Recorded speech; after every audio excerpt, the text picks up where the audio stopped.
Singing Pharaoh's army got drowned. Oh, Mary, don't you weep.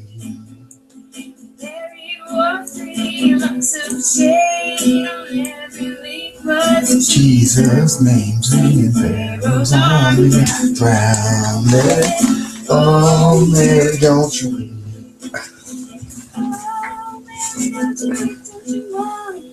Oh, Mary, don't you weep, don't you mourn. Pharaoh's army got drowned. Oh, Mary, don't you weep.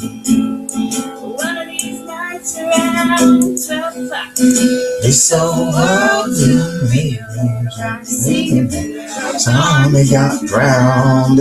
Hey, cat's eyes.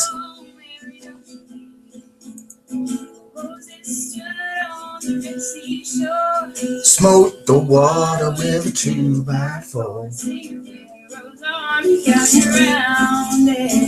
Oh, Mary, don't you weep.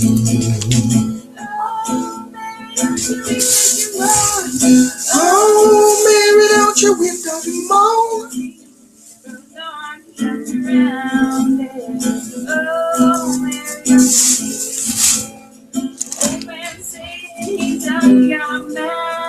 Lost the soul that he thought he done had.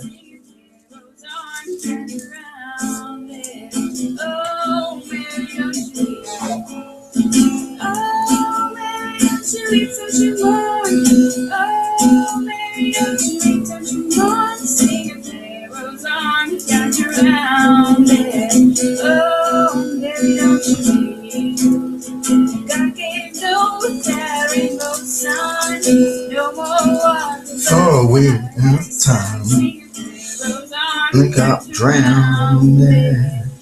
Oh, Mary, don't you weep. Oh, Mary, don't you weep, don't you mourn. Oh, Mary, don't you weep, don't you mourn. Singing Pharaoh's army got drowned. Oh, Mary, don't you weep. Oh, Mary, don't you weep, don't you mourn. Don't you weep, don't you moan, singing Pharaoh's army got drowned. Oh, Mary, don't you weep. Hola, boys and girls, welcome.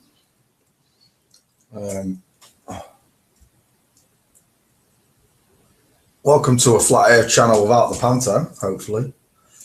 I can't promise you won't get any. I can just promise you that we're not going to give a platform to known imbeciles that won't even stay and debate you the moment you start to get the upper hand anyway. They just sit there weeping and crying and moaning and whining. Like, what was his name the other day? Louis. He lasted about 4 minutes with me, didn't he? Oh, pants! Sorry, my new mouse is one of those travel mice, and if you pull on it, the cord winds back in. The mouse just went flying off the edge. Right, so, oh no, don't start going mental on your phone. Where were we? Oh yeah. Where's my cam?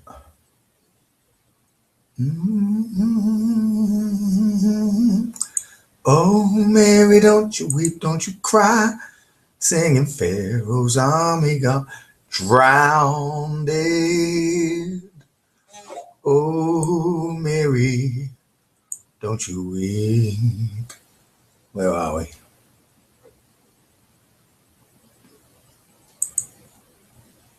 There we go. So we're talking about fake space as always.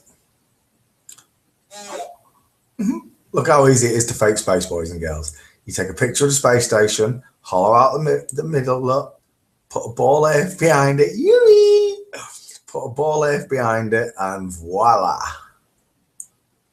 You got yourself a fake space station instantly. Let's get rid of Jim. There we go. Simples.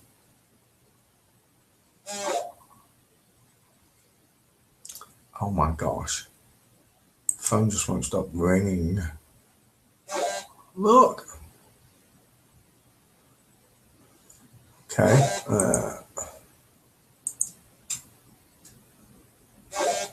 Oh my gosh. Where's my phone?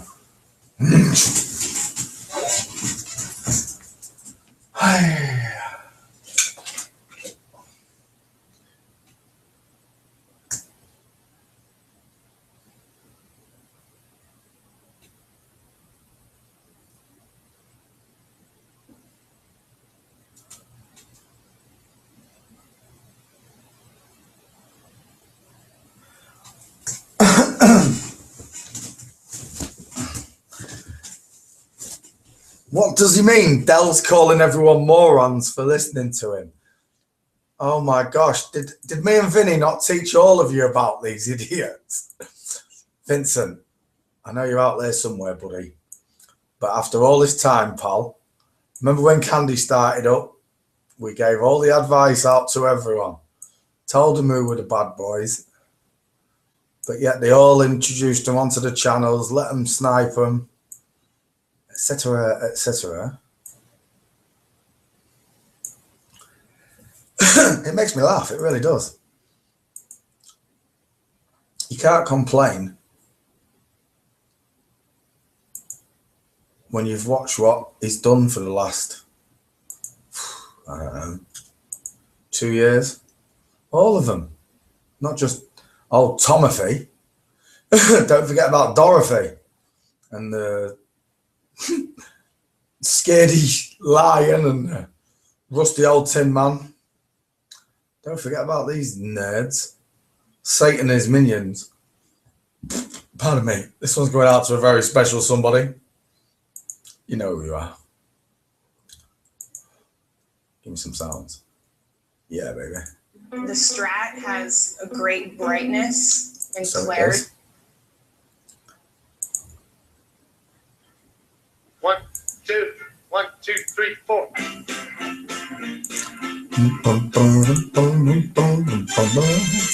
I'd like to thank all you flatties for coming along to the ISS tonight. I'd especially like to thank Candy, Dr. Felix, and Millennium Mum. We'll welcome to join us here in the Palace Hotel Hall. We certainly hope you all enjoy the show. And remember, people, that no matter who you are and what you do to live, thrive, and survive, There are some things that make us all the same. You, me, them, everybody. Everybody. Now everybody needs a truth. Need somebody to love. Someone to love. Sweetheart to miss. Sugar to kiss.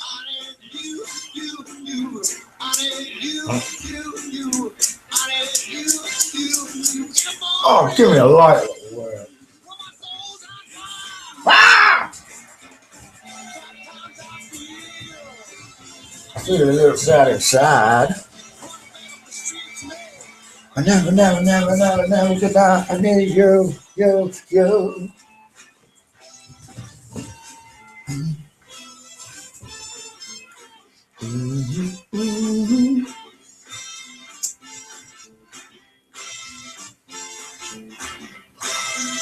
Welcome to the ISS one more time. We're looking down on South America. There goes South America. There goes Australia. A4, shout out, you nutbag.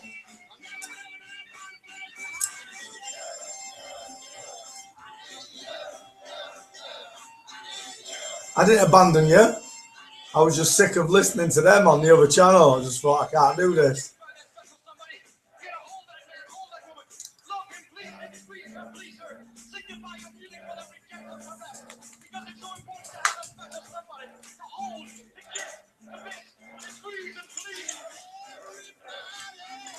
Need somebody.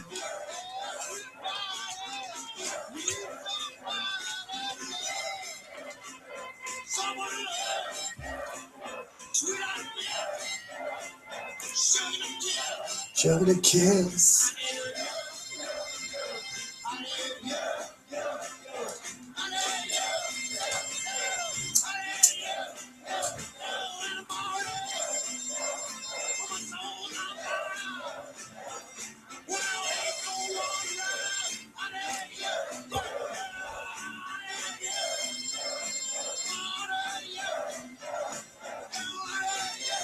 Yeah, yeah.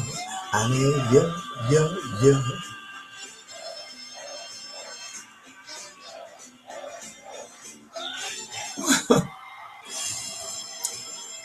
Unclogging.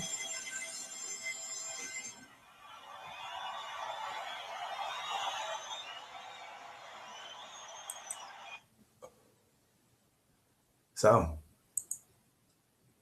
welcome back to the show. We're talking about the PANTO that flat Earth has become.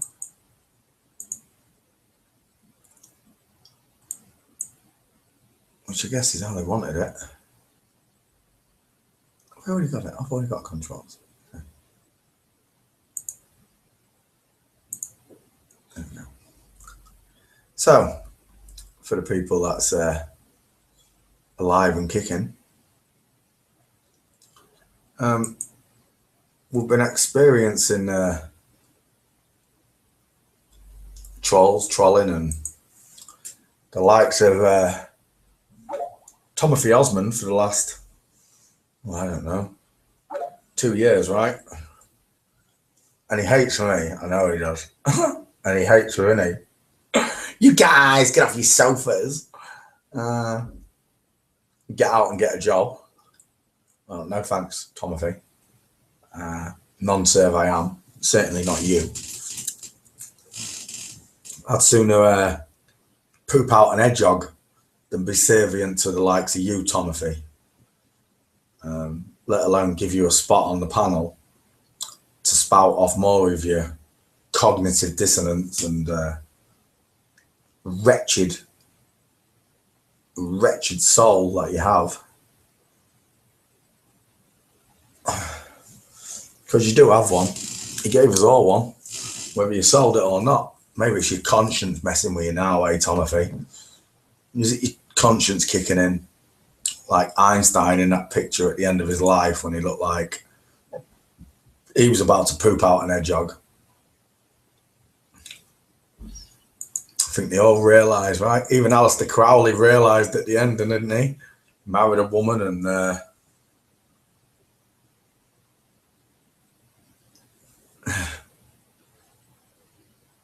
kicking off left, right and centre. But why? Why all this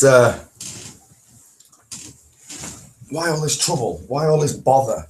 Why go through all of this over what is, in your own words, a conspiracy, Timothy? Why? Why would you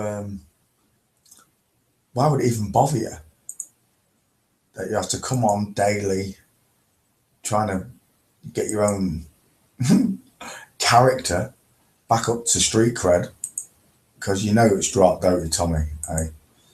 Hardly anybody's got any respect for you at all. Even Charles don't want to talk to you, and Charles is the politest of people. Shout out to Flat Earth Maths for lying to everyone. Well done, Charles. I don't know why you would. Money's not the end of everything. Ought to be the end of everything for you and Tommy, at least. Because money can't buy your love, as the Beatles said. I think all these people that either sell out or are forced to sell out, they can't all be bad. They can't. I think some of them are sucked into it and they just have no choice.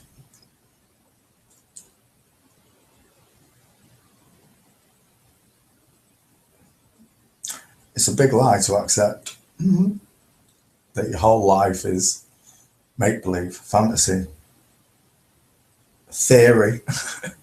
Your life has been a theory so far until you wake up and your own logic kicks in and says to gravity, you're fired.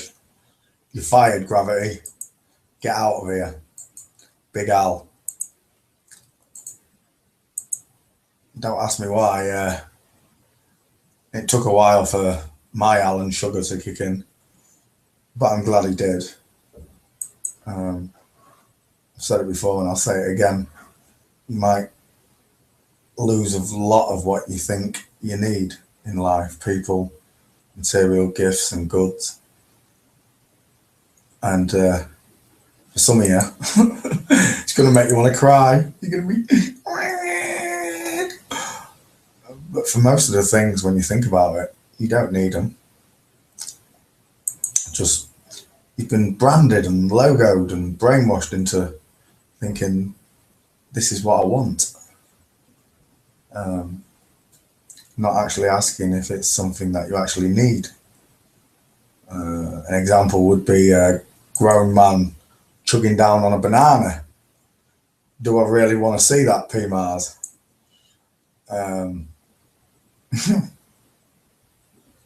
Nope. And I'm telling you what, a $5 Patreon fee would not get me to choke or gag on a banana. Not for no one. But the things you people will do for money, unbelievable. Bananas, a lot of you. So, here I am. I'm a flat earther, a real flat earther, not one of your plastic made up ones. And I came out fighting. Yes, I did. Came out fighting, and I didn't like it, did you? You bunch of globy morons. Just by Lewis's reaction to me the other day, I know that I haven't lost my touch. I haven't lost my touch with you.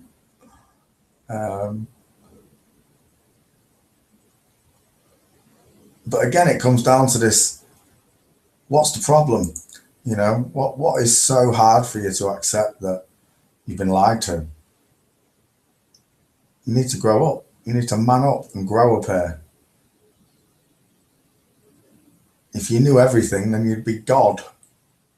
Or in your terms, you'd be a scientist, wouldn't you? Where's his face? Go on. As it stopped.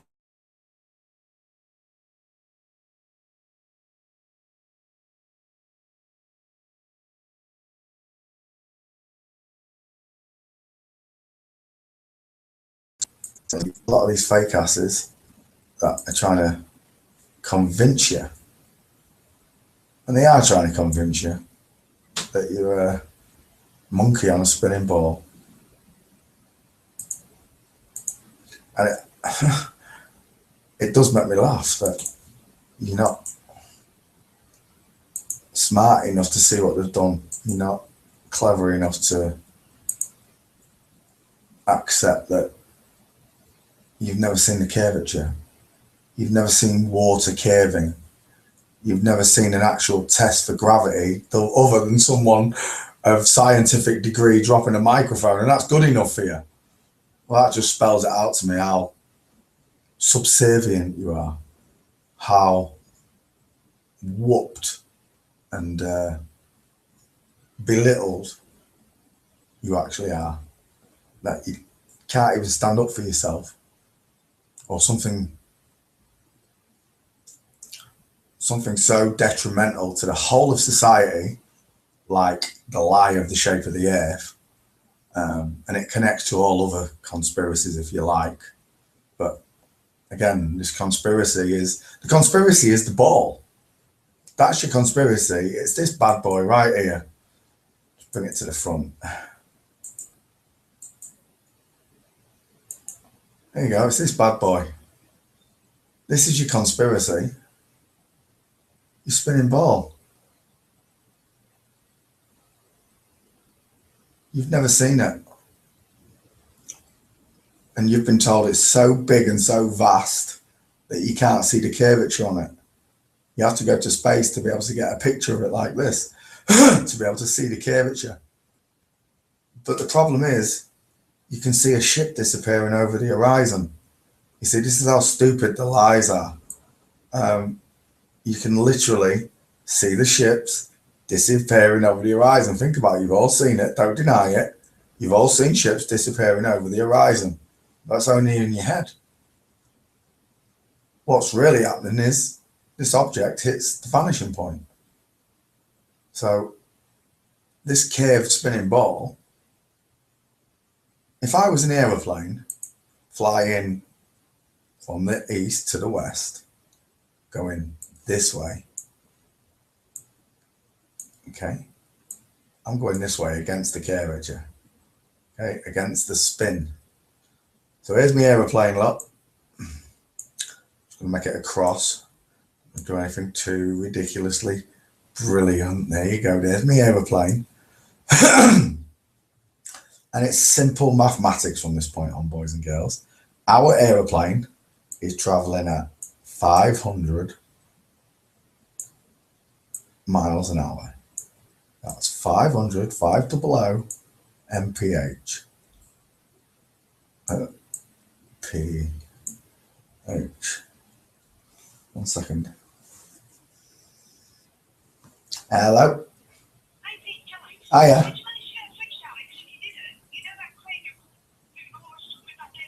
Yeah. Is he? What is it? A big fridge or a little one? Just a fridge. Is that? Yeah. Well, yeah. I wanted a fridge freezer, but if I can just have the fridge, I'll take the fridge. Same now to get it off Rob. He's got one for me, but he can't get a banner. He said. No, I can get. Yeah, I can get a van. I just got to have a word with Pete. He said he was going to have a word with Danny to drop. When they take the window out and grab these 2 sofas for me, I'll do it on that night. So.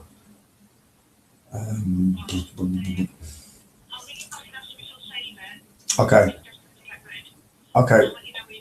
Well, I was going to say I've got one coming. I've got one coming. I did speak to a guy. Yeah, it is. Yeah. All right. Thanks, Kelly. Thanks, darling. Bye bye. Sorry. So we got on my aeroplane, this middle one, this me aeroplane flying 500 miles an hour, but the Earth is spinning at 1,000. Oh my gosh, this is going to be an argument for all of you, isn't it? We're just going to put 33 because it seems so symbolic. We're going to put 1,033 miles an hour. Anyway, how many times have you seen these numbers? You're going to combine this number with that number. Okay, that's what happens with a normal standard aeroplane with just 2 engines on the wings, not chemtrailers.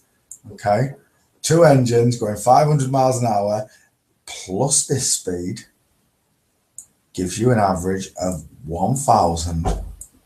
This isn't difficult, boys and girls.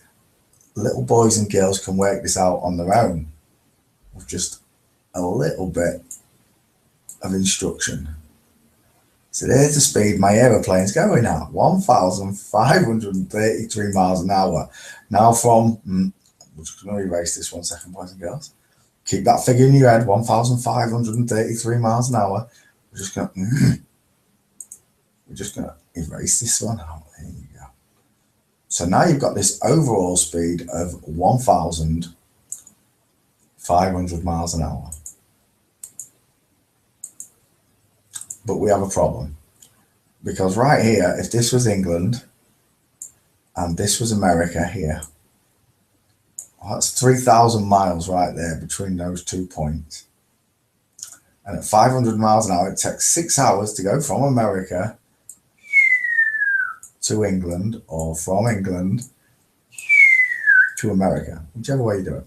Okay, you following this? It'll take 6 hours to do so. Erase. So, you know where I'm going with this, don't you, boys and girls? If it takes 6 hours for a plane traveling 500 miles an hour to go from here to here, but in reality, the plane is traveling at 1,500 miles an hour. We'll just round it off at 1,500. 1,500 mph. Well, anybody can do it. That's a 2-hour journey. 2-hour journey. Do you get it, boys and girls? 2 hours. That's what it would take. It would take 2 hours to go from England over to America. Are you getting this, boys and girls? What's hard about that? Can you not work it out? I suppose if I had the chance, I'd like to do that journey in 2.5 hours. Well, 2 hours. But it's not possible. Even Concorde didn't do it in 2 hours, did it? Did Concorde take 3 hours to do it? Half the time, I believe it was. Or I think the fastest time was 2 hours, 47 minutes. I think the fastest Concorde ever did it. That was allegedly flying twice the speed of sound. Whatever that might be. Because none of it's real. It's all fake-a-doodle-is. Thanks to people like Brian. Brian, top marks for not trying. I hope you're proud of yourself, Brian, and what you've done to mankind. All the children that are dying in your name. Neil deGrasse, Bill Nye, that Japanese guy, Hiroichi Wakinichi, I can't even say his name. Thanks for lying to us all, keeping us in the dark. Thanks for all the fake media you've given us. Anderson Cooper, thank you for the fake memories of Sandy Hook and the Belgian bombings, the Paris bombings, the Paris truck driving, the German truck driving, the McDonald's, the fake 9/11. You see, this is another thing when we get to 9/11, and I know it freaks people the heck out when Pete Shea says nobody died. But I'd never considered it until I'd met Pete Shea. Mr. Logic dictates to me that that was a controlled explosion. Those buildings fell in free fall time and hit the deck within 10 seconds. So Mr. Logic's dictating that was a controlled explosion. You then ask your own Mr. Logic, well, how many people die in controlled explosions? Go on, put your thinking caps on. Put your thinking caps on. How many people die in controlled explosions? I don't know. Let me think about this. Every controlled demolition I've ever seen, well, nobody dies because everybody's cleared out the way. So, if you was to say, have a tower, if we did have a tower, come here. Oh, look at that. Erase. Pencil. If you did have this tower, 150 odd stories high, it's a big tower, look, I can't even fit it all in my CGI screen. And let's say about 9 o'clock in the morning, I was to pretend to fly an aeroplane into this building at said speeds that an aluminium Coke can, I know there were faulty towers, to fly this plane into this building at let's say 9:11 in the morning. What are the odds on that, that we're going to smash the planes into the towers at 9:11 on 9/11? But here's the point. You blow this place, so let's say you rig the explosion here for the CGI plane. This floor is going to have a big detonation on it. Not enough to bring the building down, but enough to blow the windows out and cause a big mass smoky inferno for all the watchers. Say 9/11, so we did that at 9/11. Let's put 9/11 down again. 9/11 in the morning, I did that. Remember when Mr. President got his book and he was reading the book upside down, like he was nervous. Well, 9/11, he hits it, and then I believe it was about, don't quote me on this, an hour and a half to an hour and 50 minutes later till the towers came down. That gives you 1 hour, 50 minutes to evacuate the area. I'm not talking about evacuating this building, because Mr. Logic tells me that this building, everybody was already out that door. They were already gone. Mr. Logic dictating this to me. All you got to do is leave a few actors up here, screaming, shouting, chucking mannequins off the floors, chucking mannequins off every 5 minutes after the first hour and a half, chucking mannequins off, whee, right? Well, you've had 1 hour, 50 minutes to clear the surrounding area of Andre Kuiper's nipples, Bill Nye's neck, and all the surrounding areas around it. So basically, all you got to do is clear all the people out at the bottom here in the surrounding areas of the tower. Once you've cleared all of them out there, well, then you can bring the towers down, can't you? You can just literally erase these bad boys from history. You can just erase them. And guess what? Nobody is none the wiser. Because I don't care what your name was. I don't care who you are in flat earth. Unless you've got eyewitness accounts of watching these people jump out of this building, those planes crash into those buildings. And this is modern day. You'd have had a camera phone, and you would have carried on filming thereafter. But there's no footage of anyone running from the fire exits. Amazing. So, Mr. Logic dictates that you're having a laugh, my son.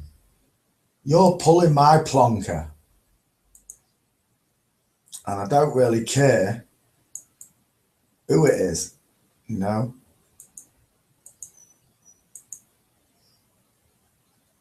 There should have been a massive spike in deaths on the day of 9/11/2001. It would have gone like this all the way through the year, all the way up till September. It would have gone up and down a little bit like this. You know, so many hundreds of people dying a day, sometimes a little bit more.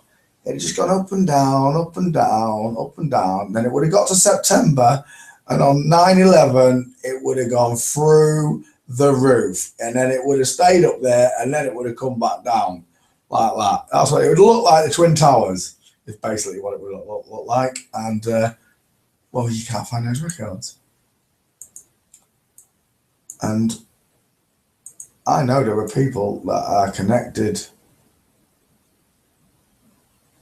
to the lie in this community. Mr. Logic dictates it. Because where else would you have to shelter this lie and shield it from other than the internet? Nowhere, right? Because this is the quickest place to get your point across to a lot of people. But that's if you're on the right platform. And I think some of the platforms are corrupted. I do. I don't care what anyone says. I'm not being vindictive or mean by saying so. I'm just stating the case. Why would the people that do this, who have been faking it, manage not to kill anybody in any other disasters either? Maybe here and there you could throw a body in if you wanted it. If you wanted it. Just add it into the total and have one real dead body found and lost. But regardless, well, exactly, Felix. You know, these people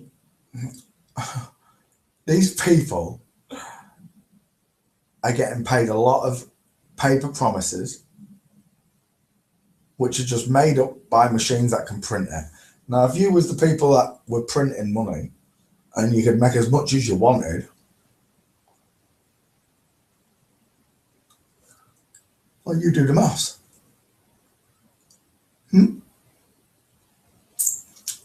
You've got a printing press for all money in the world.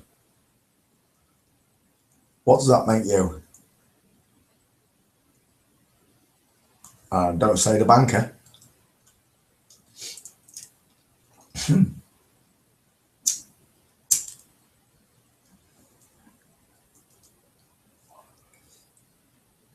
Because it's simple to see what they've done. At one time, there would have been the church, and I bet you any money, the church and its money would have given back. Whatever the people paid in, it was there to help other people around them originally.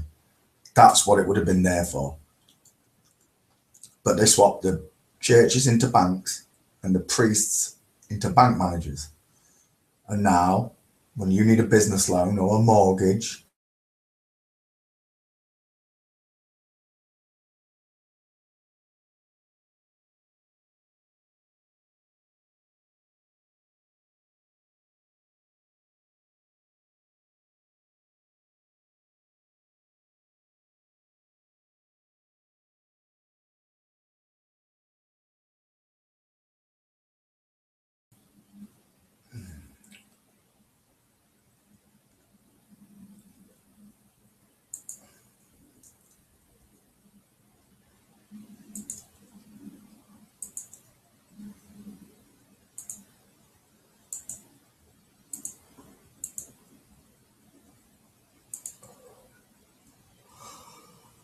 where do I put it in here?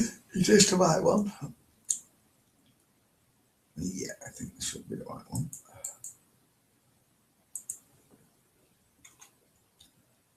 Oh, I didn't check. Never mind. Out there now.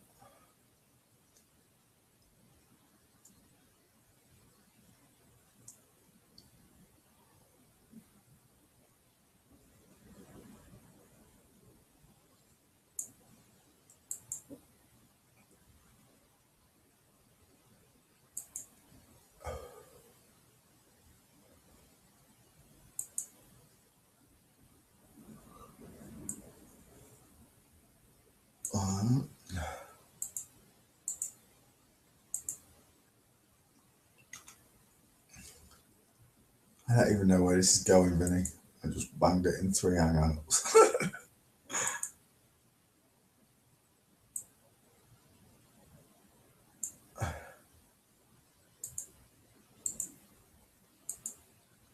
There you go. Right, links are out.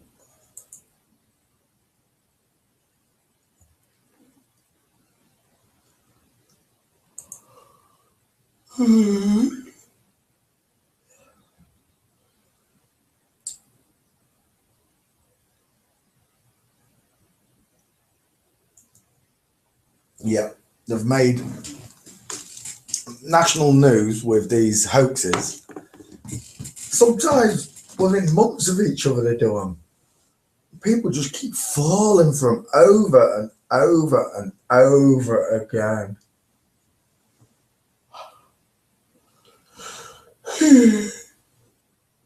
Yeah. So that's why I named this show It's a Panto.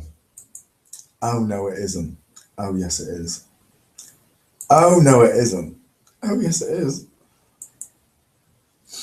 It literally is a pantomime. And don't ask me for any proof. Go and find it yourself. Go and look at all the hoaxes. Put in Sandy Hook hoax. Whatever you want. It's all fake. Go.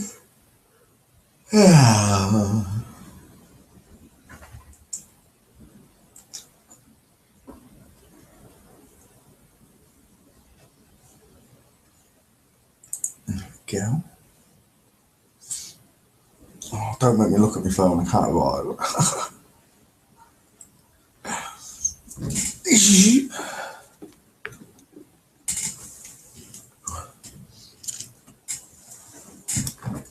So, these hoaxes, well, everyone's comprised and made up of set individual teams, of course. You can have a prosthetics team, people with missing limbs. You're going to have a makeup department running around, putting fake blood everywhere. You've got the camera, lights and action guys.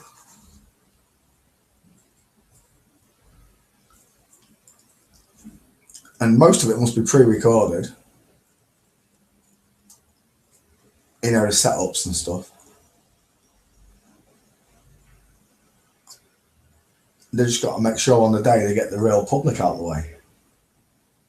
And it wouldn't take much to congest a certain area with traffic, slow them down from coming in to the area you're about to attack, or falsifying attacking. And we've seen it all over, from the suburbs of Australia to Germany, Switzerland, or not Switzerland, sorry, Sweden. I'm talking European news. Is that my phone? Why can I hear that?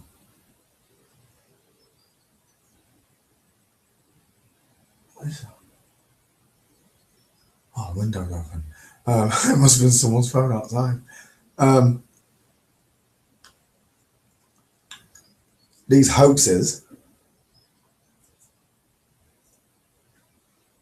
I mean, atheists like Rex, Taylor, Panda, Red Monkey Dick, all these people, they love this crap. They get paid to lie to us. So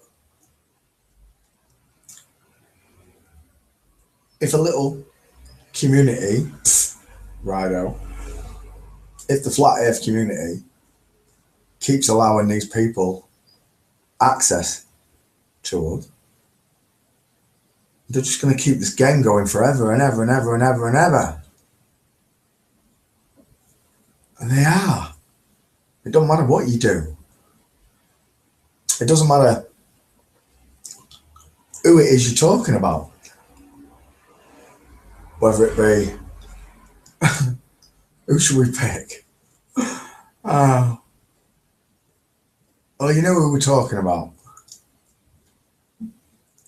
But there are so many different arms and factions and branches of it all. In the end, you can only trust yourself. You'll all agree that with me, right? Truthers, flatties. Only you can decide. Only you can discern your own truths, your Mr. Logics, your...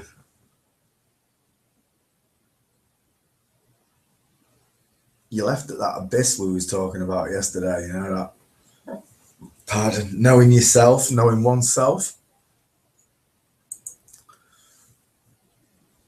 And to know when someone's mocking you. Which is what it feels like with a lot of these people, that they're mocking you. Well, they're mocking me. I don't know how you feel about certain individuals. I can only speak from my perspective. And I'm not talking about Rory Cooper. Shout out to Rory Cooper.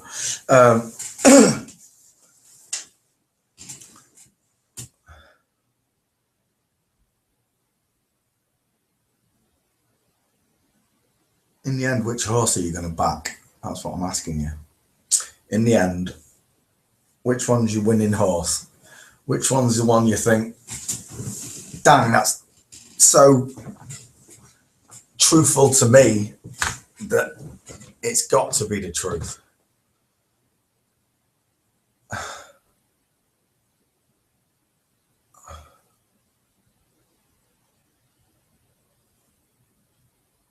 You're right, blood goes brown like a scab. But this stuff stays red, like tomato ketchup, like Monsanto's made blood.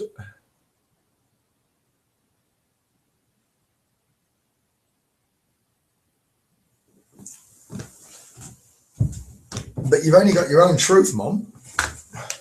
You know that.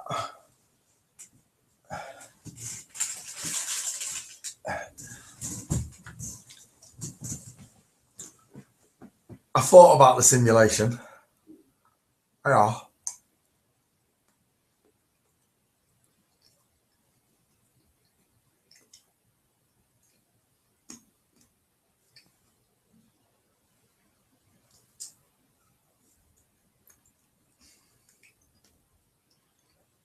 But when it comes to simulation, imagine a supercomputer that's simulating all of this. Wow.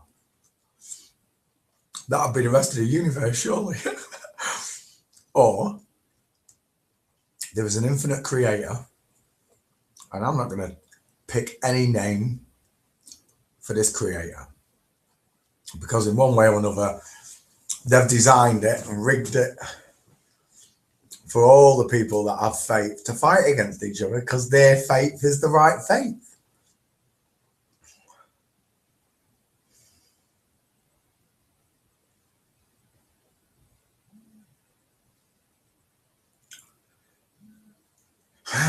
Well, it comes back to that age-old adage, doesn't it, Mum? If a bloke who you think is one of them falls in a forest full of them, does anybody see that he is one of them?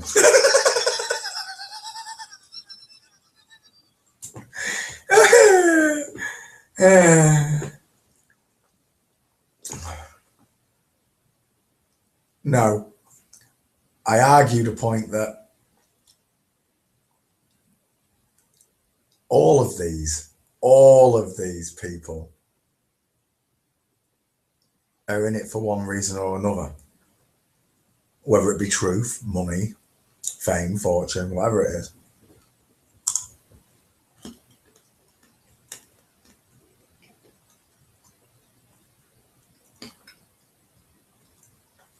I'm in it for the glory.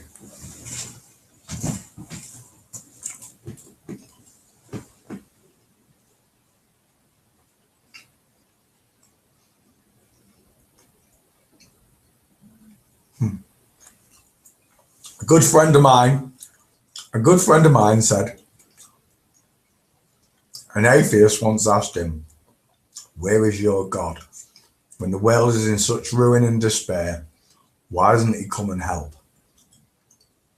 And his reply was, "He already did, and you nailed him to a cross and then speared him."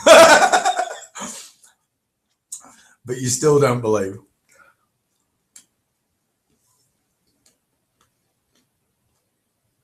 No.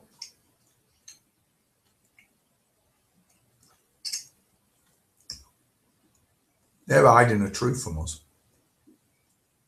So big, so powerful, so awesome. It terrifies them.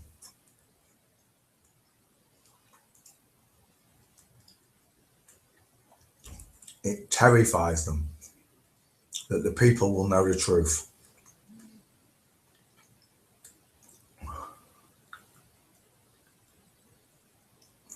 And we're all going to be sorry, Mum. Because we all trespass, right?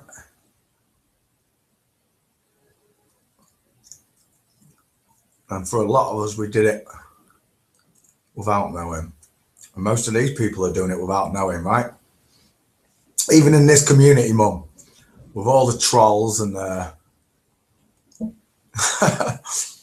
Joe Rogan. I told Joe Rogan in one of his, I left a message for him calling him a pussy, come to talk to me on my panel show about flat earth. I'm not sure that all of them are bad people, Mum, like I said. Some of them are probably forced to do it, Mum, through one means or another.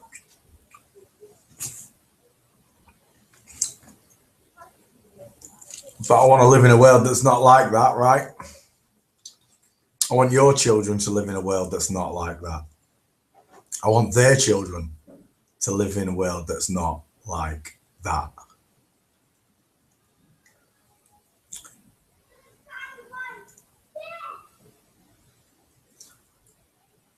Question is, can mankind give up his greed? Hey, Mum?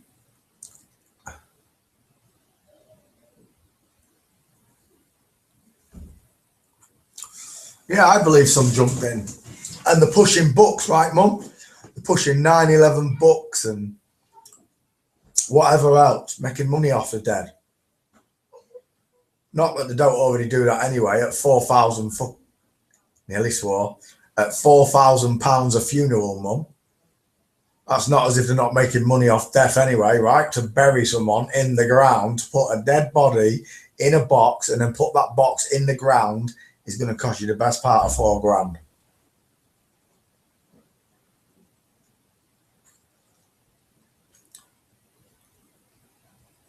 And I should know, I did it 5 times last year, or 7 total.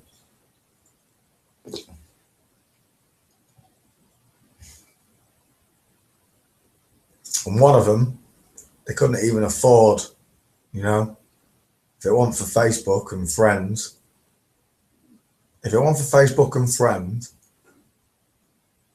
probably put them in the ground in a cardboard box.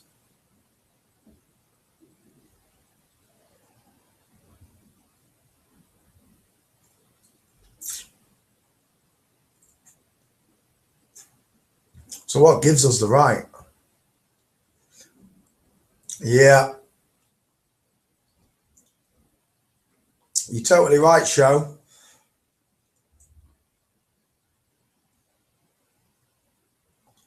We did all of this in the last 3 months on Pete Chan Light and Pete Chan Stronger. You guys watched it.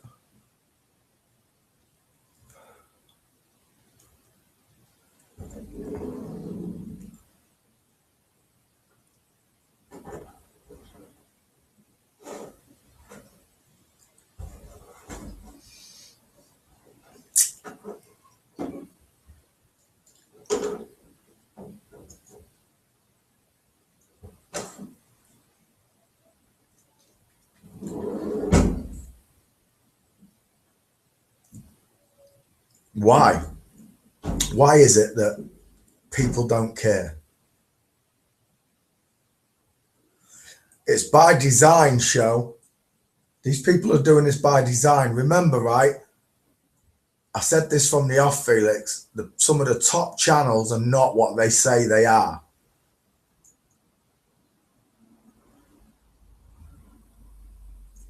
Jesse Spots had it spot on last year with the Breakfast Club analogy. He did. You know, some of them are going to go with the cool kids, some with the geeks, some with a jock, some with a pretty girl. They're going to split them up. What I wasn't expecting was some of the jocks to turn into the pretty girls. Sexy daytime, nighttime, sexy, sexy, sexy. I'm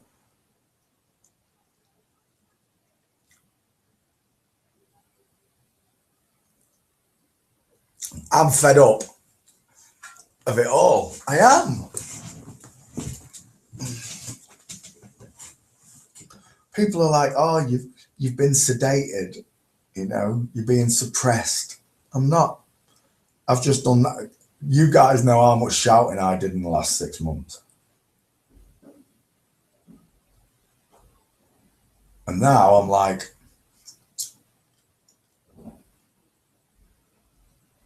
in shock at the way it all turned out, you know?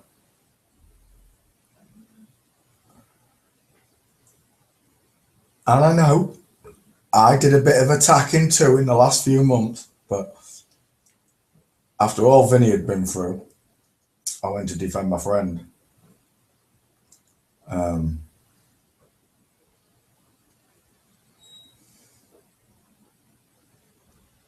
Some of it's targeted, Most of it's coordinated, that's for sure, guys. You know this, right?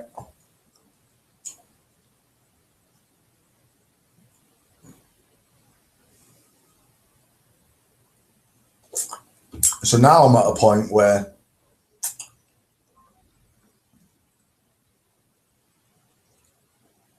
I don't want to even contemplate people like Tim Osmond, Tomothy, Jed Paralytic, John LaDouche. You know, the list goes on and on. They're not even worth my time or my energy.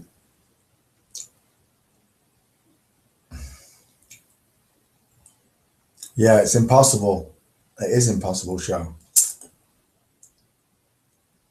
And it's going to become even worse in the next few months as the next one comes out as a flat earther. Celebrity, that is.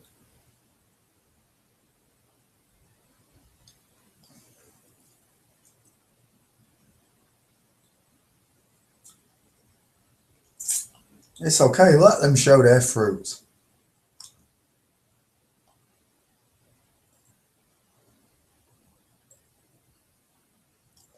When it comes to Patricia, you know, the fact whether she's a man or a woman doesn't bother me. It doesn't. What bothers me is whether she's a dedicated flat earther like me. That's the difference.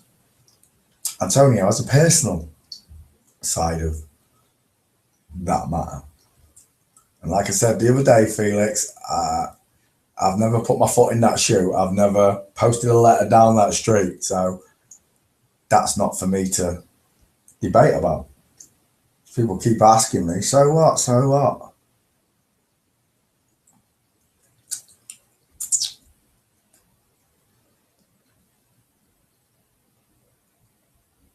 How come when it comes to flat earth, everything else gets spoken about, but flat earth anymore? You end up going off into all the other conspiracies because that's what the truth does, right? You're exposed to so much of it. And when you start weeding, when you get your own discernment, especially at the start, when it's everything's got a negative answer to it. No, no. Nukes, no. Dinosaurs, no. Titanic, no. Everything just keeps going like that.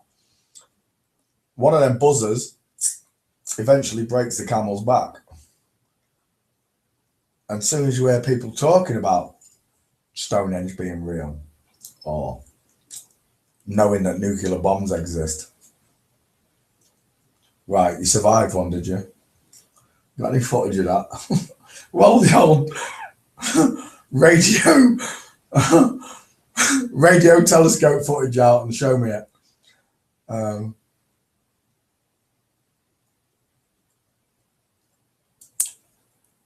Yeah, I know. Well, you see, I do want to warn people. I just don't want all this drama that's been coming with it, you know? It's bad enough that the world's flat, don't you think?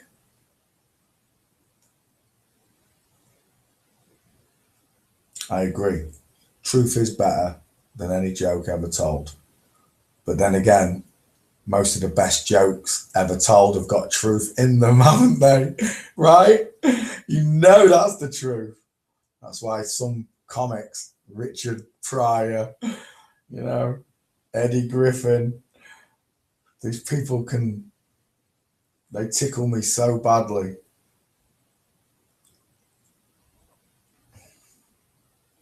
Lee Evans, I can still sit and watch Lee Evans. But other entertainers that I used to love, Chubby Brown, Bernard Manning, who I thought were really funny guys. Now, when I hear the work, there's maybe one or two jokes that I enjoy. The rest are just contrived and racist. Well, even though there's no races, I don't see races anymore. Even though it's all contrived, you know. I like one or two jokes compared to when I used to sit and laugh all the time. Lee Evans is one of the only guys that can do that to me, Ian. It's the only one that could make me laugh constantly. And he didn't do it in a bad way, and he wasn't racist about it. You know, he was an all-round entertainer. I think that's why I got on so well with Armando, you know.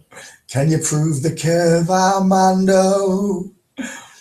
I thought I'd never talk to that guy, you know, after the first time I heard him speak. Where are all the white women at?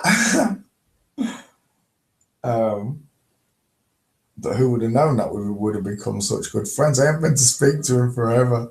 Armando, I'm going to have to pop in and see you sometime.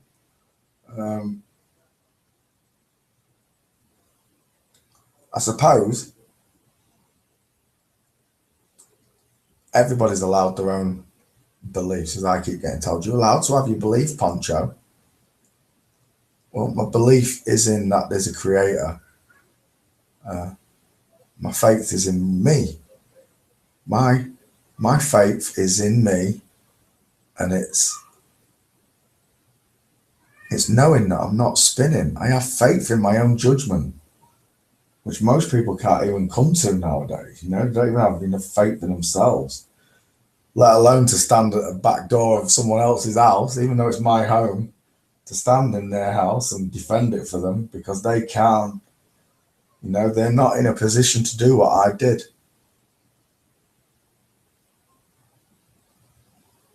So I did it. And anybody who wants to argue it with me, well, you take that up with the creator, because he ordained it. he made it happen. If he didn't make it happen, he let it happen. He ordained it regardless.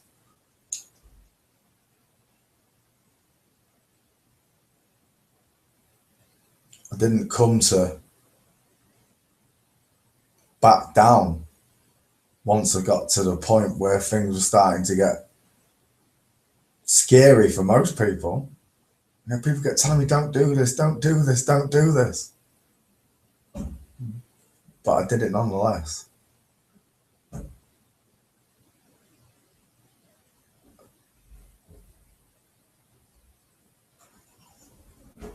Wait till you see my version of it, Mum. Do you know what I did, Mum? On the week that I didn't have internet, I had it all everything choreographed. All he had to do was come back online, add a few bits of music to it, yeah, and it had been ready to render. And it was a big one as well. About 4 days worth of work. And on one occasion, I don't know what made me do it, I just flicked my computer off and didn't save the file. And when I turned it back on, the backup file that was supposed to be there was another empty Vegas file. Because as I was turning the computer off, my brain said to me, save Vegas. And instead of closing the Vegas, because usually I just close Vegas, close the computer, and it saves the file. But I reopened Vegas as the computer was shutting down. And as it banged in, the computer turned off, and the last save file was an empty brand new Vegas. So I have to do it all again. But I had a few more ideas to make. Yeah, kidnapping, damn right. I'm gutted as well though, Mum, because right at the end when they take me into the garden, and it literally, it runs out as they start to beat me on the floor, because they beat me. I've got the pictures, I've got the proof. The Independent Police Commission never even got back to me. Tosses!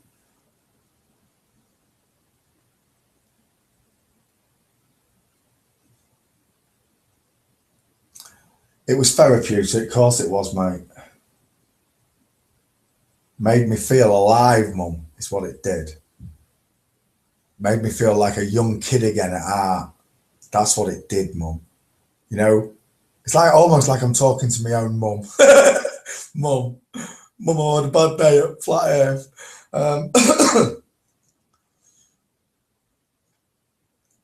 It did, Mum. It made me feel so alive. No, don't worry about it. I'm telling you. At the start, I was worried because it was me against all of them. Once Sam was there, once they had someone outside, that was it. You know, it's just the thought of being on your own against them all. But then I wasn't on my own, was I, Mum? I've never been on my own. It's the most beautiful part about flat earth. That's what they hid from me. All this time, all those souls that have lived and died in this world, whether it had been a good one or a bad one for them, got up to the Creator and he went, did you learn nothing? You thought I told you not to think about material goods and gifts. And I've never wanted all the bigger things. I have, in a way, you know, I want a Ferrari, I want a Lamborghini. But in reality, they made those things unobtainable to me anyway, to the average guy. They made them unattainable. And in the end of the day, what do you need more than a decent... In the olden days, before we had cars, all you wanted was a good horse, right? It doesn't matter what sort of horse it was, whether it be a stallion to a Shire horse, as long as that horse did the job that you wanted to do, which is to get you from A to B. Simple, you know?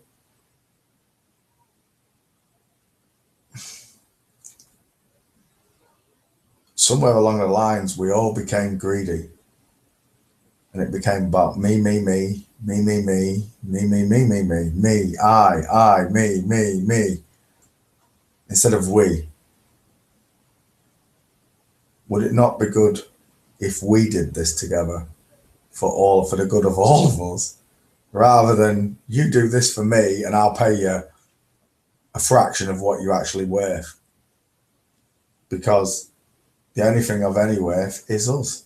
Nothing gets done without us. It's that simple. It doesn't take a great big war to end this. It just takes a load of honest, righteous men and women to pull down all these scoundrels. It's that simple. That's the only thing they're scared of, is the truth. And they'll threaten us with everything, from going to prison to, you know, being evicted from your house or your country, whatever it is. You know, Paddington Bear was not an illegal immigrant, was he? He was a traveller. It's called migrancy. He gave the world for us to travel, but instead they divided us up into different countries, different languages, all with a root language, right? Or most of them, 50% of them, all coming from a, is it a Germanic root dialect?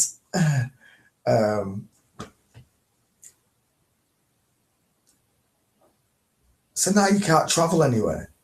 Paddington Bear loved marmalade sandwiches, but the only place he could get them was in London, in Paddington Station. And when he got there, there was a load of angry Londoners. Like Mark Taylor. What are you doing in my country? What are you doing in my country, Bear? Have you paid your taxes, Bear? How come you're not a white bear like me, brown bear? Why is that? You know, most people in this world are not that way inclined. It's a peer pressure telling you that this race of people's taking over your country, when there are no countries, there's just earth. And he gave us dominion of all of it. He was like, here you go, peeps. I built this for you. Just keep it nice and tidy. Don't go chopping all the giant trees down, whatever you do, because then the sky will fall down a bit. I'm sorry, Pete, I'm not teasing.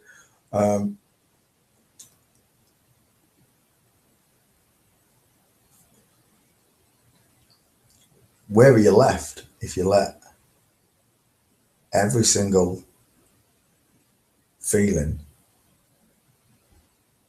not bother you? How come people are more interested in money than love? It confuses me.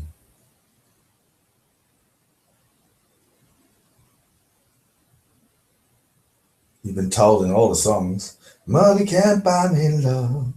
But yet Marilyn Monroe's song, A Kiss on the Hand, is quite continental, but diamonds are a girl's best friend. Well, that's just telling all the women, you know, to be gold diggers. She take my money when I'm in need. She's a trifling friend indeed. Oh, she'll gold digger. Way over town. You know,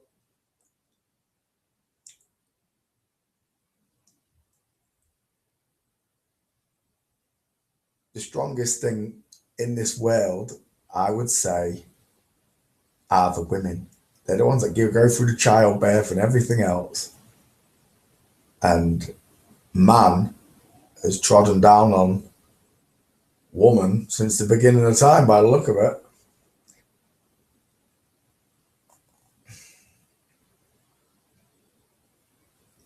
Because when all the women know what you've been doing to their babies, what you've been doing to their bodies, every single man that has any connection to that woman, whether it be father, brother, husband, lover, son, every man connected to that woman will fight for her. And they will listen to her. So we need to take flat earth to the women. That's what we need to do. We need to make flat earth loving for women to join. All these men that are arguing, and I've been one of them, we should all stop and make it more loving. And then all the women will be, oh, well, that's really nice. I can't believe it. Let's actually have a look into what he's saying, rather than hearing some crazy twat from Grimsby ranting, like a Tasmanian devil, you know. Shout out to Hillbilly, miss you, Scotty. I hope Mrs. Hillbilly's doing better.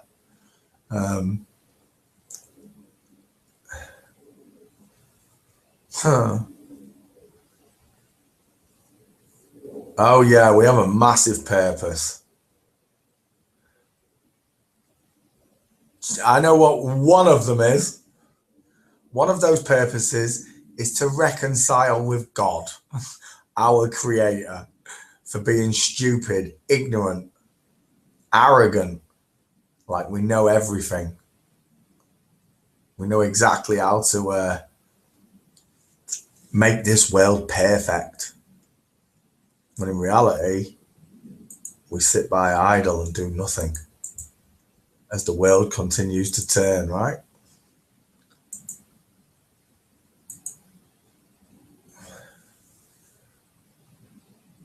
I find it a bit, I know I'm officially saying, whatever that means.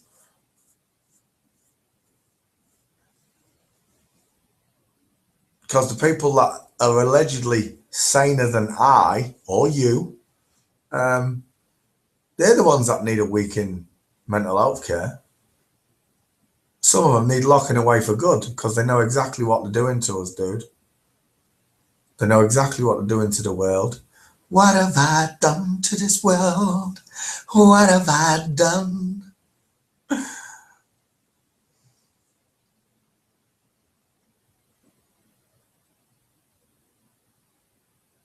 Not just the world, to the world, to the children.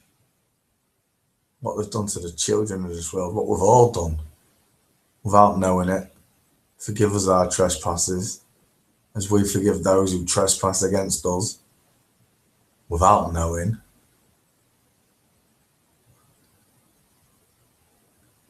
Forgive us for what we've done to all the women in this world. Because they have it hardest. I don't care what any of you say. They're also the strongest. Because like I said, there ain't a man, woman, son, father, brother that will not fight for his sister, mother, grandmother, daughter over my dead body, right, boys? There's no two ways around it.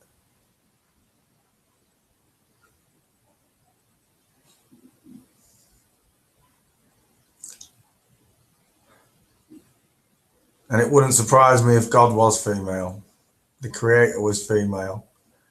Which came first, the chicken or the egg? The chicken, with a full reproductive system and all the other systems it needs to go on with life. That came first.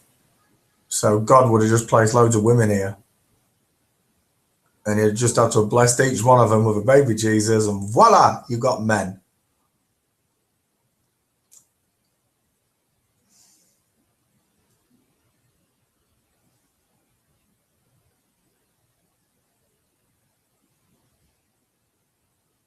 I don't see battered husbands' homes. Although there are battered husbands, I'm sure. Nothing like what a woman has to take and put up with. And most of the time, the poor woman's been fooled into believing the man loves her or that she loves him. When in reality, if you knew the truth about the world and where you was and who you was, you wouldn't even let that man do that to you. The first time a man raised his hand or stepped on your feelings, you'd just off him. Now, I don't mean kill him. You'd just be like, out. Get out. Don't come back. Waste. Try again.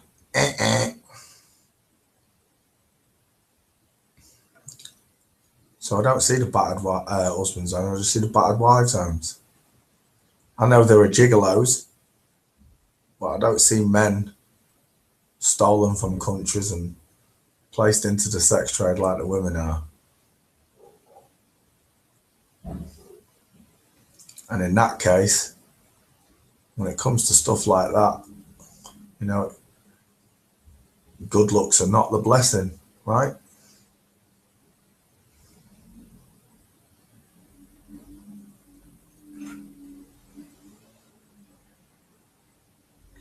Yeah, we're not an old species.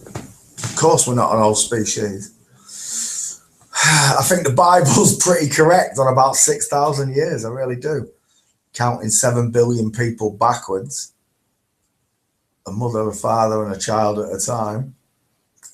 I mean, you can't count how many people have died over the years. We don't know, but we don't even know if there's 7 billion of us. For all we know, 100 years after Jesus. We don't know nothing. I don't think it'd be that quick though. Maybe 1,000.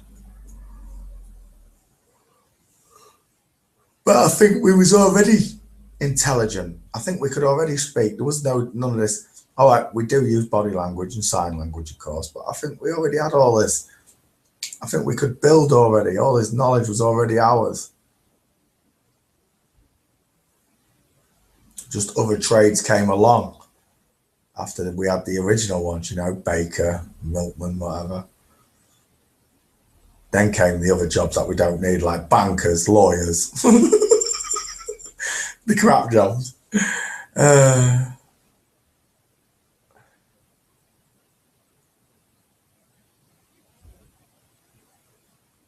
Yep, I probably think the same. 6,000 to 10,000 years.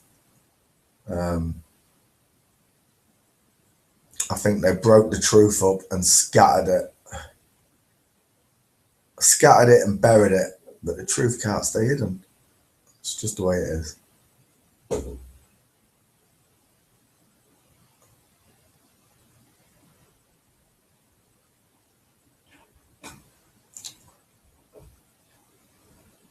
I say it's got more to do with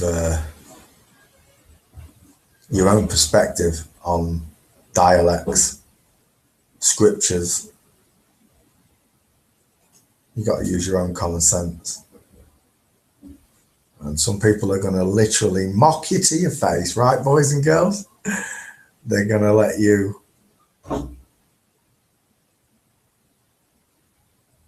believe what they want you to believe.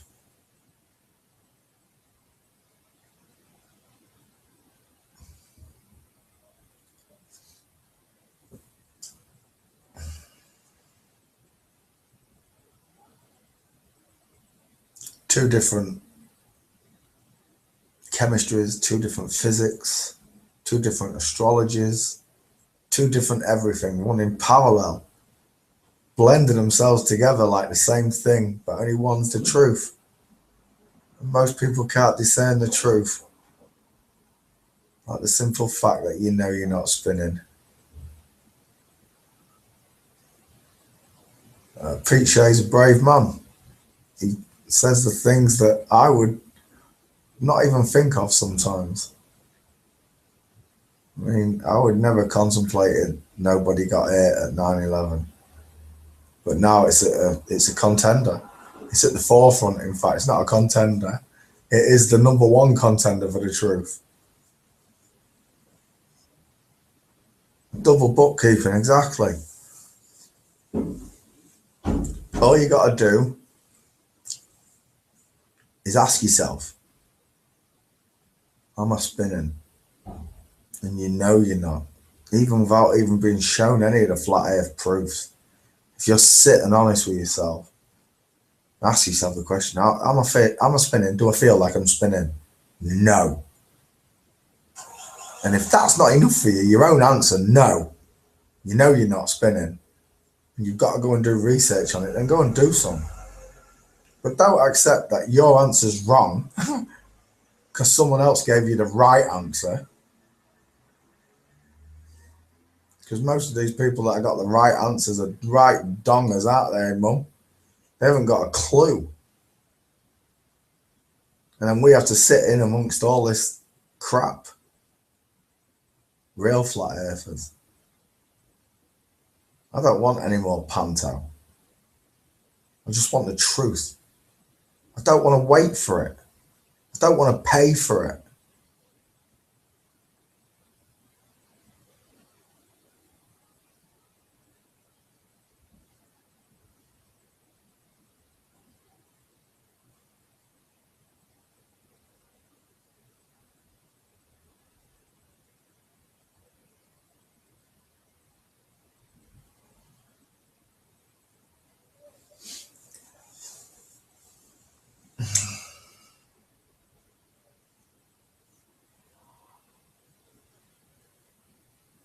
Thing is, Mum, I'm not scared of the truth. I love it. I embrace it. Jack Nicholson might have said, you can't handle the truth. But I know deep down that I can.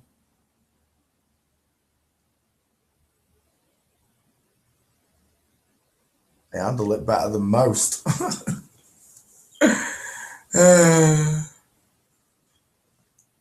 Yeah, let's make a cup of tea. I'm going to make a cup of tea. Let's put a song on. Put a song on. Let's go make a cup of tea.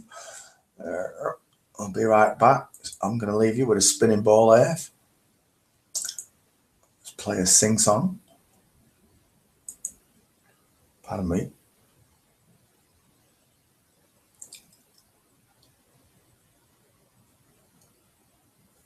Ding dong, ding dong.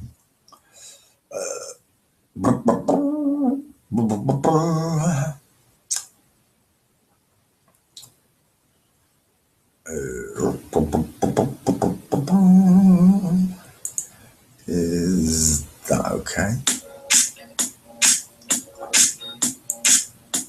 Creative Commons.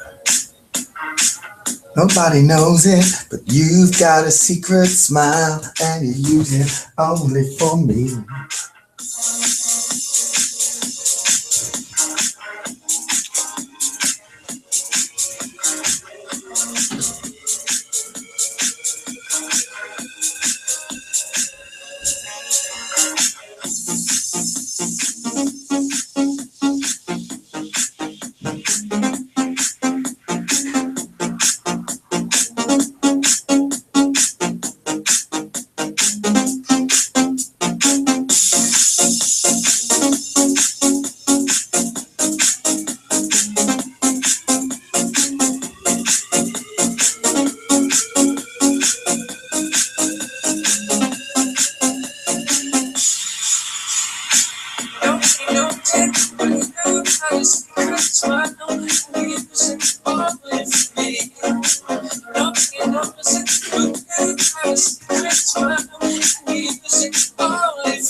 Nobody knows it, but you got a secret smile, and you use it only for me. Nobody knows it, but you got a secret smile, and you use it only for me.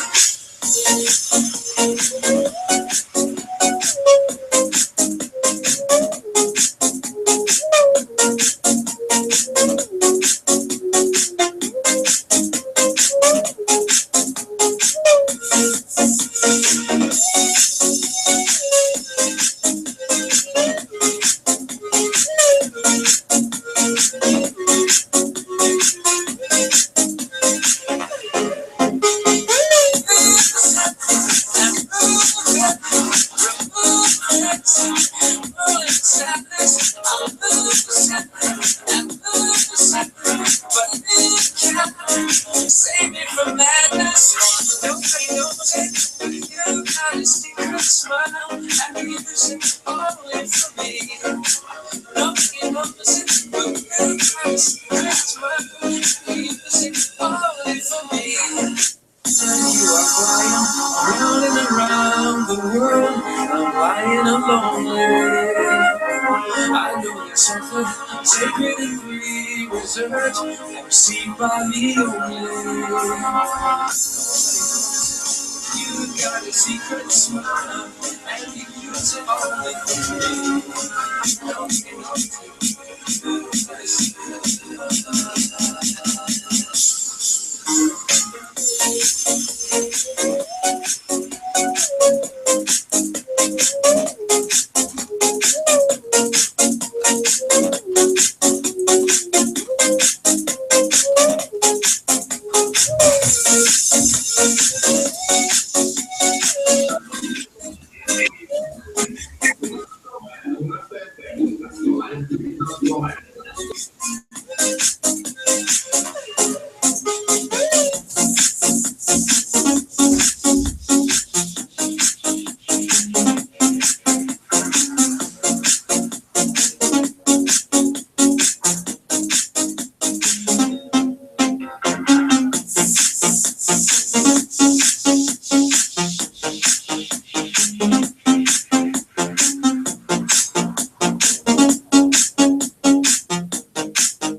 I'm just pouring my tea up. I'll be right back. Let me play that. Where's music?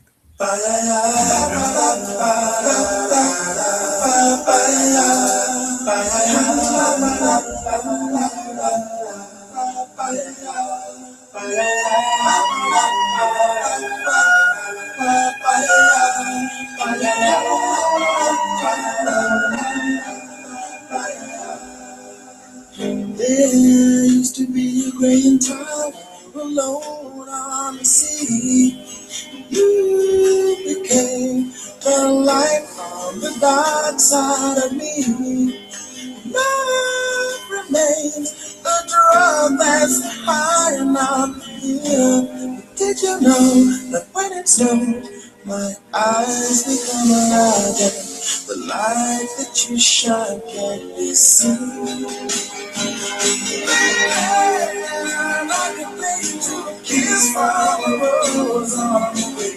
Ooh, the more I get of your stranger it feels, yeah. But now that your rose is in bloom, a light hits the gloom of the day.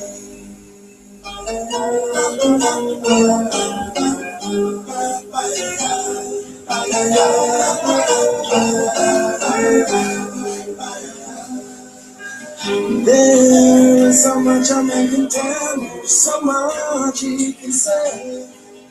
You remain my power, my pleasure, my pain, baby. To me, I'm not gonna dish your vacation line. Won't you tell me is that happy, baby? Did you know that when it snows, my eyes become alive and the light that you shine can't be seen?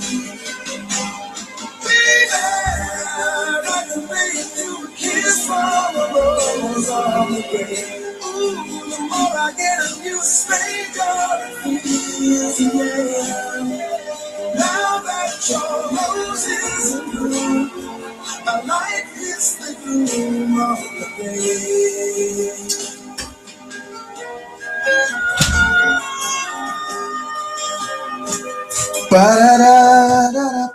Ba-da-da-da-da-ba-da-da-ba.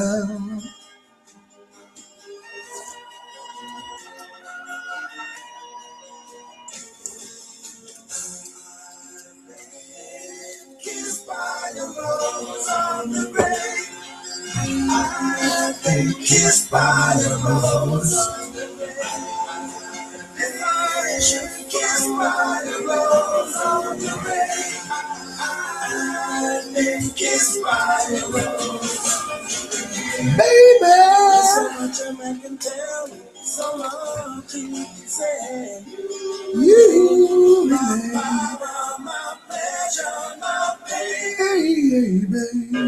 To me, all I'm gonna do is every night.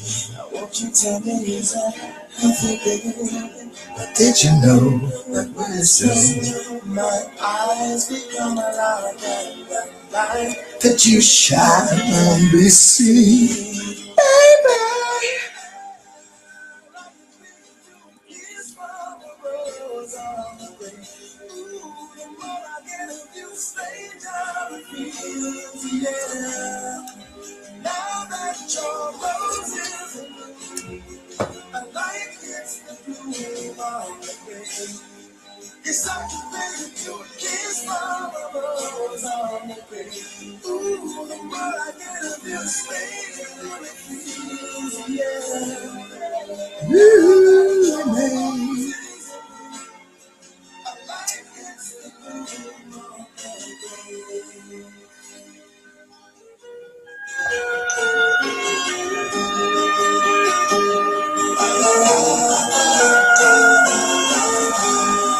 Now that your rose is in bloom, a light hits the gloom.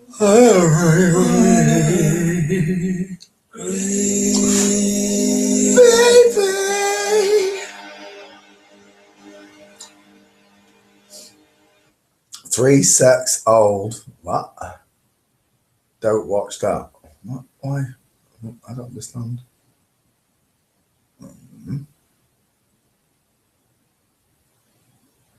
Why have you put it up like that? Why can't you just type it? Oh, no. Don't have a spanner, didn't it? Why hasn't anybody got spanner? Oh, Vincent must have done it. Now that your rose is in bloom, I like that. Oh, baby, I compare you to. Well, it looks like we just had the Miss USA contest again. No. Pagan. No. No. No way. No way. Are you winding me up? No way. Mum, winding me up, right? Winding me up. Festival. Idolatry. Worship of other gods. The androgynous cult strikes again. Here's the winner. Again, Miss District of Columbia, as it was last year. And I'll show you last year's too. Okay, look at those wide shoulders. This is Miss USA. The long arms. Now you can't see the hips at all there, right? Because of this dress. You can't see But the you do hips want to anyway. check the ratio. Holy moly. You're winding me up, Mum. They're all men. Don't wind me up. Mr. E is good. Mr. E. Who's Mr. E? Let's have a look. Right? But you can do the that's his skull channel. to shoulder ratio here.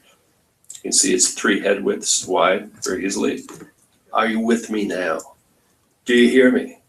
Yes, this is a massive deception, and this is the smallest part of it. This is just the stupid old Miss USA contest. Nobody even cares about this. Nobody watches it. This is a microcosm of a much bigger cover-up. Jeez, That's how baby. normal people walk, 1 foot in front of the other. Give it the illusion of having, swinging the hips out, doing the old flare out on the one side. They can only get curves on one side at a time because they don't have curves, all right? Watch. These people are lying. These people are claiming to be Miss U. Oh my They're gosh. never going to show you that. But what's No. the face, the big old face, the No. body's big. No. I didn't know they all had the hand on the hips, but they do. Look at this. I'm trying to stay calm here. But they're all a bunch of trannies, man. Pause the video.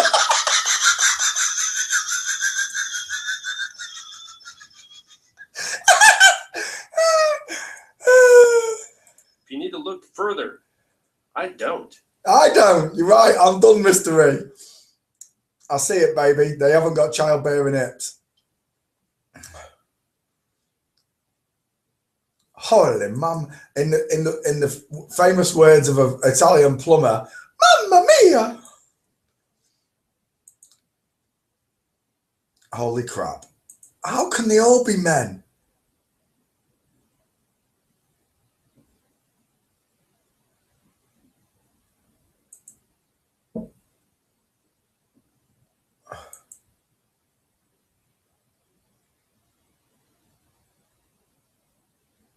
Oh my gosh.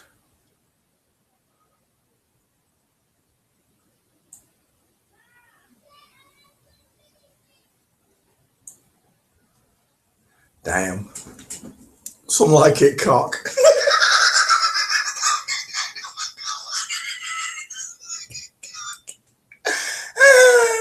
Right, give me a right. It's been a while since we've done this. Let's have a look on Creative Commons, see what we can find.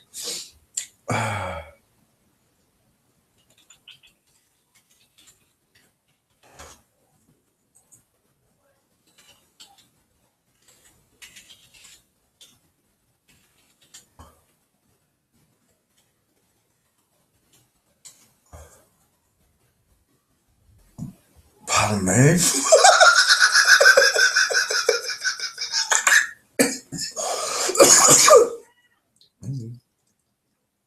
I'm not gonna believe what came up straight away. I can't show you it.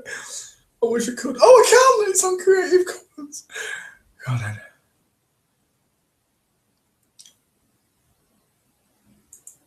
Oh no, George Washington and all of mum. Not George. Anything but George Washington. It was Georgette. It was Georgette Washington by all of accounts. Let me just bring that back. Oh, Stone the Crows, man. Bring up this one. Where are we? The roses in bloom, like all the way.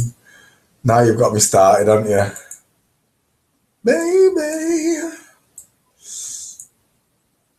All right, let's have a look then. Share screen.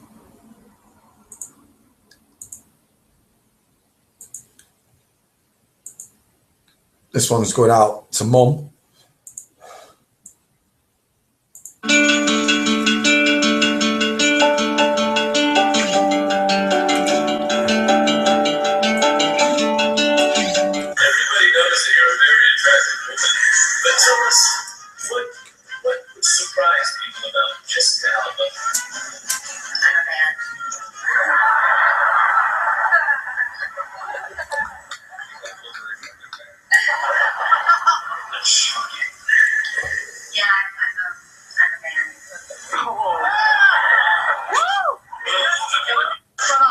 friend to one of the hottest women in the business right now, Megan Fox, with me now. Why do you shake your head?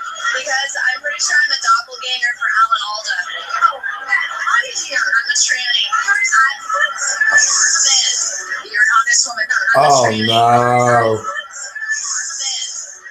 a tranny. Pete Shea was right. It's all of them. Oh no, Mum, I'm gutted. I might have knocked one out to Jamie Lee Curtis in my past. I might have done. I'm just getting that out there with you, Mum.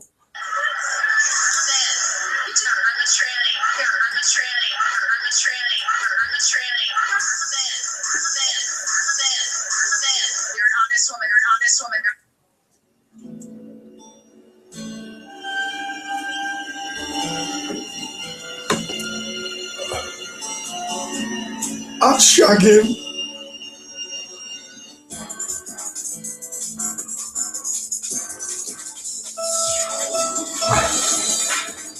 If you consider this revolting, Oh my gosh.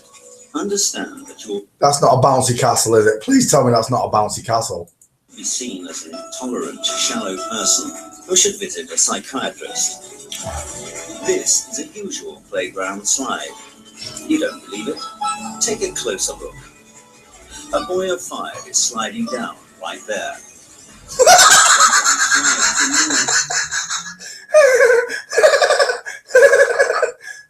Mum, I've just seen a penis give birth to a 5-year-old boy. Again. Understand that you will be seen as an intolerant, shallow person who should visit a psychiatrist. This is a usual playground slide. You don't That is not usual. Don't. Why is he trying to tell me that's usual? believe it? Take a closer look. A boy of 5 is sliding down right there. This playground slide is in Norway, and it was put there in order to bring up children in a proper way, not to feel shy, but to be developed. Are you shocked? Well, if so, it means that you are backward and not able to appreciate how modern civilization has evolved. Not long ago, Europeans decided to civilize their citizens from the cradle in order to reduce the number of such stupid people.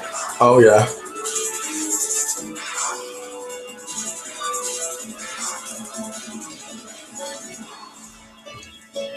The youngest children are taught core values through the examples of toy animals. This French book has the title Little Fox Jean Has Two Mums. And here is a story about a baby penguin entitled The Tango of Two Fathers. Just remember, penguins used to fly. Penguins used to fly, and then they de-evolved and evolved into penguins. Why not?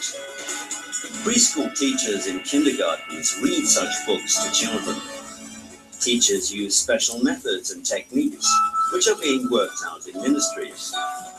For example, the Danish Ministry of Equality has printed a guideline for nursery teachers called Kindergartens, where there is a place for peppy princes and pirate princesses. In Latvia, you can find books for boys entitled The Day When Carlis was Carleen, and for girls, The Day When Ruta was Richard, published under the patronage of the ministry. And you encounter the same situation in Germany. For instance, the pupils of one German school swapped sexes. In honor of Gender Equality Day, boys and girls cross-dressed. In fact, everybody took part, both teachers and students, because, according to Europeans, it helps to reach mutual understanding. Über sich in der Schule, wo sie sehr lange in ihrer Jugend sind, nicht verstellen müssen, sondern sein können, wer sie sind. If you're shocked by all this, handicraft and PE teachers can come to school in a skirt, makeup and high heels, and a school wearing men's trousers and false beard.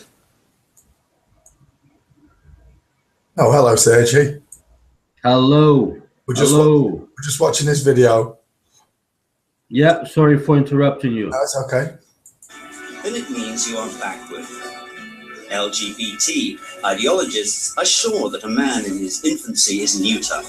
That's why he can later choose who he wants to be. He, she, or it.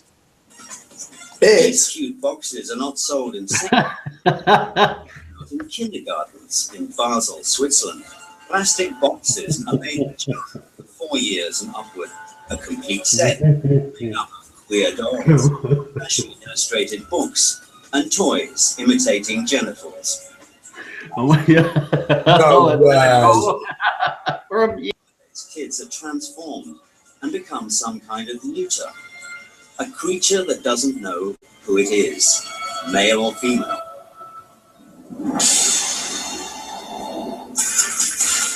This is Max. He is 2.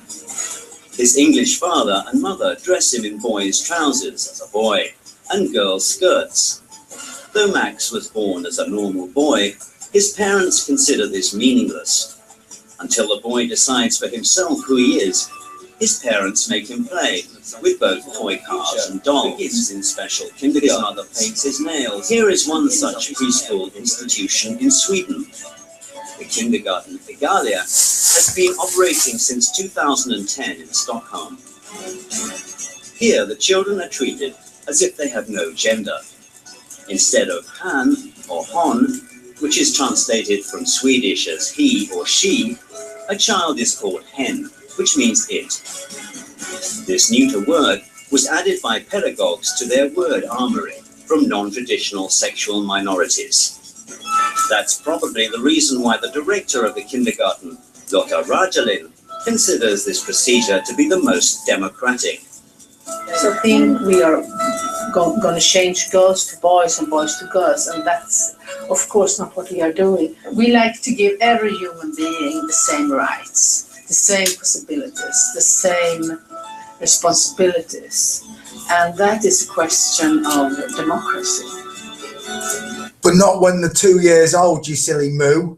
Oh my God. Here is how this democracy works. Kids play with neuter dolls and read books about a boy who loved pink and a dress with white polka dots. Boys must play in a doll kitchen with girls, and girls must build cities with Lego construction blocks. And this is also the situation in France, where bureaucrats from the Department of Education came to one of the kindergartens. They were shown an open lesson, where kindergarten teachers help children to overcome stereotypes. The figures of boys and girls are attached to a blackboard. The children's task is to dress the figures so that they portray neither male nor female. Films about these new children are brought to the attention of teenagers at the age of 12 to 14. For example, this movie called Tomboy. This term signifies a girl who acts like a boy, and it tells the story of 10-year-old Laura, who understood that she's a boy. In addition, this girl falls in love with her female neighbor. This boy-girl story was lauded by critics, and it won the Berlinale 2011 prize. It's difficult to believe that this outrageous film about a girl who likes to be a boy is shown to pupils in France. Within the framework of the program School and Cinema, it was seen by 46,000 French pupils. And German teenagers at the age of 13 are given odd questionnaires where they must think, do they belong to the right gender? Here are several questions. When and why did you decide to be heterosexual? Is heterosexuality only a phase which you'll overcome? Is it possible that your heterosexuality is the result of the neurotic fear of the people the same gender as you? You must admit that such questions are difficult to make out by adults, say nothing of 7th graders. They try to make neuters of modern children who fall victim to a doctrine accepted in 1995. This was when the transformation of a person into a mysterious it began. In Beijing, during the UN World Conference, the notion sex was changed to gender. Is this like Cousin It out the Addams Family? How far does this go back? Out of respect for people of non-traditional orientation. At the time, it seemed nothing special, but many psychologists and sociologists think it could lead to the fall of human civilization.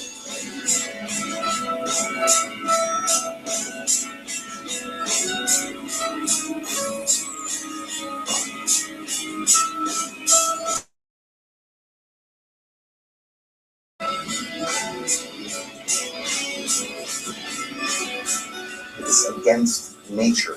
The concept of gender mainstreaming, it's an ideology, it's not a science, although you can study gender mainstreaming, gender studies, you can study in European universities, but it's not a science, it is an ideology. It's an ideological study. And this ideology says that the social gender, the social sex is only trained and educated, achieved by education, and that beside the roles of men and women are many, many other roles one can choose for himself, and that is a big enrichment of personal life to choose one of those roles. Don't tell me that's Einstein's wife coming up.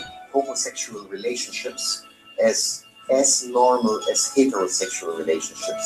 The ideology says that also heterosexual behavior is achieved, so we should keep for the children the gates open to choose the sexual identity. How did it happen that conservative Europe, having honored family traditions and traditional values, began to accept the freedom of minorities and legitimize the corruption of kindergarten children? The fact is that nowadays many followers of non-traditional European values are in the halls of power, as the analysts say. This is Aarde Lysbakken, a Norwegian politician and millionaire who doesn't conceal his non-traditional orientation. Not long ago, he headed the Ministry of Children and Family Development, and now he is the leader of one of the left parties in Norway. Having left his ministerial position, Lysbakken donated 13 million krones to promote a new program of non-traditional sexual education in Norway's kindergartens and schools. And this is Daniel Cohn-Bendit. He is the leader of the united faction of the Green Party in the Euro Parliament. He did say 13 million, right? 133. Man who started his career as a kindergarten teacher in Frankfurt am Main, where he was accused of paedophilia and, moreover, a few decades ago, casually depicted shocking things on French TV. C'est quand même, faut être honnête, sérieux, un petit peu. Moi, je travaillais avec avant des tout petits, là, les tout petits, c'est autre chose, mais avec des gosses qui avaient entre 4 et 6 ans. Bah, vous savez, quand une petite fille de 5 ans et demi commence à vous déshabiller, c'est fantastique. Oh my God, he needs hanging from the nearest tree. Do you want your children to be in every culture, when men start to behave like women and men start to dress like women, that is done in the final phase before a total collapse. And Paglia came out and said that transgender mania is a symptom of the West culture collapse. Let's go back to the clip where we left it off. Here it is. To the world, because in fact these phenomena are inflaming the irrational, indeed borderline psychotic opponents of Western culture in the form of ISIS and other jihadists. Nothing more, better defines the decadence of the West to the jihadists, okay, than our toleration of open homosexuality and this transgender. You summoned him. You summoned him. Mania now. I think that any vision of the future, the futurists from the science fiction of the late 19th century into the 20th century, usually they have projected that men and women in distant space, okay, will start to conform to each other in gender, and you see that in you see it in Star Wars. The gender seems to start to be erased. Men and women are working side by side, almost as units, and there's something mechanical about it. There's shaving away of gender differences. Okay, yes, right. Mom, do you think LSC used to be a woman? More and more, the masculine is seen as somehow retrograde. That's right. She realizes there's a scientific attack on men, and she knows a lot more than she's letting on. I'll just leave it at that. She's a smart lady. She studied history. And she is for people to have equality and freedom and for people not to be abused. But you've got to defend masculinity because that is the bipolar heart of humanity. The feminine and the masculine together make humanity. That is our journey together over thousands of years, over the eons. Our struggles. And women have done things to men, men have done things to women. But to then have the species turn against itself is the end of the species as we know it. And the social engineers, the social Darwinists, the transhumanists, eugenicists have written countless books that we've reviewed, we've covered, we've quoted. I've made films admitting this plan. And she's trying to get folks to think. She's a smart professor. So she's giving them little hints. Like, it's almost like it's a machine. It's almost like they're stripping something away. It's almost like we're being dehumanized. We're side by side working like prisoners. That's right. The globalists are jealous of that connection between men and women. They don't like the love humans have for each other. Brotherhood, kinship, fatherhood, motherhood, male bonding. They're going after rituals of men bonding. They're going after rituals of women bonding. The globalists admit. What about James bonding?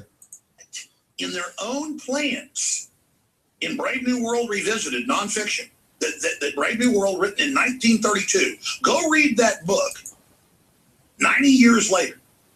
90 years later. Brave New World. Almost 90 years later. And you go read that, and it's almost all come true in ways. And Huxley explained in 62 before he died, as I've said many times, I played the interview here, an hour-long speech at Princeton, hour-long speech at Berkeley, excuse me, the one at Princeton as well. And he said, no, my brother runs the UN. This is the eugenics plan. We call it transhumanism. And once we mix up the sexes and put chemicals in the food and water, then we're going to feminize men, make women masculine, but then we're going to mix the two, and then we're going to have a planned species, and you're going to be ace. I ain't jumping nowhere, and I certainly ain't jumping for LSC, baby. Sexual. You're all going to have shaved heads. You're going to wear gray uniforms. You're like, I've heard of that. I saw that in the movie THX 1138, which George Lucas admits is his version of Brave New World. I modded you. Put the full link in.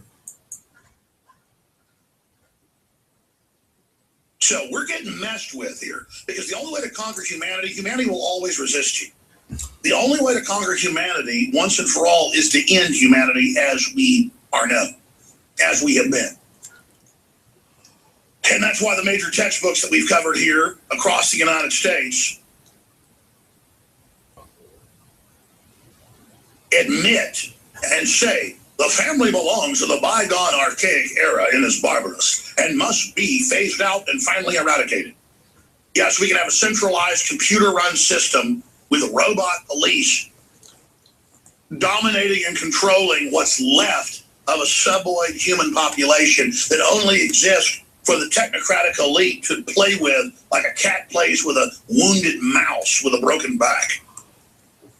The ritualized domination of humanity, the trampling of humanity, and the being trampled. To quote George Orwell. You think? I think you've got a link. I think you've got a link, Jimbo. If you haven't, let me send you a private one. Oh, I clicked on one.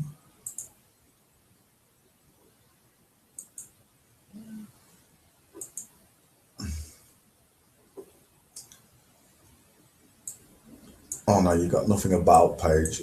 Nothing on your about page. How's that possible, Jim?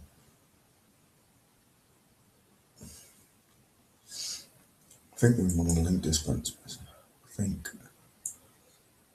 Winston is progress towards a better engine or a faster rocket or better food production or cleaner water, better health, more clothing, more shelter, more culture, beauty. No, Winston, we're an ugly culture. We're a culture that's going to run you over and we're going to be run over. You look at me, Winston, with black circles around my eyes and my wrinkles and how unhealthy I look. But the fact that I'm unhealthy and dominated shows the vigor of the parasite spirit we have created, the demonic force we feed, our god of death and humiliation and suffering. You want an image of the future, Winston? It's a big black bloody boot stomping on the human face forever. Alex Jones. For Satan! I add a little bit to what O'Brien says to Winston, but I think you get the mode. I think you might be in the mood now.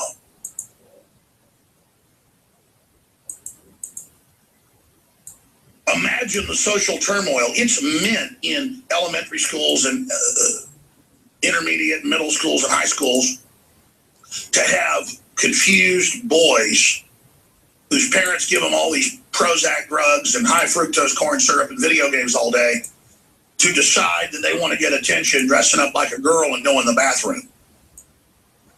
Truth is, you can just put dark eye makeup on and act upset and alluring, and you'll have all the women chasing you around. It's been like that for 30 years. I didn't have to do that, but the point was that with guys that did that, it was all a big joke. I'd sit around laughing with them in college, too. So if you want to do that, don't dress in a dress and go in there, wearing a dress with a cherry pattern on it or a cupcake pattern on it with, curlers in your hair. Just dress in black and act alluring like you're a vampire. That'll get the 14-year-old girls all day long, 15-year-old girls if you want. But no, imagine 14-year-old girls, they're in not the restroom, but in the gym. And there's a guy in there with long hair, and he's got the same hormones. He's attracted to women. Let me tell you, half these so-called gay guys, you look at the anthropology, they're getting more girls, more dates than the straight guys. It's all bull in most of these cases. And it's a way to then get in the middle of the school, make a huge scene out of everything. People complain, and now it makes the whole talk of the school how 3 or 4 guys are in the girls' locker room now, and you're going to make the school and make the parents submit to it. And then it becomes the big issue in the school, and now it's not reading, writing, arithmetic, the Constitution, the Bill of Rights, Declaration of Independence, science, exploration. No, it's all, I'm transgender. And of course, you don't see girls doing aggressive stuff like this. There's almost no cases of women claiming they're boys and they want to be in with the boys. No, the women that think they're boys, they want to be in with the girls too.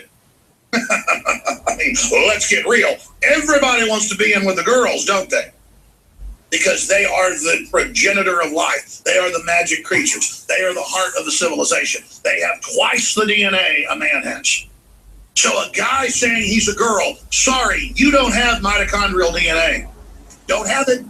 You're not even the full species. Women are. But you won't hear one word from the... Women are. Which came first, the chicken or the egg? Chicken, of course. Feminist about this because they tell women they love them because they want to control them and keep them on that reservation real close to them so they can destroy you. The truth is, women, throughout their mitochondrial DNA, they now have proven this, will release new genetics, which are actually old genetics, for key times, and will decide the sex at the embryonic level and what to activate in the male that's going to be created, that comes out of the woman, out of the earth, out of God's creation. How magic is that? To defend women. Men are a weapon of women. Men are here to serve women. There you go. That's just what I told you. There isn't a single man on this plane that will not do anything that his mother, sister, wife, whoever it is, that woman that means the most to him, he'll do anything for her. And when the women wake up and realize what they've done to their children, every girl and every boy ever born, oh, run for the hills, greedy old bankers. Men are here to die and build for women. Men are nothing but the entire defense mechanism of, not just in mammals, but in all major species. And there are some roles, some species, where the women act as defenders as well. The point is, the idea that men and women are in competition is a sick joke. And the fact that men treat women bad and don't know how to get women's affection shows how stunted and destroyed they are, because there weren't men in the house to show them how a man acts and to show them what women want. It's pathetic. I'm not gonna sit here and take it anymore. I want more candy. I want more video games. Why? Well, there you go, boys and girls. You heard it from Alex Jones.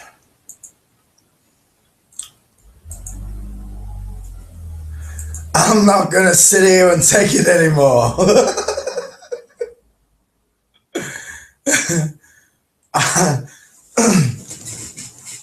Do you hear me, mommy?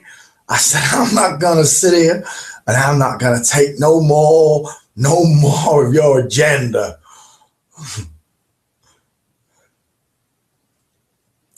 Candy, candy baby. The many chiefs and not enough Indians. The faulty AF camp. Well, we don't go to the concave conventions, that's for sure.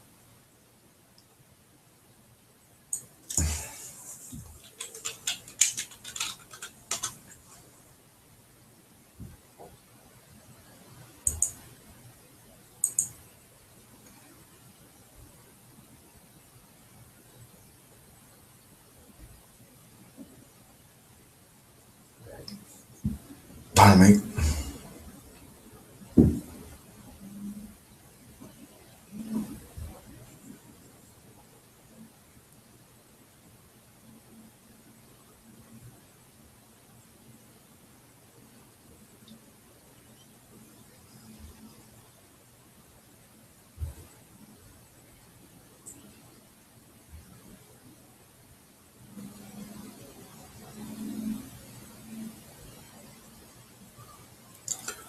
Wow, loads more flat earth content. Hello, James. Hello, how are you? I'm all right. Well, it's been a pretty chaotic day on the Flat Earth channel so far, and it's still morning. Yeah. But that's good. It's a very passionate subject, and it merits the attention that it's getting. It's not always positive, but it's a good thing no matter what's going on, I think, somehow. Agreed. We've had a few shocks this week, so what's your stance on the old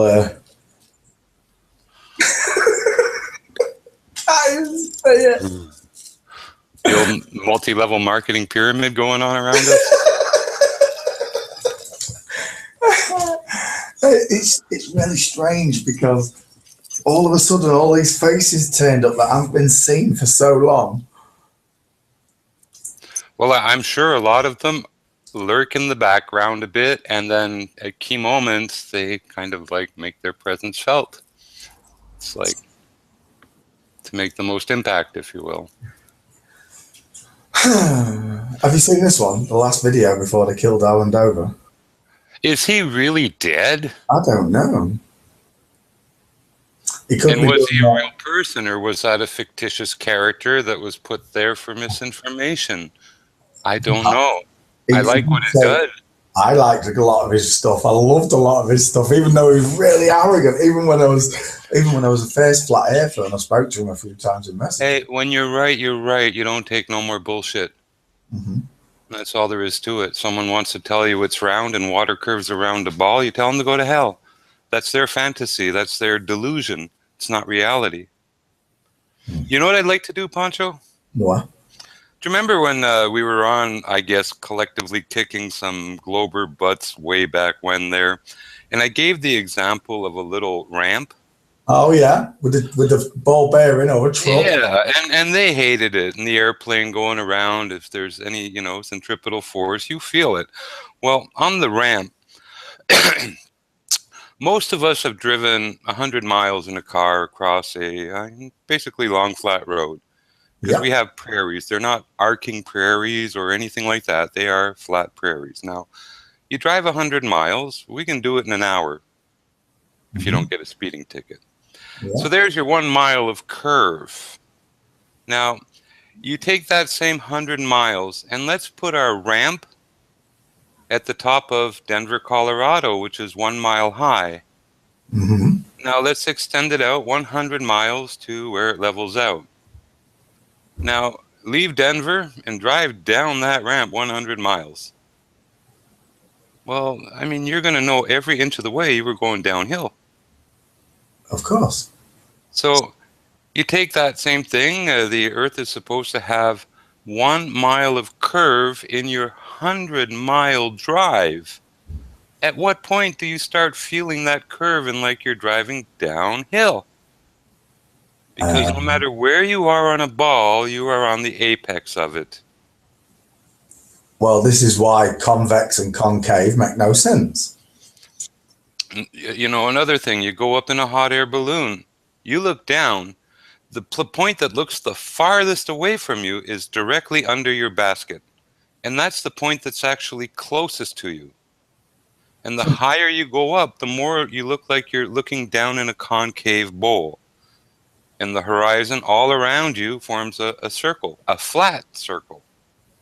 But it actually looks closer the farther you look away than down. But that's your perspective, right? That's the way the lens of the eye works. No, it's actually what you're seeing, because if it was a ball beneath you, the angle would curve away.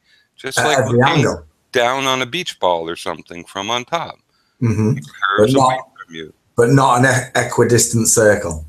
Yeah, what's underneath you, the apex of the ball doesn't look the farthest away from you, with the edges of the ball rising up to eye level. That does not happen. And with a concave, it'd rise above that level, right? Let me see if it was concave. Yeah, it should go the other way. Yeah. Definitely. But that's the ramp. We've covered the ramp. Again, like I say, if you can drive 100 miles on what we call a prairie, you know, like they don't call the abysmal plains the abysmal arcing plains. We don't call the prairie provinces the arcing prairie provinces. If there was an arc, we'd have to take it in, the curving prairies. They'd look like the McDonald's M sign. Pretty much. Yeah, yeah. And that's on the lighter note. On a more serious note, we have this fluoride that they're trying to, and you know, I'm guilty as any of having put it into 1 million people or more, but we have this fluoride issue. And, you know, one thing that people think, and it's fair, it is a dangerous substance, and there are multiple ways to use it in the body and in a body. Now, why is fluoride so dangerous, okay? Any machine, you have a kill switch. You know, if it breaks down, if it's chomping someone up, you can hit the switch. It stops the thing from working. People have a kill switch too. So do animals, so do everything. And it's partly related to our central nervous system. Now, living people, dogs, cats, everything, we're made up of what we call organophosphates. It's sugar built up on a phosphorus base with some amines, okay? That's pretty simple. When you add fluoride to organo compounds of phosphates, or you get what they call fluoroorganophosphates. Now, some of the examples of fluoroorganic phosphates were popularized during Vietnam. They're Agent X, Agent Orange, Agent Brown.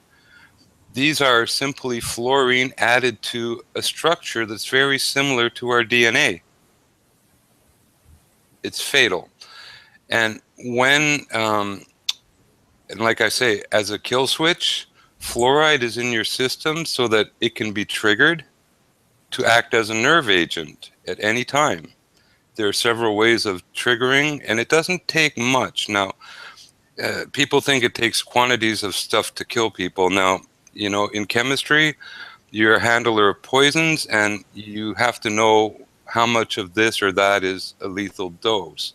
Well, with cyanide, as an example, as a base to work with, 1/20th of a gram of cyanide can kill a person, meaning 1 gram can kill 20 people. Botulism toxin, pure, 1 gram, can kill 120,000 people.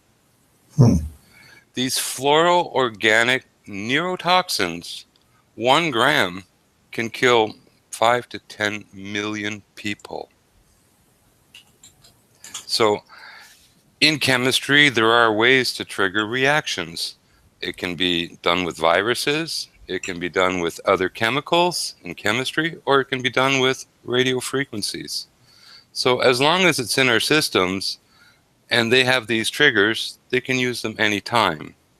So I think that's partly why they're not really worried. If there was a big revolt and they did have to just kill us all, they kill us all, and it's done deal. It's not a big problem, because you have been like fed this stuff that you know, at will, they can trigger your kill switch and you're gone.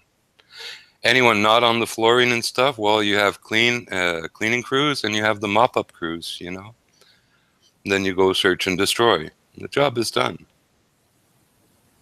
So that's on the heavier note. That's really why the fluorine and the fluoride is in our environment and how it's going to be used in the end. It has all its other side effects and nastiness being there now. Cancers and brown teeth and you name it. It has such an affinity for calcium that it'll rip it out of anything, out of glass, out of your teeth, out of your cells. It don't care. Just loves the stuff. But that's what it's there for. And like I say, if you want to research some of these fluoroorganophosphates, these nerve agents, you're welcome to. There's lots of information on how they can be used to trigger. You can feed an animal this stuff and then kill it with certain frequencies. You can kill it with addition of a special bacteria that'll trigger this as a nerve agent, and you can do it with another chemical. So there are 3 ways to engage a kill switch in a living organism, and they use fluorine as a key to it, because once fluorine is in the form of organophosphate, fluoroorganophosphates, they're nerve agents.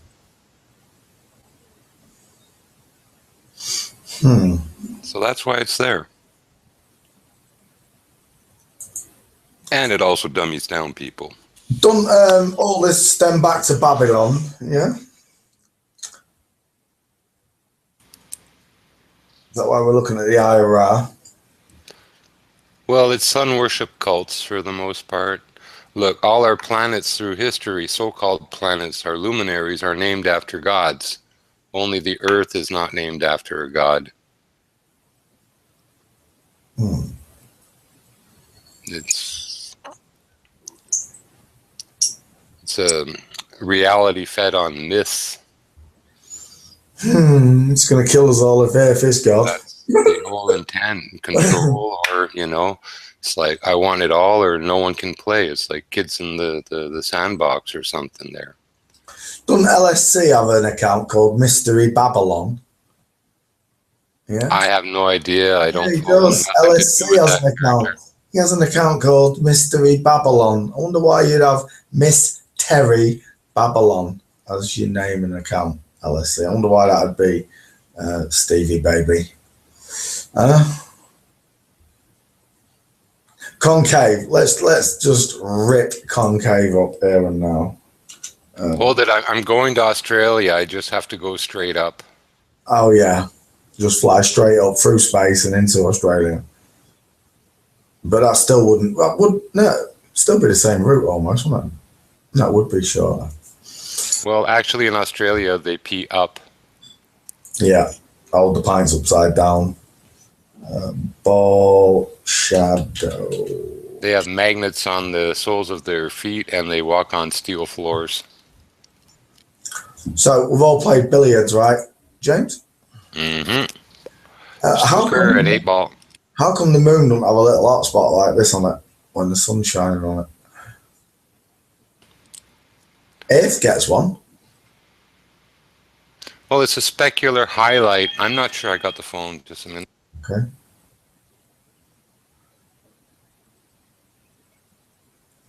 You're right. All rivers run down. Watch. Like a river flows gently to the sea. Wait for me.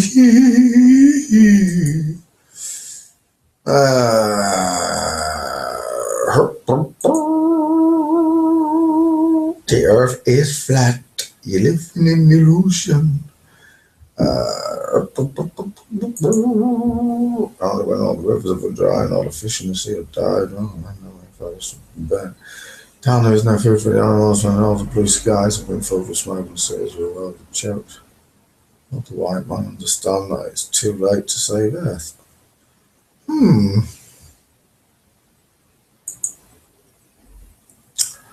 All rivers run to the sea. See, now this demonstrates it perfectly. We don't even have to go any further than this. LSC, right? Okay. You're saying he's got, right now, what you're saying is LSC's version's got a different version of this, the opposite of this one, where all rivers run upwards that way, right? Inverted gravity, I guess. Inverted gravity, yeah. So if we was to flip that upside down, you'd have basically the opposite effect of this. When in fact, this is the effect, right, James? Water sits level and flat. Everywhere, universally. Look, you level, I don't care if it's a football field, you use a hose that's open at both ends and a little colored water. You can level anything with an open hose. Any, 10 feet, 100 feet, 1,000 feet, 10,000 feet. You can make a road so level that, and you use water to do it. Water always finds level. That's right. So, hey, Mum, it don't matter, right? Because you're drinking water that's been here for thousands of years. Of course, you're drinking other people's pee. We all are, aren't we, James? It's a cyclic system, and nothing can be created or destroyed. It just changes form. Mm-hmm. It's So like once energy. it was pee and then it turned back to water. Yep, an object at rest stays at rest till another force acts upon it. Like I say, Mike Tyson, the Neil deGrasse Tyson with his microphone, that little microphone was happy just snuggled on a little table somewhere. Then this buffoon grabs it, gives it some potential energy, holds it over a liquid medium, a fluid, lets it go and says, see, there's your proof of gravity. Look, why don't Mr. deGrasse show us the proof of gravity that they found at CERN? They spent $100 billion to find a gravitron. They still can't find one. Yeah, hundreds of years they haven't proven gravity because it's not there. It's all about fluid dynamics. They want to throw in this G, little g and big G everywhere. Screw them. It's just gobbledygook and nonsense. Flat earth math. Charles. It's water doesn't care, right, James? Never, ever, ever. You're listening, Salazar. And fluids, per se, never. What was you going to say about Charles? And Charles can measure the curve in his bathtub. He figures it'd be about 1 angstrom if he had an instrument sensitive enough to measure his curved water in his curving bathtub. And I still hold him to that quote. If he had an instrument sensitive enough, he could measure the curve in his bathtub. So Charles, flat earth math, I'm sorry, it's a bit of a joke. When you look at centripetal force, like the guy with the ball and chain in the Olympics, he spins around. Yeah. The instant he lets go of that ball knows where it's going. It's going off in a straight line, going to do an arc and land on the grass somewhere downfield. That force is magically erased with the ISS at 17,500 miles an hour. Everything all becomes beautifully neutral buoyancy, and they fall perfectly around a rotating, spinning Earth around the sun and through space. And whoa, at some point, it should be easy to see that it's fantasy. They've made it all up. Oh, yeah. They've recreated the physics for space with gobbledygook and nonsense. The fact is that ISS orbiting at 17,500 miles an hour, at any point would shoot off in a straight line and go till it never comes back. It's like there's an imaginary tether connected to it, a weak force, 250 miles away from the Earth that called gravity that's holding it perfectly locked in this orbit. What bullshit. I mean, people grow up, Mind you, I can say grow up and stuff. I believed it all like everyone for years because it was just so stuffed in my face and I had no real reason to doubt any of it. So that's over. I mean, I have too much technical background. Water don't curve. I know how to measure angles. I know what arc radians are. I know what tangents are. Fuck you, NASA, and your freaking flat earth math with your bullshit math. tangents stay real, even, quote, on the ISS and these orbiting bullshit that you guys are making up. Look, 99% of data and telecommunication traffic goes through underwater cables. 1% goes through 17,000 satellites? Yeah. Why would you waste that energy on 1% of your data to send up rockets and satellites? Whoa. And you know, these claims of satellites, why would Google be investing in, you know, that Operation Loon, which allows them to send up balloons for internet and other data communication at will? Thousands and thousands are just launching and providing internet data for people with. I thought the satellites were doing that. I thought the underwater cables were doing that. Why do they need to send up thousands of these balloons? It's just don't make no sense at all. You know, you don't have to be Columbo to put two and two together. You don't have to have a London fog jacket that stands up on its own and salutes when you take it off. That must have been one crusty, dirty old jacket, because it really looked like a crusty, dirty old jacket. The guy spent all his time sitting in that little car of his, like, splurting the inside of it or something. I don't know. But he did solve crimes, and he was simple about it. And that's how people should solve this frickin' flat earth nonsense and the ISS and space bullshit. It's all simple in the end. It's, you know, the more convoluted a story is, the more fucking likely it's a lie. So you look at NASA, how convoluted is their shit? It's pretty fucking convoluted. Damn. But before I get on a negative beat or something, I'm just going to bail. You have fun, Poncho. I'll be watching in the chat, enjoying it all. Thanks for coming and injecting that into the lobby. And don't forget the wedge, you know, a mile-high wedge, drive down at 5,000 plus feet, 100 miles, you're going to know you're going downhill. Oh, if you're on the apex of a ball and you drive 100 miles across a arc prairie, you should feel like you're going down. You don't. There's no curve. There's no arch. In 60, I guess, 7.1 miles, there should be a degree of curve on this earth. And there isn't. You multiply that by, like, I guess it's, I forget how many, but about 24,000 or something. And you get 360 degrees. But in any case, on the page the other day, the circumference of the Earth is not 25,000 miles, Poncho. Yeah, no. Anyway, have fun with these blowbirds, educate them, keep on keeping on. Thanks for venting your delta there. Oh boy, I'm gonna go get a wedgie, a mile-high wedgie. And put a steel ball bear on it, won't you?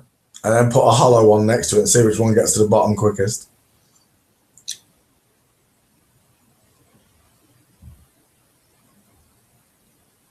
So, as we know, all water flows down.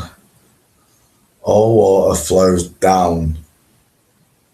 Apart from the water in Australia, which flows up.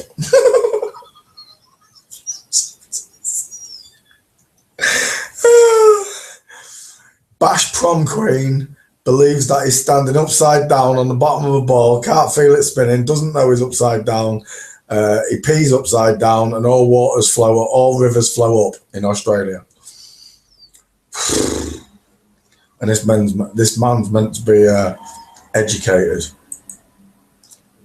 when in reality, look, it's flat as a pancake. Look, it's flat as the eye can see. There might be a few hills here and there, a few valleys, but you know that the world is flat. You do. You all know it. Look. It's flat, baby. It's all flat. As far as the eye can see, it's all flat. And it just gets better and better when you look at the flat cities. Los Angeles.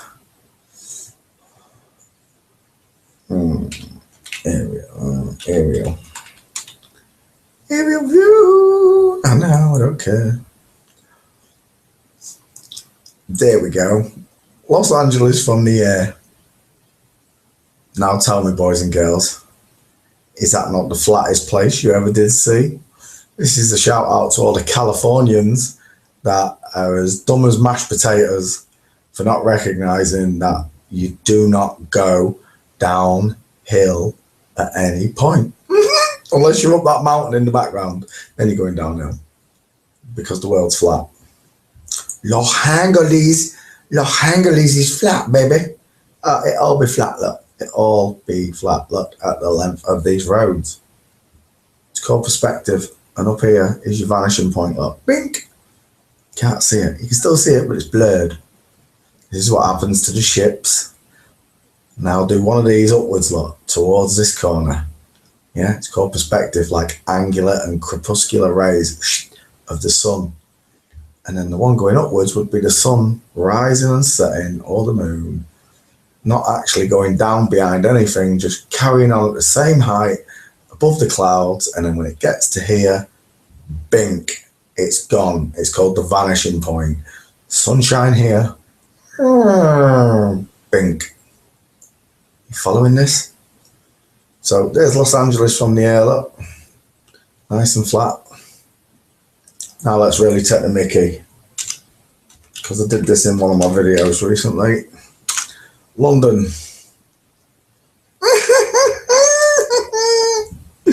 It's flat. All my friends in London that just don't get it. Look, it's not my fault that I'm not as gullible as you. Look, I said it. I'm not gullible like you are. Well, I was for 40 years. But then I had the common sense to listen to myself. There's no proof that if it was concaved, it would be dipping even more than the ball, you donger, and then shooting upwards. The sky, the land would be up there somewhere at the top. It wouldn't be here, parallel to the camera. So as you can see, London, 10 miles vast, lot. It's a vast city, 10 miles across, north, south, east, west London, and it's flat as a pancake. To all my friends out there who think I'm stupid, just take a look at this picture. Here's London, here's Tower Bridge, right there, look, the horizon's nice and flat. I know one day you're going to watch this video and this is just that one person. You know who you are. You live over here somewhere. And just about there, if you was to look out your bedroom window and look at this direction, you'd realise you were sat on a hill looking over a flat floodplain. Like the Abyssal plains, you know? Let's just, for all the people at home, the Abyssal plains, they're my favourite plains. Yeah. Where's your concavity now? That's all I'm going to ask you. You donger. You donger. Where is your concaveness now? Where is your concavity now? Look how they show the waters nice and flat, not bending upwards at the sides. The land not bending upwards at the sides. You see how they show that? Because the bottom of the floor of the sea bed, just like the bed you sleep on, is flat. It's flat, baby. The Abyssal plains.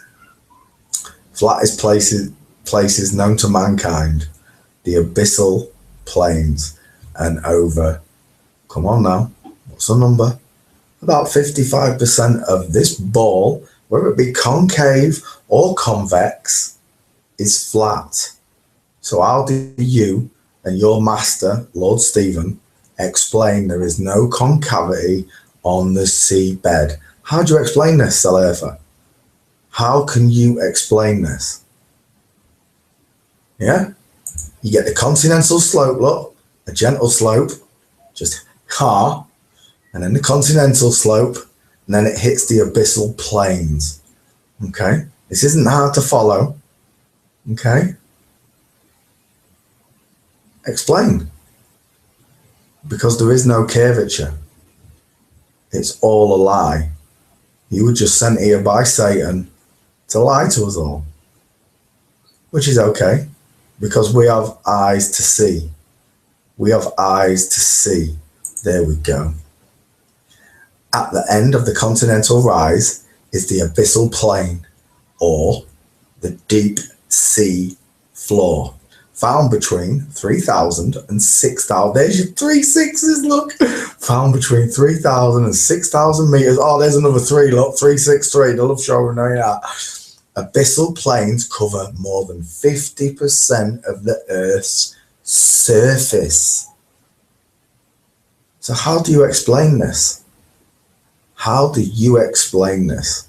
All rivers flow down and hit water level. They all hit water level, and then it slopes off until you hit the abyssal plains. They're not called the abyssal convexes. They're not called the abyssal curves. They are called the abyssal plains. And these babies are flat. More than 55% of the plain is flat. They're actually abyssal plains. You know? Flat. Like, as above, so below. You understanding? Are you following? You know? You should know best of all. I thought Stevie was the son of God recreated. When all the footage and all the sonar images show me that the world's flat. That's why a submarine can park itself on the seabed whilst the destroyers are above it and hide. Ain't it? Ain't it? These places are flat, baby. There's mountain ridges, just like on the Earth, at the bottom of the sea. And then you got more floodplains, more abyssal plains. How is this possible? How is this possible? How is it possible that there are thousands and thousands and hundreds of thousands of square kilometers of flatness? How is that possible? Can you explain to me, Cell Earther? Because the last time I checked, the Titanic, because all these shipwrecks, they sit on the bottom, don't they? Right? They all sit on the bottom there. They just lay on the seabed. Break up, but they lay on the seabed, look. And if we go to Titanic,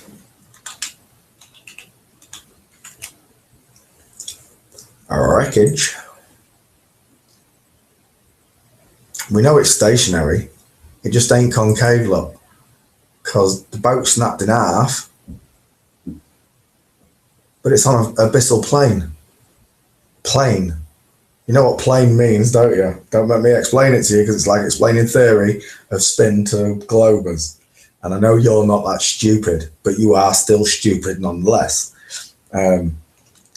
Anybody who doesn't know the Titanic conspiracy, which would be the portholes here, there are 13 windows, and the Titanic had 12, and its sister ship had 13, something like that. But also this this mark where it got hit by an iceberg, allegedly. Well, the steel's bending outwards, look, like something went in, something circular in shape, look. It's look, that almost looks like it's about the size of a torpedo. Dive! It's circular. Something went in there and then blew back out because all the steel's bent upwards. And it should be bending inwards, right? If it hit a big old iceberg, like they tell us.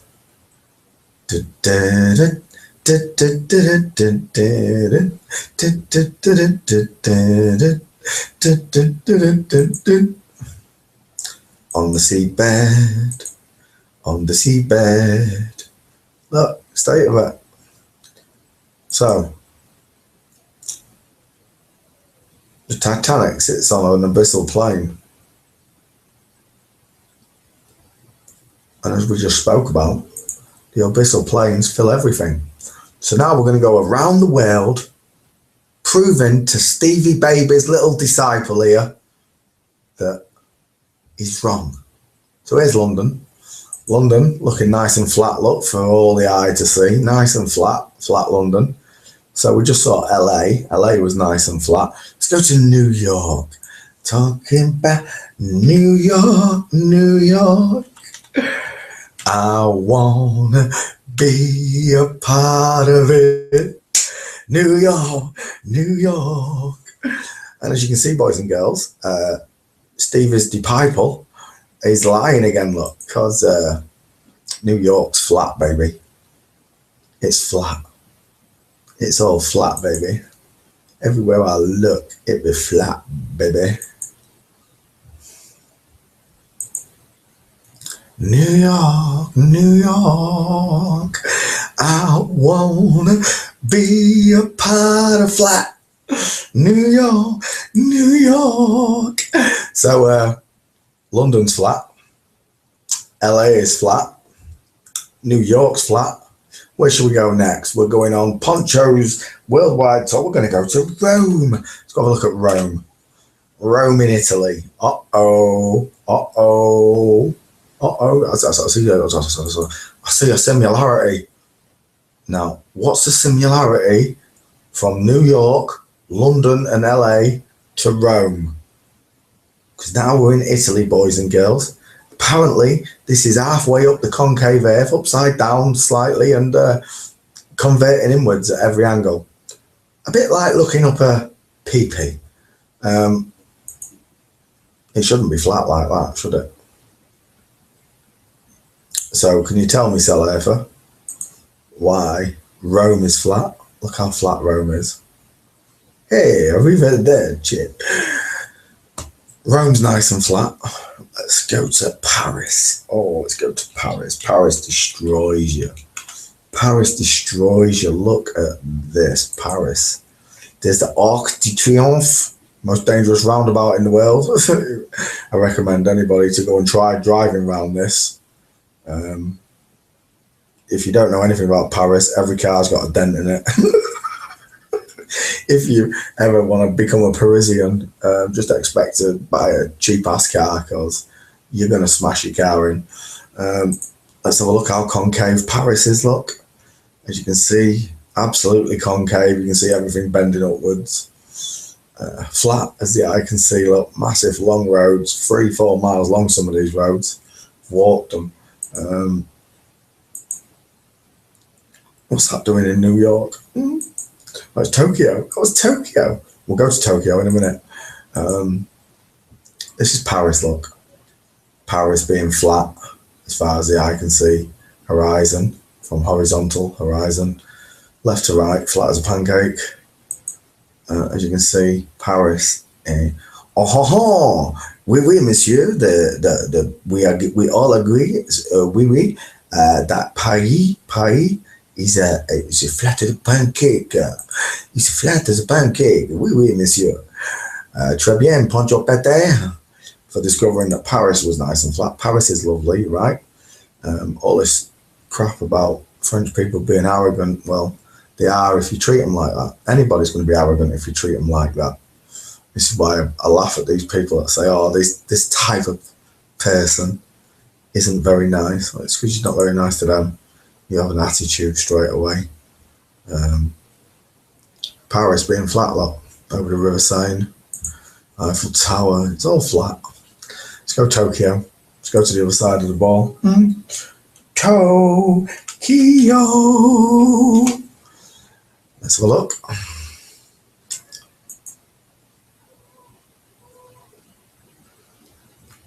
Now this is Tokyo, boys and girls. Now, apart from them, I think they're clouds, not even mountains. Look, this place is absolutely flat as a pancake. Look at this place. Tokyo's a brilliant one. Oh my word! Look how flat this city is. Look at it; it's huge. It goes all the way into these hills. Look, mountains, but it's flat. Again, this is another abyssal plain above land. I think that's what they all are. We should just call them all out floodplains. They're abyssal plains, which will flood with water when needed to be. Oh, look, I found concave. Just kidding, boys and girls. This is the Fish Islands. people like Lord Stephen and Mark Taylor batting for totally different teams but telling the same lie.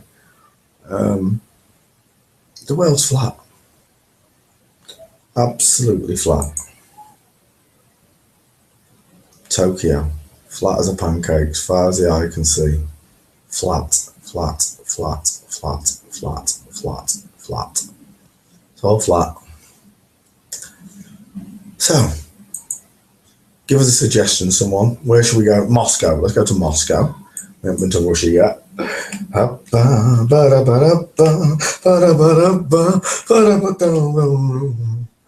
Moscow. Hello, Moscow. Moscow by night. Spaghetti Junction. I'm going to check the outer lane perimeter. Oh, no. Look at this.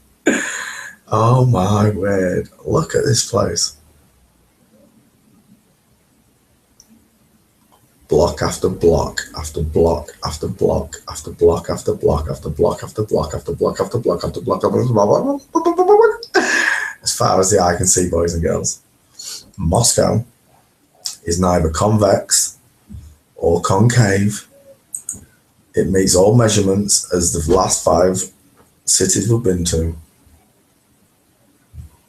and they all measure flat.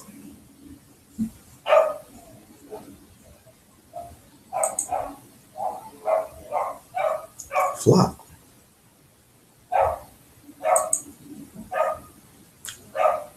Flat. Flat.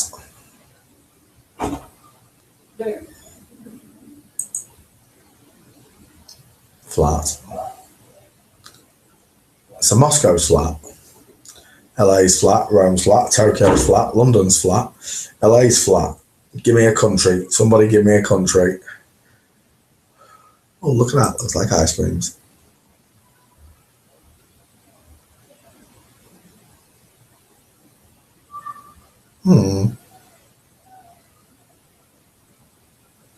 That just needs a candy cane coming out of there, doesn't it?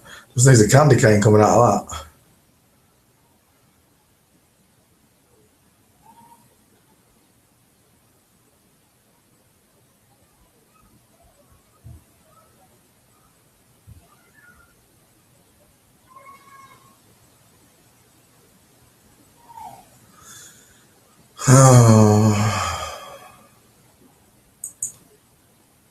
So, Moscow's flat.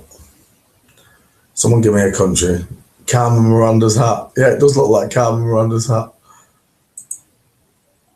I wonder if this is why they make ice creams this way. Walnut whips.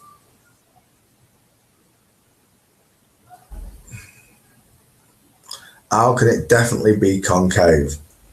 We'll just prove to you it's flat. What do you want to do? Go up a mountain?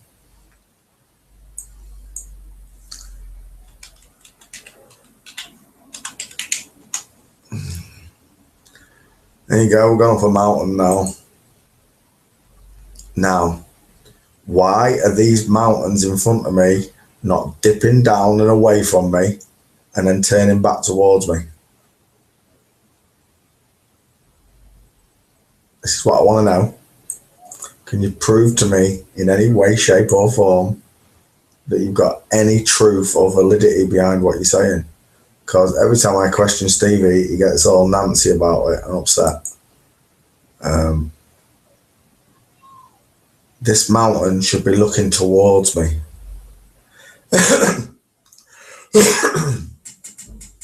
Why isn't it?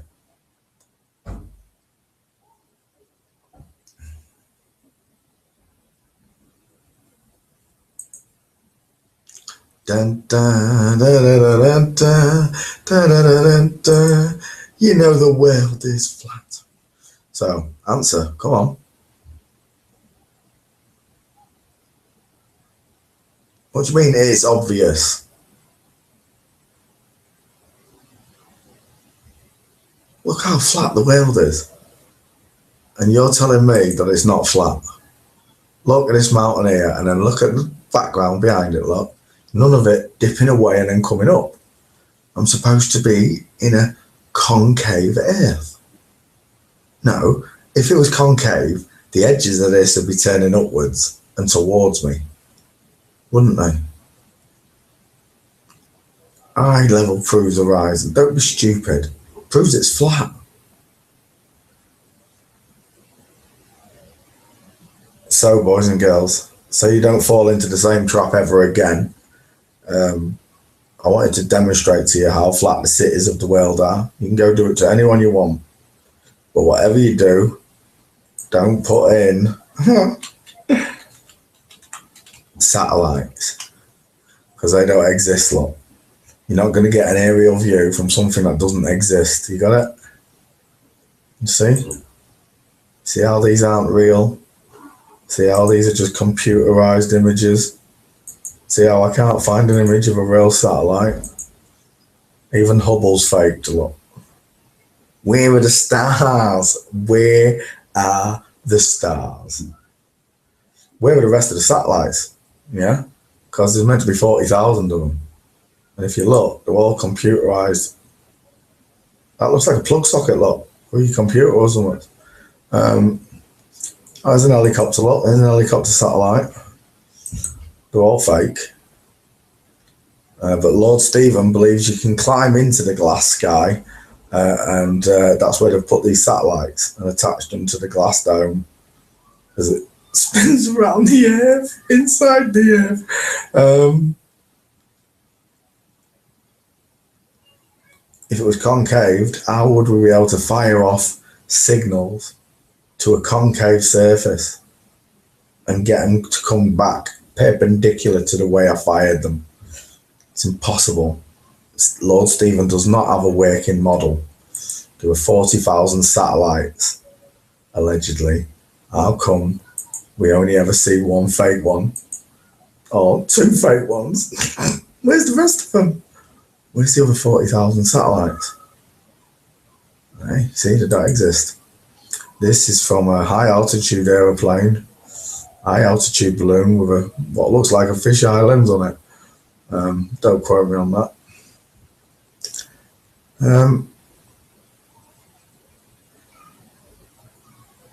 I want you to think, boys and girls, for yourself. I want you to free your mind, and in doing so, you'll free your soul. And when you meet people that are going to tell you satellites exist, but you've never seen one going in front of the moon, people will come into these lobbies, people will sit on the panels, and they will swear blind to you that they've seen this. And you never have. It's impossible. But they've got a picture of it, and they'll show you that picture, but you're not allowed to see the rest of the pictures. But it's lies. You've never seen a satellite go in front of the moon. And you should be doing. It should be glinting. If you can see the moon from 250,000 miles away, then you're going to see this satellite, which is real close, going in front of the moon. But that's not the case. You can't see them. If you look up and you put your cameras into the sky, all you're going to see is flashing lights, just like aeroplanes. I don't care how they're faking it, but they're faking it. You cannot see this from 250 miles away. You can't. You cannot see this. It's no bigger than a bus, look. So, even if it was the size of a football pitch, you wouldn't see it from 250 miles away. So, I want all you newcomers to beware. There are people that will gladly lie to your face and sell your soul back up the Swanee that you just saved by recognizing the truth that satellites don't exist. It's a load of codswallop. It's kindergarten stuff. And then after that, they've got rockets. Look at this. Rockets in space.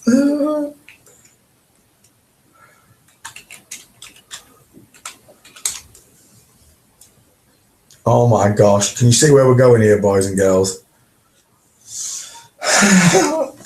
You can't find pictures of rockets in space. You can't. All you can find is the same crappy CGI rubbish that you find with satellites. Look at this. They can't even put the shuttle into space properly. Though. Now, if you can't tell that's fake, you need a slap. I'm that. I'm this. I'm that. I'm that. I'm that. Now let's look at what they will show you. It's just fake, right? You can tell. All of this is fake, look. No stars. But it's all fake. Can you see where this is going?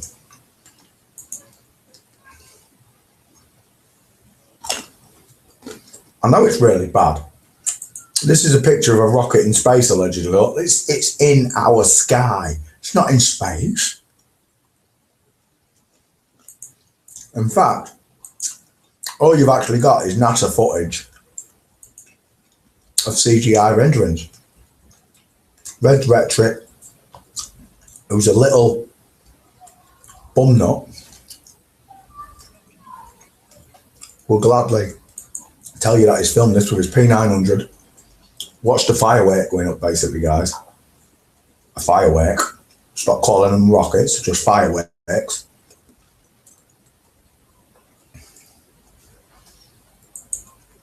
And you get this crap. In fact, don't look like a donger to me. And a ball sack.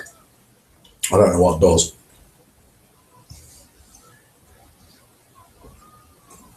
Look at the state of this.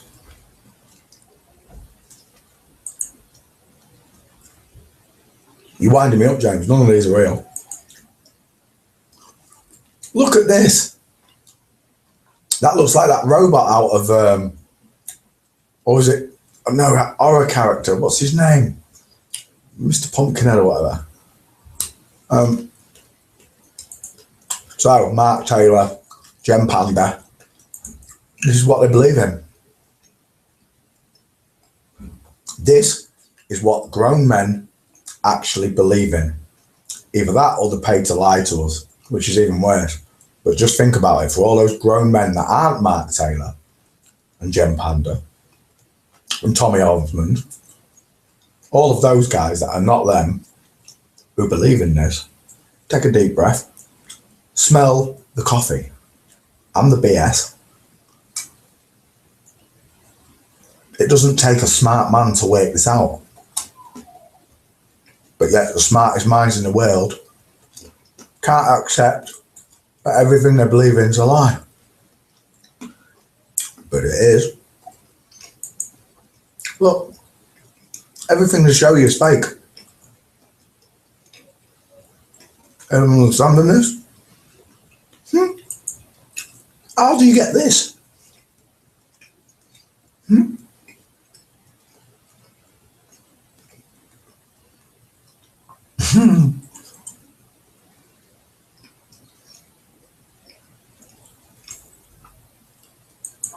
Look, all I put was rockets in space, and they can't show me one. Not one. Oh my gosh. Looks like the plant out the rocket little shop of horrors. Feed me, Seymour. Feed me now. But yeah, Negator, Lord Stephen. Even Lord Stephen still believes in space and this bull crap. He still thinks NASA's real. Which can only lead me to assume you're part of the conspiracy. Part of the truth and the lies. So now they're going to fake it with this crap. But where's that? What's happened to it? What happened to it after its first two failures? Never heard about it again, have you? It's just to keep people, the general public, into believing that eventually you're going to go and get a McDonald's on the moon.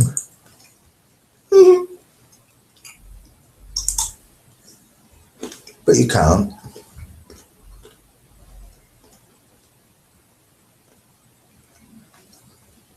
Oh my gosh. Right. Have we got any pictures of any real rockets? Oh my, look at that. That's an LED light on the end of a cotton wool bud. A pipe cleaner. That's all it is, on a bed of cotton wool. You are kidding me. This is the best you got. This is what Google is presenting to me as rockets in space. I did put rockets in space. I sure did, look.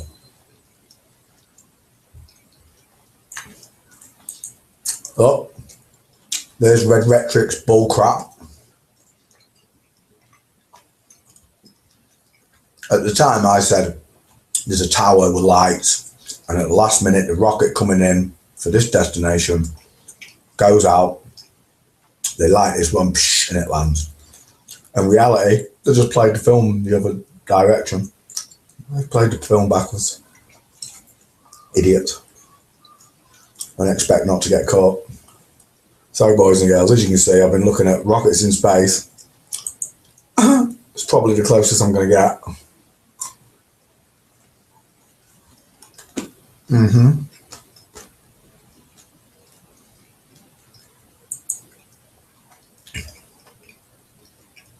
And there are no real pictures.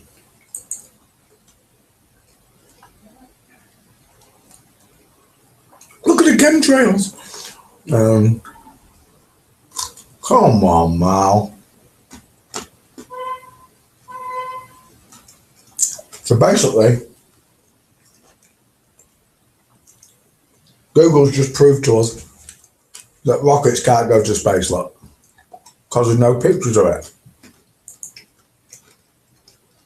Just like with the satellites, all I've got is a computer-generated image. That's all I can find, look. The satellites are fake. The rockets are fake. Oh, stars, look, Jimbo. Stars. Anybody, any of you astrologers recognise any of these star constellations? Anyone at all? I bet you can't recognise one. No stars. No stars. No. Oh. Oh. Stars. They're trying with this one. Oh my gosh. Seriously. You've got to be an idiot.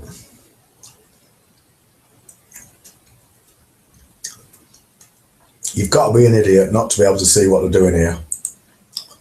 Oh my lord. They're trying to cross-pollinate men and women with rockets now. Ain't that summit? Hey, ain't that summit? Ain't that the truth? I believe in the Quran it says shaped like an egg, a hollowed out egg.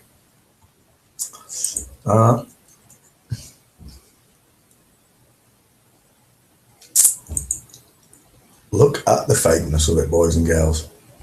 I asked for rockets in space, and all I got was this nonsense.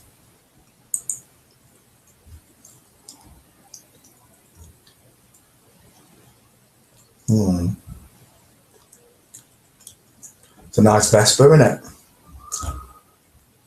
So basically, boys and girls, we've just come to the conclusion, well, I have,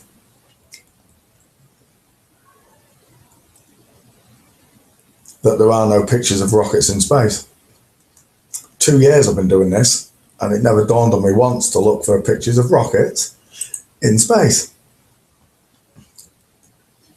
Well, boys and girls, you heard it here first. Not only are there no rockets in space, but there are no satellite pictures in space, even though we've got 40,000 of them for telecommunications. Oh, sweet Lord, tell me you don't believe that's true. Tell me none of you out there are actually believing that, because that's a Mark Taylor picture if ever I saw one. I took this with my Newtonian 8-inch telescope, and I compiled and stocked and then stacked 74 pictures relatively on top of each other therefore enhancing the data and the image. Well, data's all I needed to hear because data makes an image, whereas pixels make a picture. So there you have it, boys and girls. Definitive proof that there are no pictures of rockets in space. I'm going to go back. Look, we're at the bottom of the page anyway. So we're going to go back to the top just to show you all that was rockets in space. Look, there were no rockets in space. Should we do planets? Let's do planets. Let's have a look at planets, shall we? Oh my lord, it just gets better and better. Allegedly, you're this tiny little planet here. Third rock from the sun. Look, 1, 2, 3. The third rock. These are rocks on the sun. You're this little blue one here. Right, this planet should be huge, right? Why are they demonstrating it this big from us? If it's not really that big. Because if that's what the sun's meant to look like,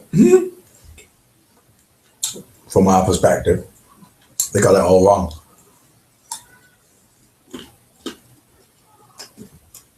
Right. For those of you with a keen eye out there, you're starting to recognise something else, look. There are no pictures of planets, look. Just these computer-generated images again. Just like rockets in space. Just like with satellites in space. We've got another problem, boys and girls. There ain't no rocks in space neither, look. What is this one? Is that Neptune? So,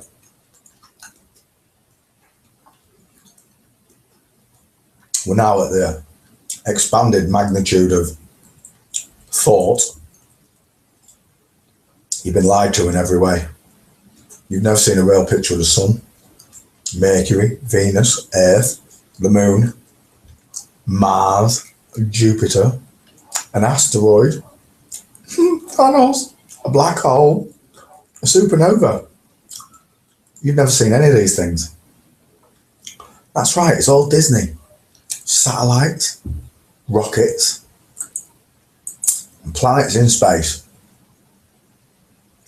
That's right, boys and girls. They've lied. They've lied about everything. They want you to accept this is a real picture, that this satellite that you can't see took a picture of that satellite when you've never even seen one past the moon, let alone another picture of a satellite in space, because you've never seen a picture of a satellite in space, which was proved. So there are no pictures of satellites in space. The only true satellite would be the sun and the moon, I'd assume. The rest, I don't know what they are. The Holy Trinity, the sun, the moon, and the earth.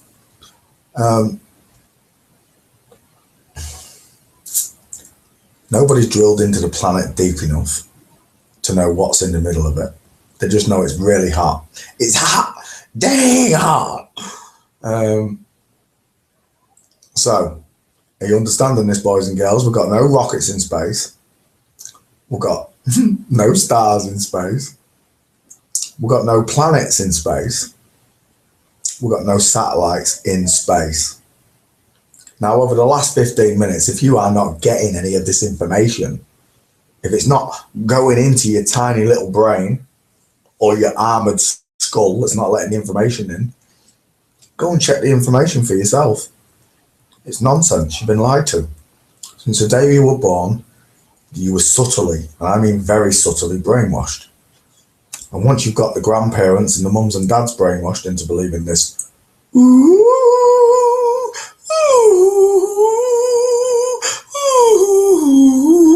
once you get them believing all this bull crap, they're going to pass that bull crap on to their children and their children's children and their children's children. You can see where I'm going with this, can't you? So by the time they get to you, you're just a brainwashed muppet who believes that the moon is 250,000 miles away and he can see it. You believe you can see the moon from 250,000 miles away when it's only 6,000 miles in circumference, a quarter of the size of the Earth. You must be mental. Let alone a telescope that can see all the way back in time, including you, because you can see these things all the way back in time too. You're not time travelers, people. You need to snap back to reality. Oop, there goes gravity. See, they even show it on a flat disc. Because you live on a disc world. You do. All water runs down, finds its level, seeks to its lowest point, and then stacks upwards.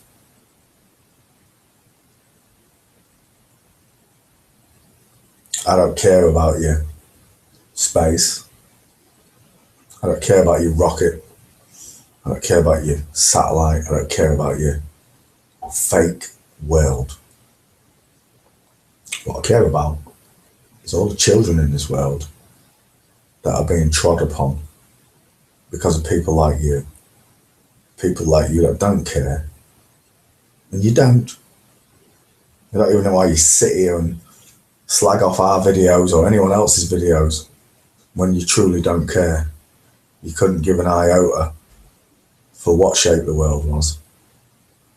You wasn't put here to change it. Well, I was. I found my true calling. And I might have shouted and screamed a bit, but my point will be heard. I won't go quietly. I'm shouting louder, and I'm swearing for all those children's voices that will never be heard.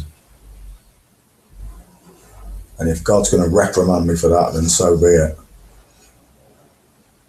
But you low-life scumbags that did this to us, you can send as many as you trolls in as you like. The proof is in the pudding. There were no pictures of planets in space.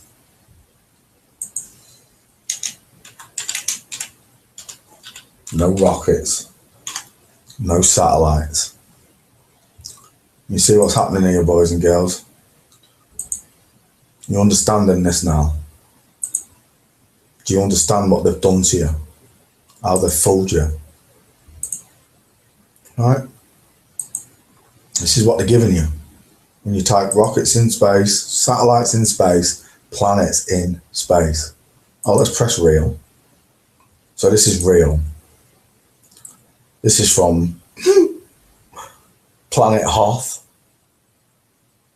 Come on, boys and girls. Real or fake? Because we know. I know that's a load of crap.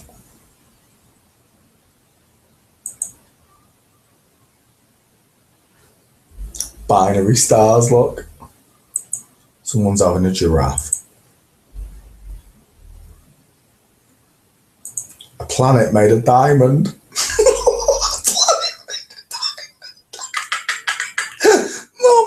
Mum, look how greedy they are. This is how greedy they are. Look, they made one planet a diamond. They just made a planet into a diamond. And they've named it, look, apparently. Oh my gosh. So all you greedy gold diggers, diamonds are a girl's best friend. Go and get yourself a load of that. We're supposed to be in the arm of this somewhere, Milky Way. God wouldn't make it complicated, that's right, he'd make it simple. The truth is always simple. So there are no pictures of Earth from space. Look, this is CGI rendering onto a backdrop.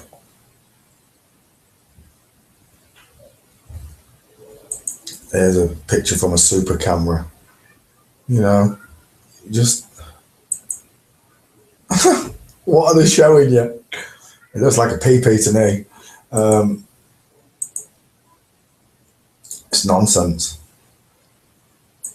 They've destroyed your logic, they've destroyed your common sense, and they want to carry on doing this to you. And they'll send as many troll squads as they like that won't turn the cameras on, Mum. They won't come on camera and talk to us, won't turn the camera on. Even after a couple of years Mum, you think, what's the point, man? I'll turn the camera on. Dickie Garnash did. The only baller ever to turn his camera on. Show the world what he looked like. Shout out to Dickie Garnash for having the balls to do it. Makes me think that he's just indoctrinated, racist, greedy, money grabbing. I won't go into the rest of it. But you live in Thailand, which just rings bells in my ears. Got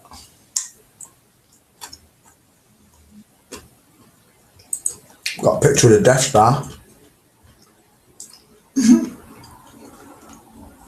Dum dum dum dum dum dum dum dum dum.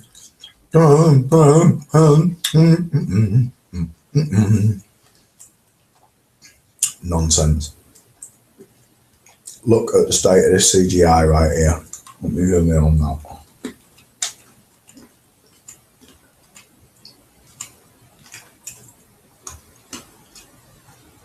Look at these holes.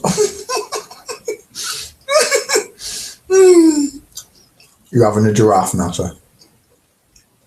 They can't even bother to do it properly anymore, though. You'll believe anything. And even when you question the actual truth, the validity of it, you still don't care. And that bothers me. Because if you don't care, then you don't care about your children. Because they won't care either.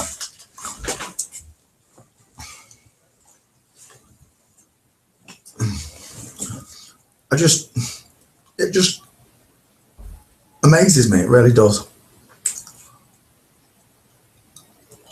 But here's a picture of Saturn. Oh, crap, look. When have you ever seen a shadow so defined from so far away like that? Why can't we see that from Earth?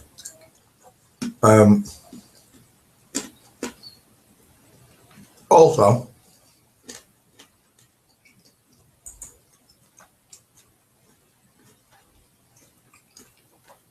wouldn't these rings glint in places?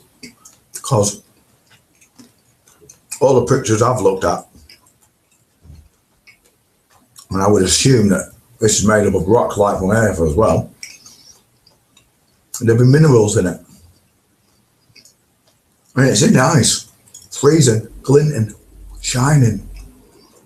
Not this shining. Here's another bag of bull.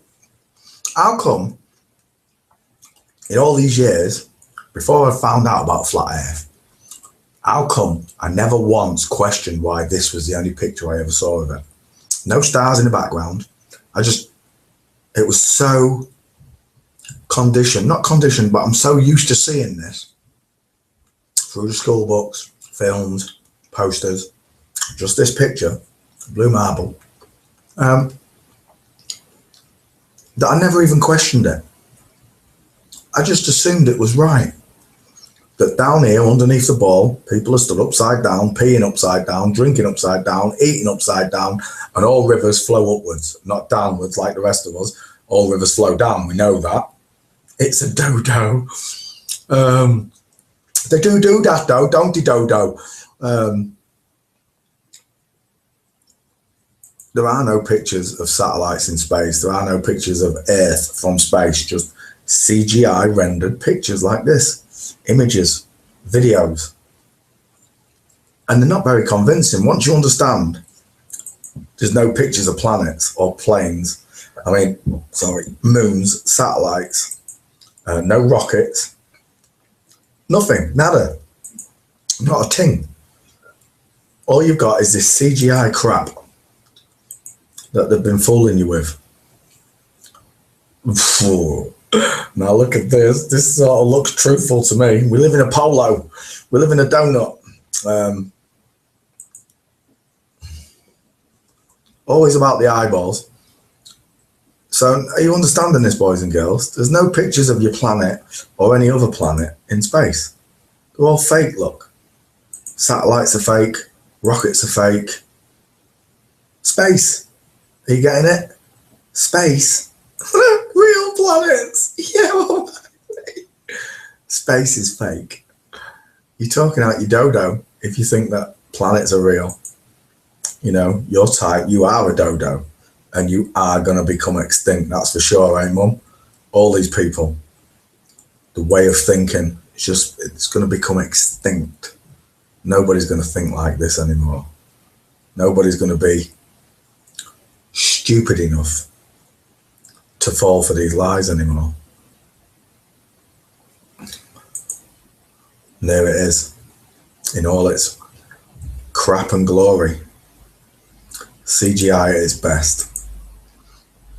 I would love to see what it actually genuinely looks like from their best telescope. Something we've never seen, right, Mum? Something we've never had the pleasure of looking at is a real picture from space. And it would be nice, wouldn't it? You know, just to be able to say, oh yeah, that actually looks real. Because if you want to see real stars, look, boys and girls, I'm at the bottom of the page, look, with all this rubbish. Okay?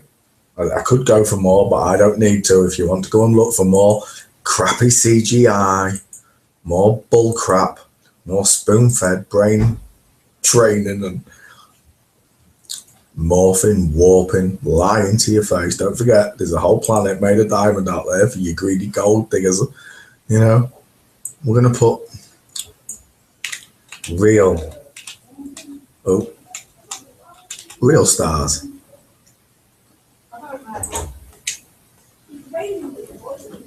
P900. Uh-oh. This is where it becomes fun, boys and girls. Because this is what NASA told us. There's the ISS. Zoom in for you just a little bit. Because it just gets funnier and funnier. There's the ISS, look. See it? It's in a delta. Can you believe they put it in a delta, like Holy Trinity? You got your old Saturn's transit, Venus, Mars, etc. So here's the bull. And here's what the P900 sees. Because it's the same as I see, which is what looks like bioluminescence, I would guess.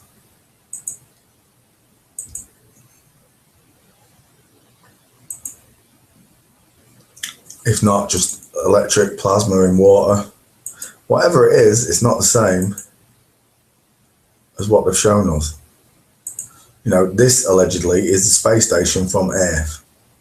Okay, boys and girls, they say that they see this fly over them. Well, what is that, boys and girls? Because to me, that looks like that's Jesus' face. There's his arms out and he's saying, hallelujah. You know, this is the best they can come up with. It's nonsense.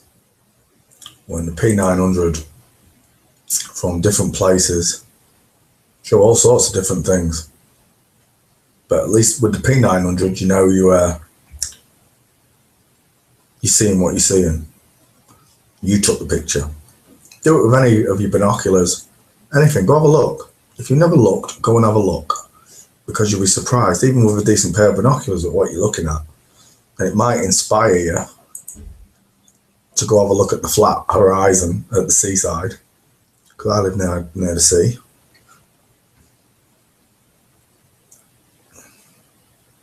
You get these great shots zooming in on airplanes. That's not a chemtrailer. That was the first time I'd ever seen Venus up close. It literally does look like light shimmering underwater, look. Yeah. Lights underwater.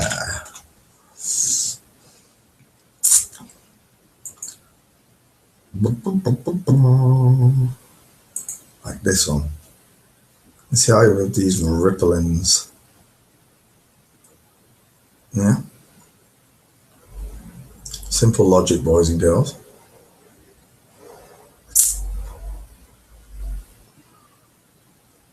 Not hard to follow. I suppose they would say that light bends, which, depending on the medium, I could partly agree with that. I think it's more to do with humidity and heat. But you can see the shimmering effect that you would get over the water from these lights, which would leave these sort of effects on whatever these luminaries are, because they are not, and I mean not, what you have been taught. Just like with the rockets that we just did and the satellites and everything else that can't get into fake space. Well, they've faked all of it. And now they're passing down the technology to let this information come out. They want to do it at their own speed. They want to do it their way. But whatever way it happens, if you don't do it soon, God's going to come into this equation and he's going to sort the lot of you out. I don't want to be in your shoes when that happens. Look at these things. They could even be crystal. They could be anything. Oh, here we go. Look. P900 telescope.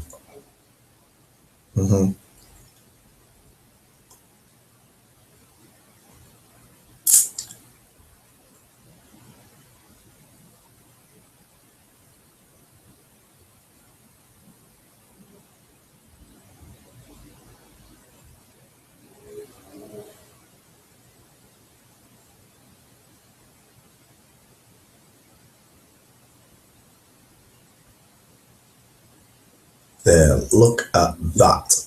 What on earth is that, boys and girls? What be that? What is that? What's that there? That's not a P900, is it?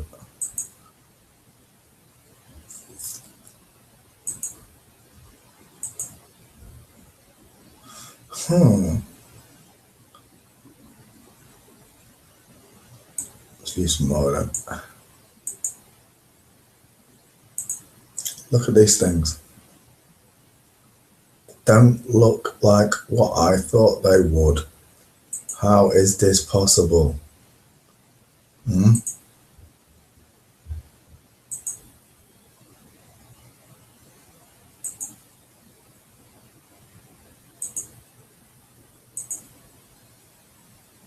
Look at them.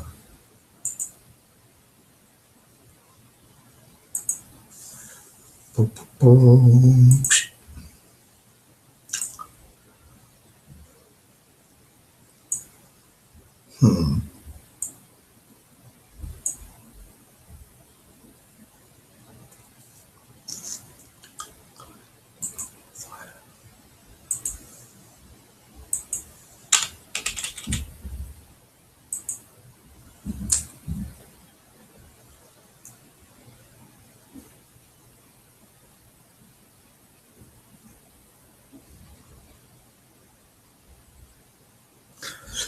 So, boys and girls, if you are understanding this information, the Earth is flat. Nice watch.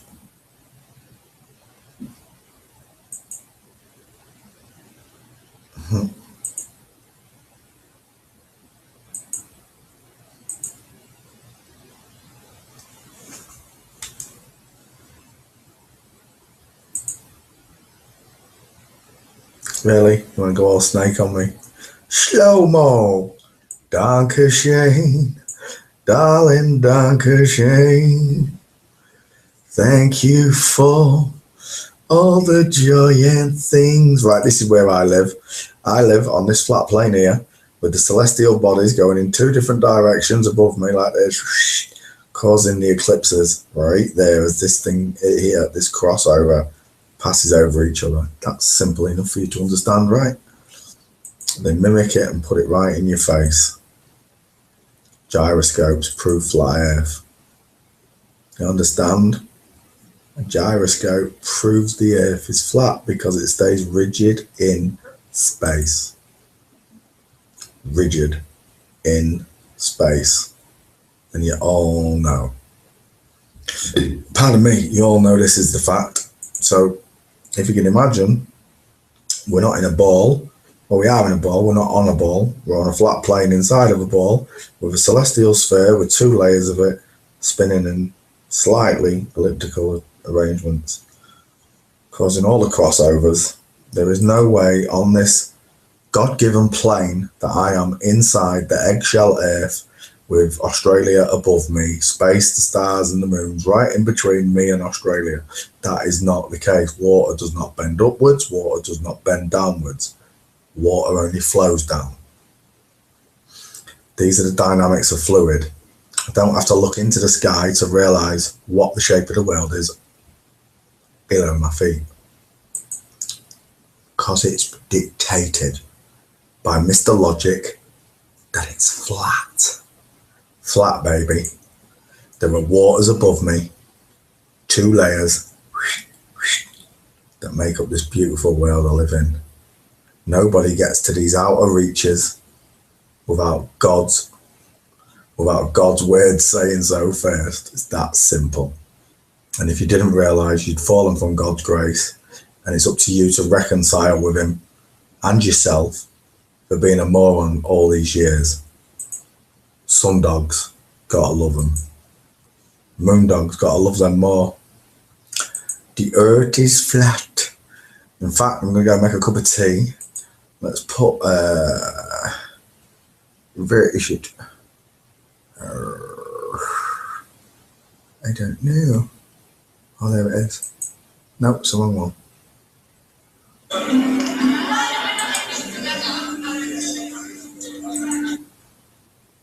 I'm gonna go make a cup of tea. This is for all the non-believers that think they're on a spinning ball. You're a bunch of douchebags. Deny it all you want. But here comes the shocking proof you're wrong. Cup of tea.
pants. Sorry, boys and girls.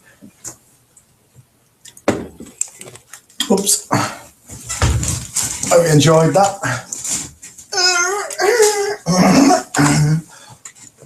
Just goes to show you the world is flat, boys and girls. You can't argue with it. Not when you see it like that. But these ballers, these paid for Egypts, who just want you to carry on giving them a platform,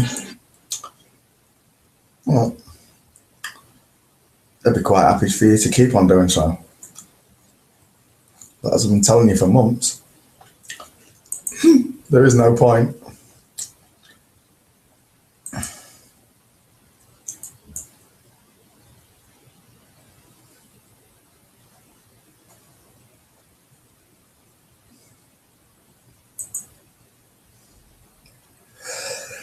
Oh, bless me. Or should I say, be more me, not be less me. So, hotspots on balls. That's what started all of that. We're going back to it. It's just like the old days, look, boys and girls. So there is going to be a hotspot. It's going to shine. This soul light of mine, I'm going to let it shine. Unless, of course, the sun is made of sponge. It's like a peach. It's like a big, big peach. That bitch is going to shine. And it's going to have a hotspot. No, it's going to have a hotspot.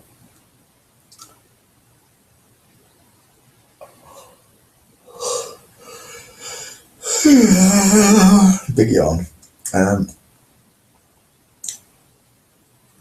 So there isn't one on the moon.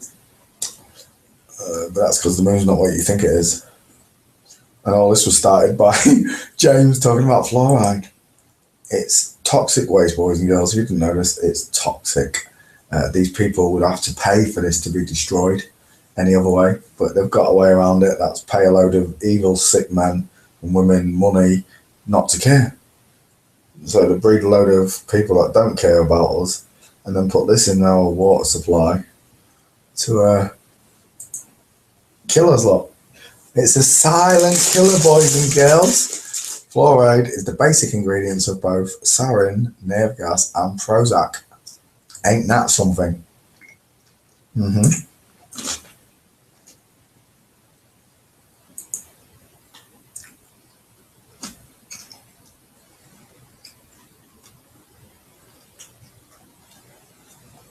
Crest. Crest became the first fluoride toothpaste. Fluoride calcifies your pineal gland. I don't know if that's true or not. Otherwise known as your third eye, which literally has rods and cones, just like your other eyes. Interesting. Fluoride is so toxic that it is considered hazardous waste by the EPA. That's the Environmental Protection Agency, if you didn't know what EPA stood for. Hitler fluoridated the water in the concentration camps to sedate prisoners. Now tell me, was Hitler a dentist? Fluoride is the same ingredients as rat poison and Prozac. Thank you very much, Dr. Bill Osmondson, for updating me. Sodium fluoride, look.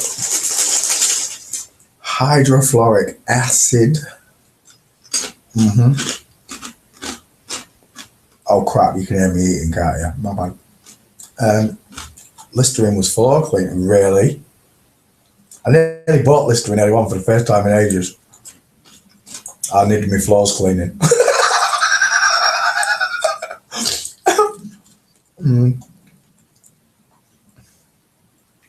Cheap tea. Oh, don't tell me. Cheap tea puts you in danger. Really? This is a new one on me. Don't tell me they're putting the bags are made of. They're giving us fluoride in our tea bags.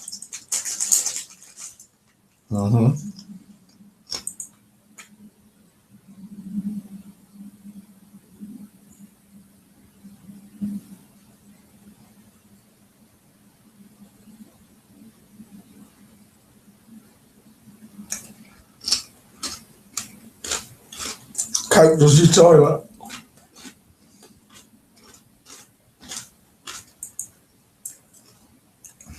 It's truth. Holy moly.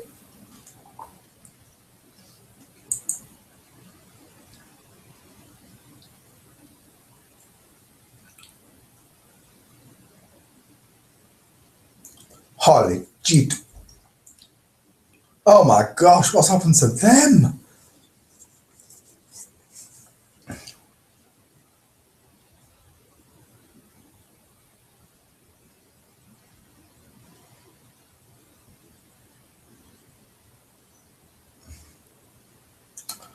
I agree.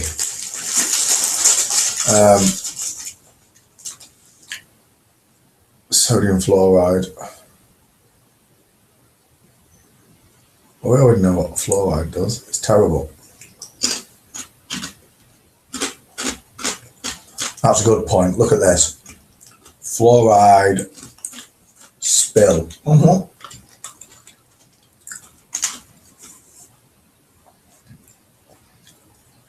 Really? If I was to spill fluoride, I would need a hazmat suit and a whole tonnage of water to clean it up. Why would that be? Oh, that's right. Because it eats straight through concrete. That's right, boys and girls. It's toxic. Mountain Dew, shut up. Where is it? There's an nice picture of it somewhere. Oh my gosh. See? You're wondering what happens to our children when they eat this crap.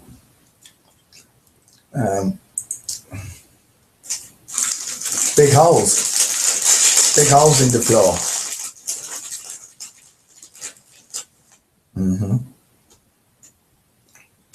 Side effects. Cancer. Brain damage and inborn fetuses. Bone weakness, dental fluorosis, low estrogen, testosterone. So, if you had low estrogen and you was a woman, wouldn't that do something to you? And if you had low testosterone and you was a boy, wouldn't that do something to you? Damages the stomach, look, joint problems, skeletal fluoride, it just goes on, lowers your IQ. Look at this, boys and girls, it lowers IQ. So when you got in a lobby with these ballers, these idiots, when you're full of non-believers, bring them to a page, show them the truth. They have lower IQ than I.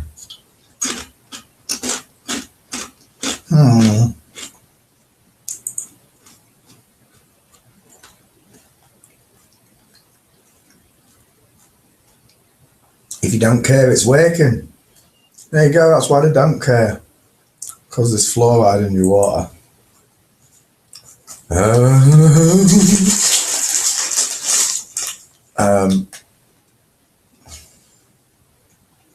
Groundwater contaminant.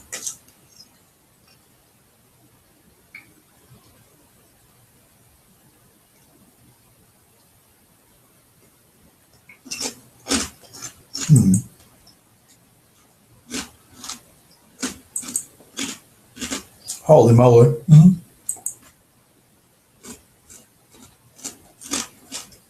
Oh, really?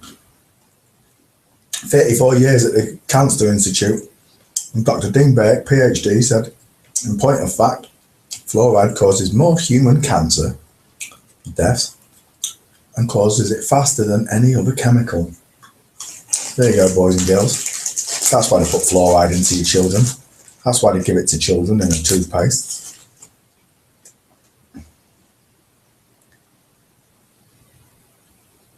Seriously. You're giving it to your children. And you don't care.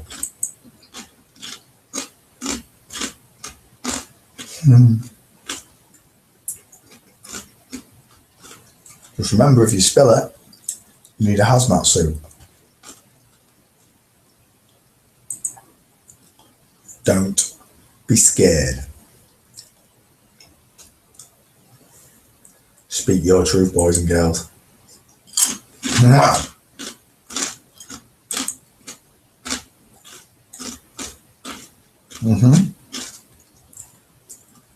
Here's what happens if you continually use fluoride. He's upstairs polishing his one tooth.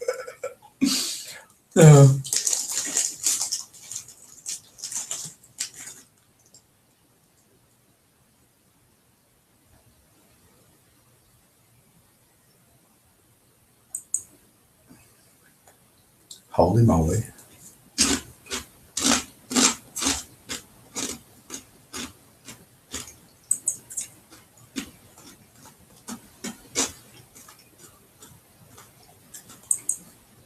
They'll blame it on smoking.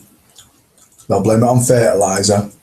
But what they won't do, flat, is blame it on your drinking supply. They won't blame it on the water. They won't do that, no.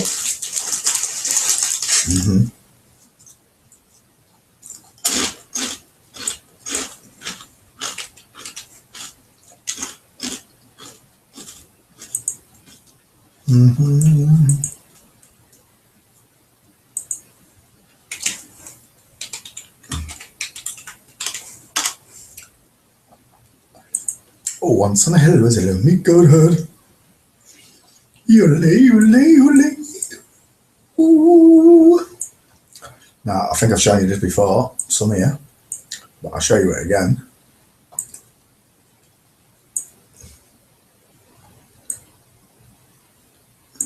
In Grimsby. Let's turn that on.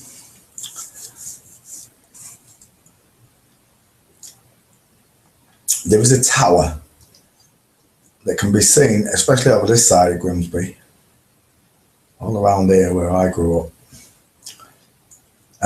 You can even see it over here where I lived the last part of my teens, but around here, around this area, you can see this tower right here, there, from absolutely miles away. Okay? Oh, it's here, sorry. Looking at the long patch of grass there. You can see a tower here from all around this area, which just happens to be Grimsby's water treatment plant. It's quite a big plot of land, look, they've got. Got a big sinkhole there, look, on the left. See the sinkhole, look? There it is. For grabbing water from the natural water supply, the water table. But it's this tower just here, like, see this shadow? See the shadow? Zoom in on the tower a bit more. Uh-oh. What's that on our water supply? Uh-oh. What's that on my water supply?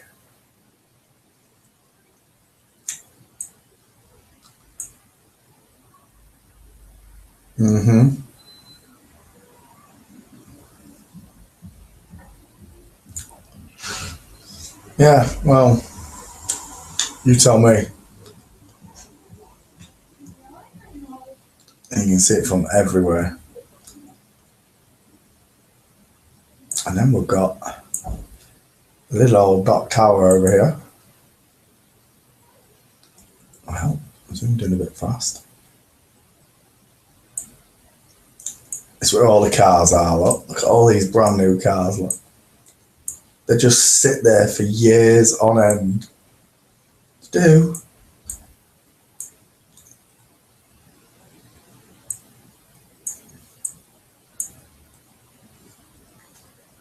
Back up on Bury Street.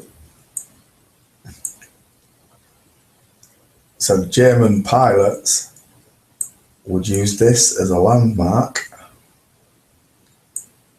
Now look at the shadow it casts, right? But this tower is absolutely huge, look, the dock tower. But look how tiny the shadow is. Another obelisk places the town's landmark. Just up the river, you got the Humber Bridge, right there. Yeah. Wait a second. Wait a second. Hang on. So this was taken when someone's winding me up. Come on. All right, look. Look at this. All right. There's your shadow, look. There's your shadow. Okay.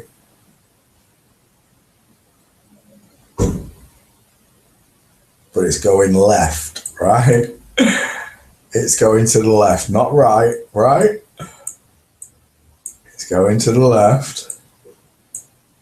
But the one on the Humber Bridge is going to the right.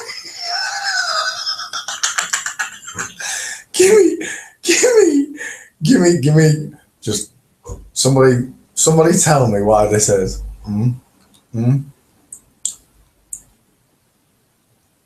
Harley, how come that's red as well? What happened here on the Holy Gully side? What happened on that side of the river? Why did it all go red like that? Did they forget to take a picture of that bit?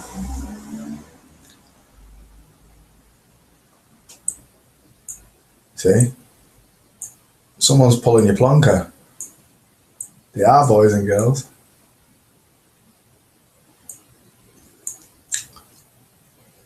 But from Cleethorpes, which is, on the beach, is the Cleethorpes beach, look. That's the leisure centre in Cleethorpes. And I stand just about here where this walkway is. There's the castle, Little Ross Castle, just about there. I stand about here usually. And from this point to that lighthouse there,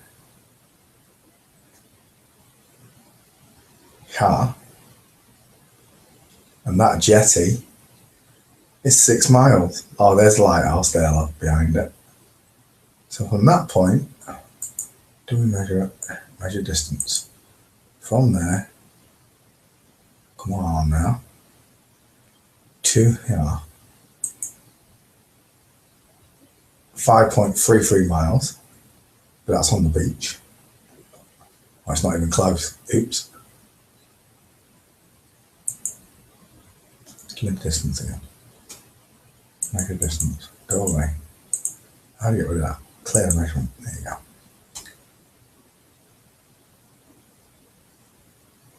That's not even in the right spot, is it? Is it? No, that's Grimsby. It's Cleethorpes. That's the caravan site. Duh. It was miles off course. Way up here. There. Measure distance. Clear the measurement. I did. There you go. I said clear. Measure distance. From here.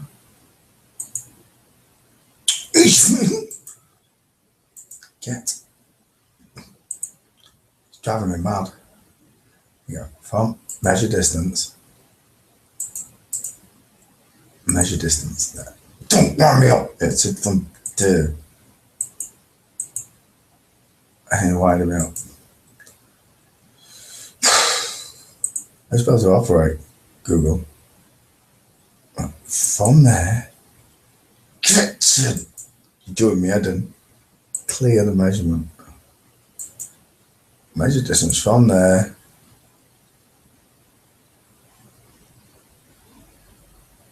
Just, I don't want to touch the screen. How do you move that? Make it bigger. I want it bigger. There you go. To there. Go on then, give me the distance. 6 miles. There you go. 6 miles from there to the lighthouse there. Okay? 5 kilometers. Oh, 9.7 kilometers, sorry. But I can see it. I can see it clearly. So somebody's lying to me about everything. Stop telling me lies.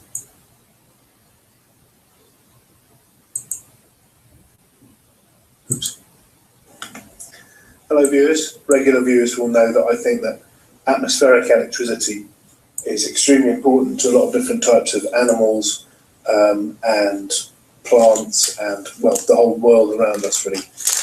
So, for example, I believe that plants are not plants and their leaf systems are not about collecting sunlight for photosynthesis, but are actually collecting atmospheric electricity from the breeze and using that to power their water pumping from the soil. So trees and plants are basically atmospheric electricity pumps in a sense.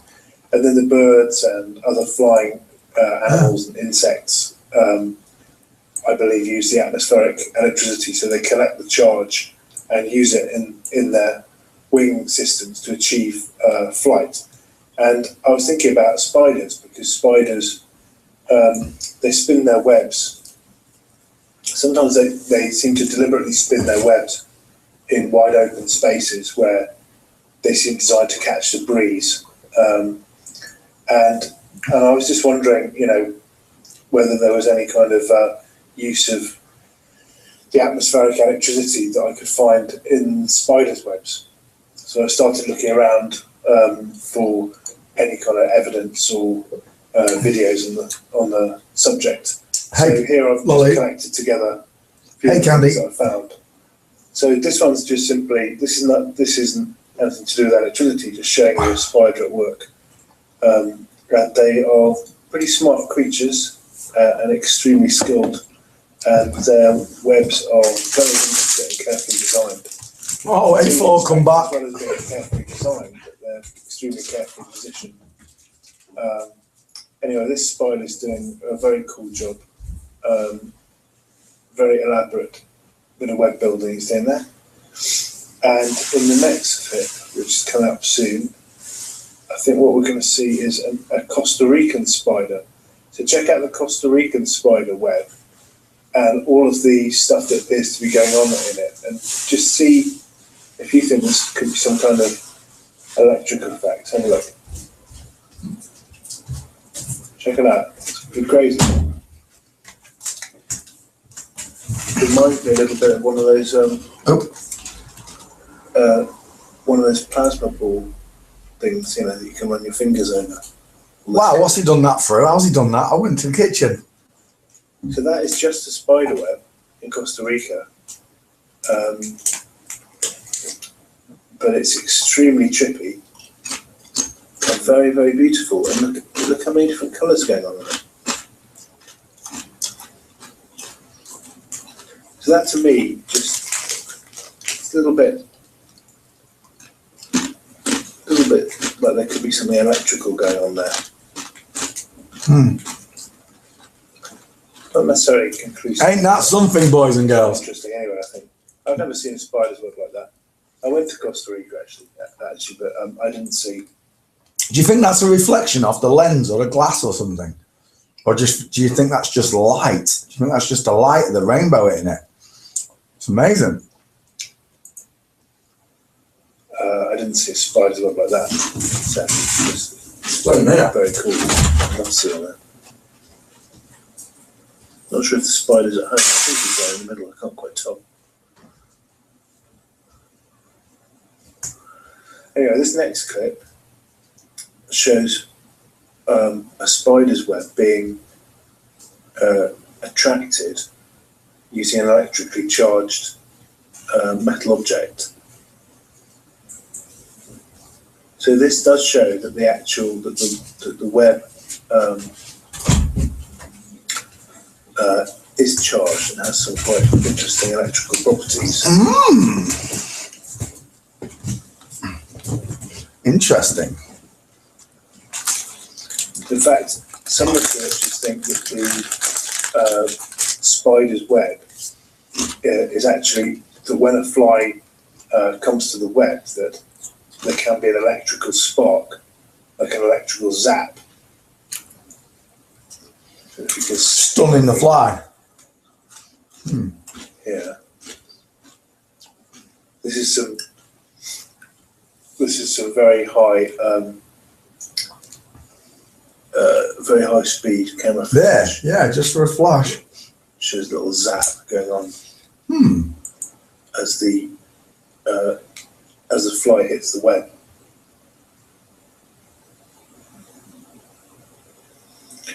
So it could be that the web just gets charged up, and then it basically an unsuspected fly gets near it, gets zapped and stunned, and then gets caught up in it.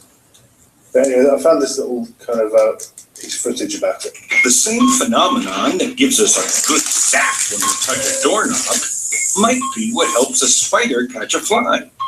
A new study out of UC Berkeley may point to an evolutionary adaptation of web design that takes advantage of the charge of static electricity created when a flying insect flaps its wings.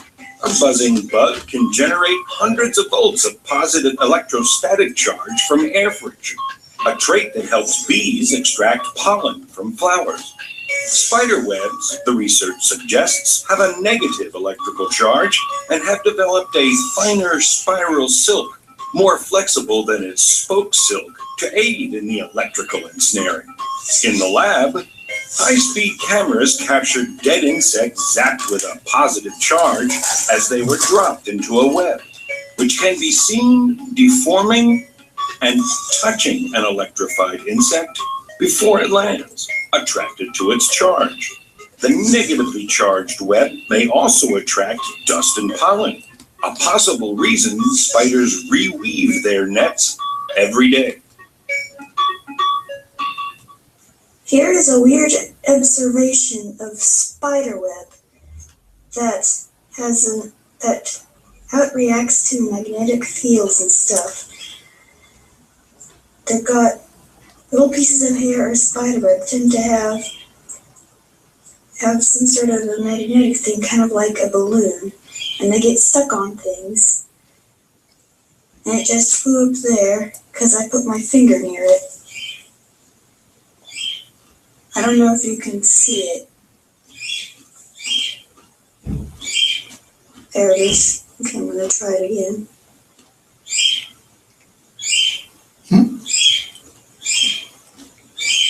That's just from putting my finger near it. And it goes back down and it hangs. Yeah, I believe that, Lily. Oh, now it's going for the camera. Okay.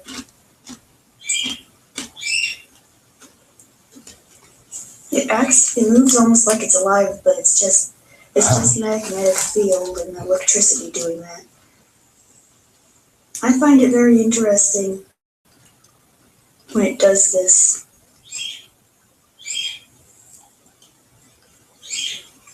See, it moves almost like a snake.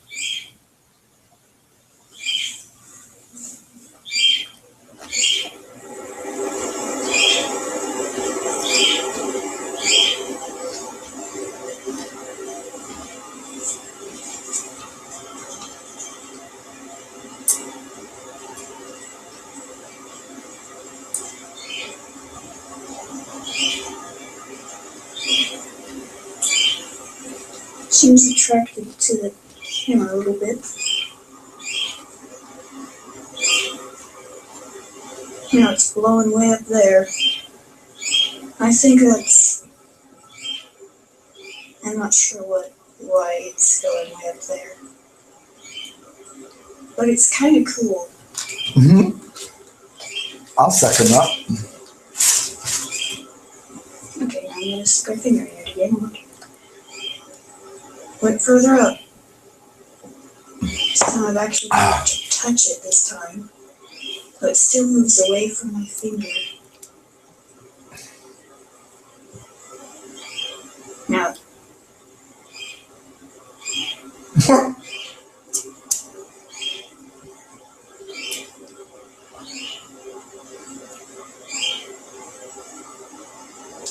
Sorry, I can't really see what they're doing.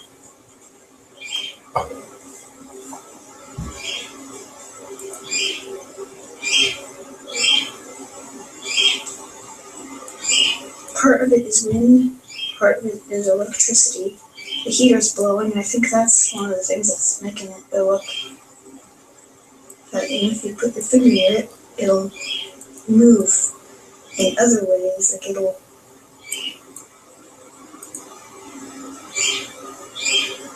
Oh, now it's grabbed my finger.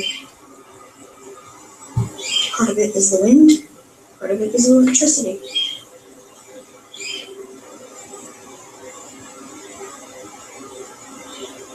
It's moving away from my finger.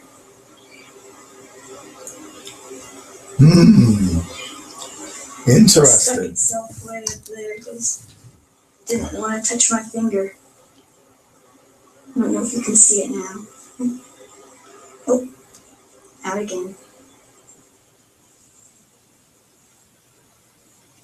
Now I've just touched it too fast and so I didn't have time to move away.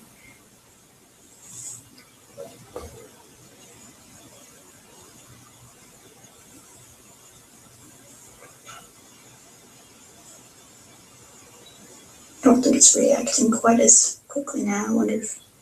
Oh. Not very good pictures of this. It's hard to tape spiderweb, people.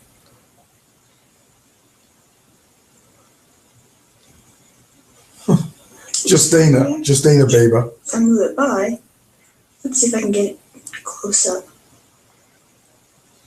Now it's kind of more attracted. That's weird. If I move it away, it slowly falls back down. Now it's moving away now. Okay. That's weird.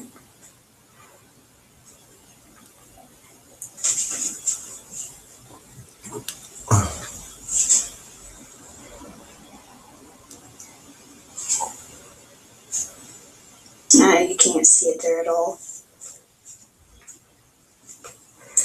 That is my weird observation of spiderweb. I'm pretty sure that you could probably make better tapes if you have a camera that will actually focus on the spiderweb, but I don't think there are very many cameras that will focus on the spiderweb unless you get really, really good at looking at little details. When this is more for film and movies and stuff. Not really real movies, just things. Oh, my phone's turned off. I'm going to charge it. If you have witnessed this, then good for you too. Anyway, there's not very much information about spider web electrical effects that I can find around, but I'll keep looking, and it does seem like there is some kind of electrical activity going on with them, and it would make perfect sense. I mean, the webs and then positioning them in somewhere breezy seems clearly a design optimized to use atmospheric electricity. So it'd be very surprising to me if they didn't make use of it. But I'm going to hopefully find more evidence later on. And I'll leave you now with this epic battle between a fly and a web. That's not really that epic, I mean, it's just completely fucked. But it's quite interesting. Sneaky spider biting him on the footlock.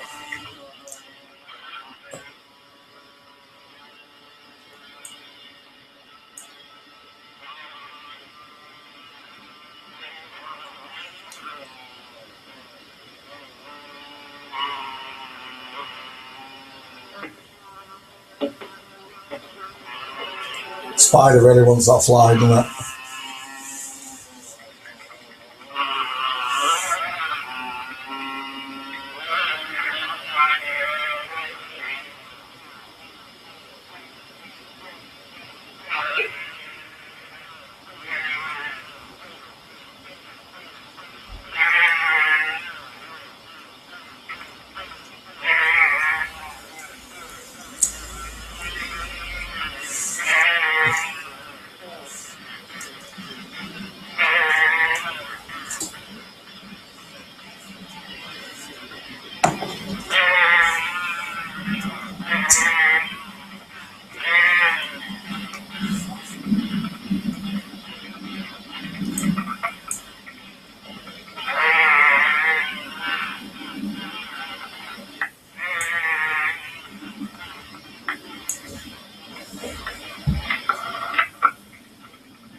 And then he died.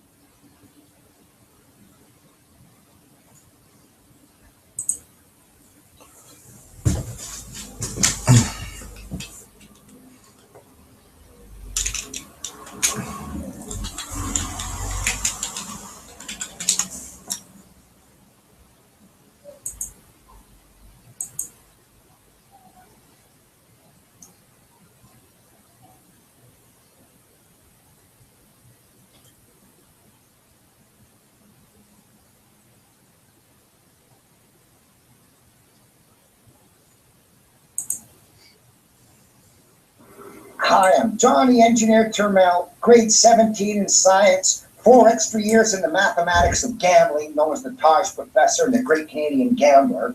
And with the same education as Mr. Spock, science, and we always came up with the odds. And I'm not going to lay to rest the story of a non-spherical or a flat Earth, because it's easy to prove. Newton found that the force of attraction between two objects, atoms or stars, is directly proportional to the product of their mass and inversely proportional to the square of the distance between their centers. So we're only interested in distances here. So if you have two objects that are this far apart, and they're going to feel a certain amount of tug. But if you move them double apart, you're not going to feel 1/2 the tug, you're going to feel 1/4 the tug. And should you move in half the distance, you're not going to feel twice the tug, but 4 times the tug. Inverse square, right? Got it? So by figuring out how fast you're accelerating, and if you know your masses, you can tell how far you are away from the object. Mm-hmm. Now, that's the inverse square law. So let's say the Earth were a hockey puck, this shape. Well, that would mean that, let's say it's 4,000 miles to... Jed, are you listening? Jed, you squash meatball idea. Jed's got a map. inside. If you're way out here, you'd feel the force of attraction 1/4. And if you were somehow halfway inside, you'd feel it 4 times. Well, out here on the edge, you would feel the normal acceleration. But on top here, this is halfway in. You'd feel 4 times the acceleration as well. If you're out on a corner here and you drop it, it's not going to fall straight down. It's going to fall at an angle towards the center. Anywhere here is now at an angle towards the center. So when you're talking about a spherical planet, people are betting that everywhere it's the same 9.8 meters per second everybody feels. So we're all the same distance away from the center. And that anything that falls goes 90 degrees straight down. So it's as easy to prove a non-spherical or a flat Earth by simply finding one spot on the planet where the acceleration is not 9.8 meters per second about, and where things don't fall at 90 degrees. And you win. Mm-hmm. Was that simple enough for you boys and girls? That was John the engineer.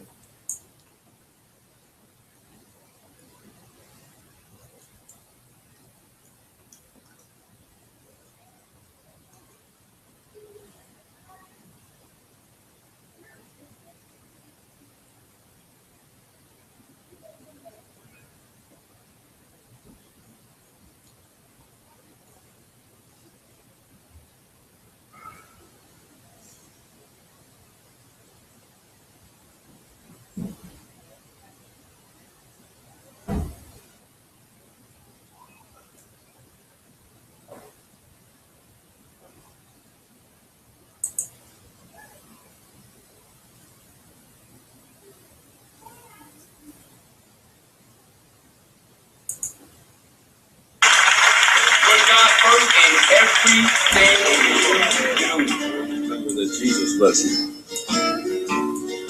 Jesus loves me. Yes, I know. First off, I want to thank God, because that's who I love. Mysterious, but God works every day. I am Christian. God is my everything. He created everybody, everything, and I love him, and he is the reason why I sing. Movie. I'm not selling no book. I'm not selling no tapes. I'm not selling no miracle water. I'm not selling no prayer cloth. I'm here telling you about God, what God is. I ain't getting on no cross, fool. And by the grace of God, I'm here again. I have my own special relationship with God, you know, and I certainly I feel I would call it the Christian gift. It's that idea of you're back and realize the thing that matters are others. Way beyond yourself. Self goes away. Ego, bye-bye. Realize there are a lot of amazing people out there to be grateful for. I love Jesus Christ more than my life. You believe in God and you know you're accepting Christ as your Savior. You know, you're not going to perish between that everlasting life. That belief in itself and that faith is what's pretty much the only thing that's real. It is a rosary. I can faith is the most important thing in my life. Faith, family, and then giving back and helping the city that I was youth. I go to church. That Marky Mark Wahlberg, that's a 333. Marky Mark Wahlberg. Try to go every day, not to necessarily the mass, but just to pray. I have so much to be grateful for, and I'm humbled by all the blessings. It's always important to tell a story about Jesus Christ. He's the prophet of love. He is God's son. Have you heard the rumour that Oakley is Gem? Well, can you imagine if that's the truth? A4 said it a long time ago. I got them both in the same Fed lobby. One spoke after the other. Still doesn't prove that one isn't the other.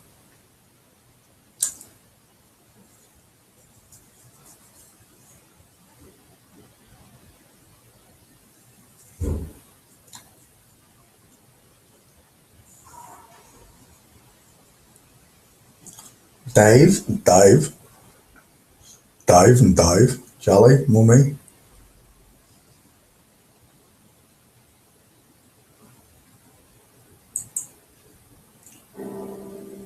What is a psychopath? The word psychopath is often misunderstood. First of all, it's no different from sociopath. Psychopath, sociopath are the same thing. There are some academics who split hairs and believe that when they use one word, they mean one thing, and when they use the other, they mean something else. But in general, as far as we're concerned, same thing. But it's very different from psychotic. A psychotic is a person who is suffering from schizophrenia or some forms of manic depressive disorder or some other impaired thinking, and they don't know the difference between what is real and what is a fantasy. The part of the brain that helps us know automatically what is real and what isn't, a psychotic has trouble distinguishing. That part of their brain is off. A psychopath doesn't have a conscience. Not everybody knows what a superego is. It's that part of our mind that probably forms around age 5 or 6. Because before that, we don't have a sense of what's right and wrong. We certainly don't have an enduring mental ability to feel guilty or to identify ourselves with someone that we respect and want to be like a good person. It's all about being good and feeling good about being good. So a normal person has that ability, and when they sin or they make mistakes that hurt people, they feel guilty or embarrassed. A psychopath doesn't have that feeling at all. There are a lot of studies that are done on psychopaths, and there's no one part of the brain that is impaired. Some people believe that psychopaths have a much higher threshold for physical pain. That seems to Look how long this movie runs for. Are you kidding me? 9/11. be borne out by experience. That may make them harder to discipline and harder to learn right from wrong as a child. Psychopaths seem to respond automatically to charged words in a way that's no different from responding to normal words. They don't get upset and excited by seeing the pain of others, unless they're sadists. And let me come to that in a second. The important thing to recognize about the term psychopathy and the word psychopath is that people exist who are different from us. Now, maybe there's a psychopath watching this, but I'm talking to the non-psychopaths. People exist who are different from us. And because they look like us, and we may be the kind of person who is in general giving and forgiving and loving, we may not believe that you can be without a conscience. You can. And it's potentially deadly to go through life ignorant of the fact that these people exist. The best book on the subject, just for the layperson, is called Without Conscience, and it's by Robert Hare, H-A-R-E, psychologist from Canada. Very, very good book in very clear language that explains what I'm saying. So, how do you get to become a psychopath? We don't know for sure. There's a certain part that is inherited. You lack some of the building blocks that it takes to form a conscience through normal child raising. Some of it may have to do with being raised in an abnormal way. So although you have the potential to develop a conscience by age 5 or 6, you were raised with brutal parents or negligent parents or under certain circumstances, and you never put it all together. I don't think it's primarily the parents' fault, because you study psychopaths, like one of the 18-year-olds responsible for Columbine, I believe Eric Harris was a psychopath. Had a brother who served honorably in the military, had parents who don't appear to have anything whatsoever wrong with them. It's not their doing. I believe in that case it's largely something in the way the genes created the structures of the mind.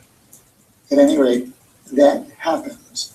You don't call someone a psychopath until they've given a lot of evidence and they've grown up. Children who develop into psychopaths often were fire setters. They tortured animals. They were very disobedient. They didn't form loyal relationships.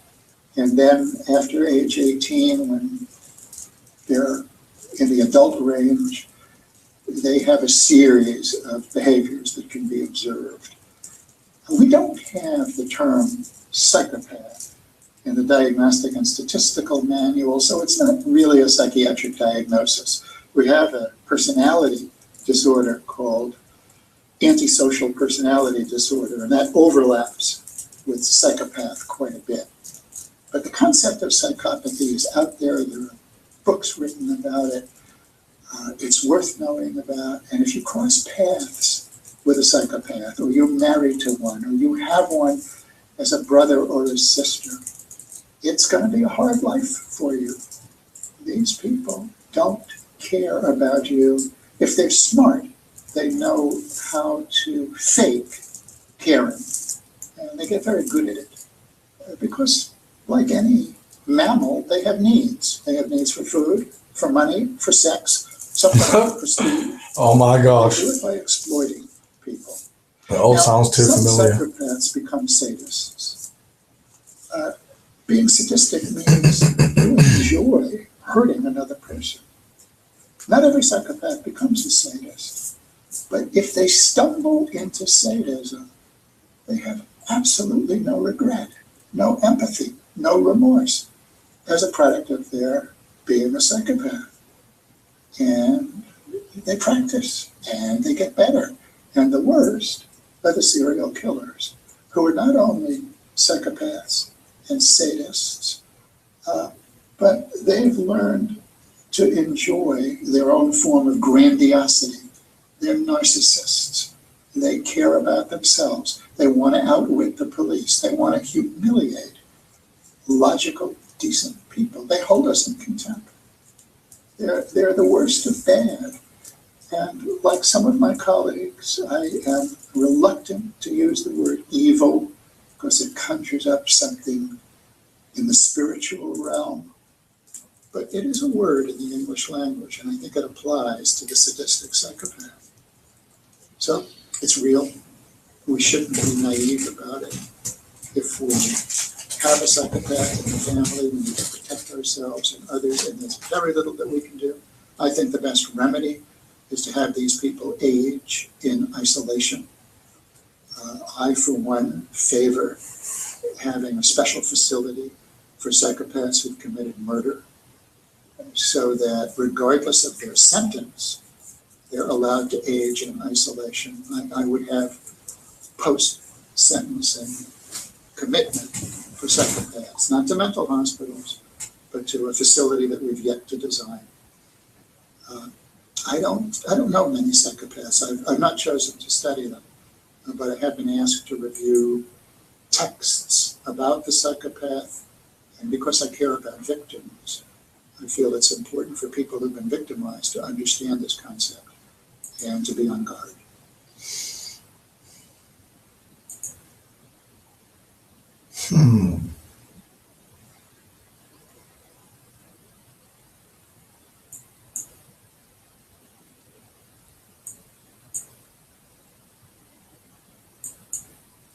How come? Oh yeah, I'm on a different channel.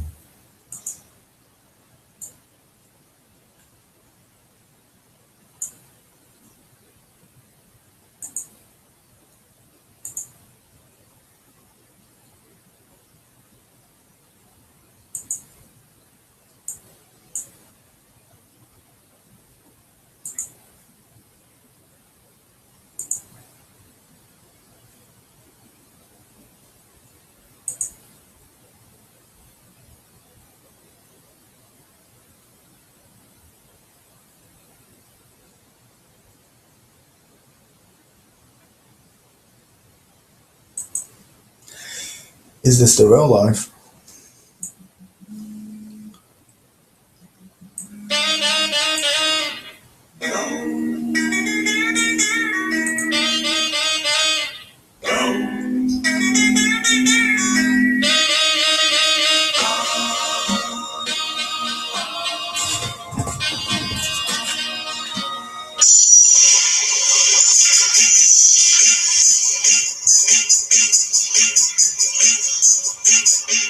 I was working at Freechan late one night when my eyes fell upon this eerie sight. A monster who stops as he begins to rise, and without warning and in disguise, he did the stash. He did the Vidar stash. And from the flat empty base where we used to meet, to the Freechan lobby where Vidar feasts. The zombies came because they know their loads of Vidar's victims laid in the road. They all got slashed. The Vidar slashed. It was a farmyard stout, a monster who stopped. He's in disguise. Without warning, he began to rise. He did the stab. He did the Vidar stab. It was a Nordic slash. It caught on in a flash. He did the Vidar slash. Shooting bait, the only just begun. The panel exceeded, the Big Mac man called him his son, and what he was rocking to the Freechan sound. Sat on sat back by his million hound.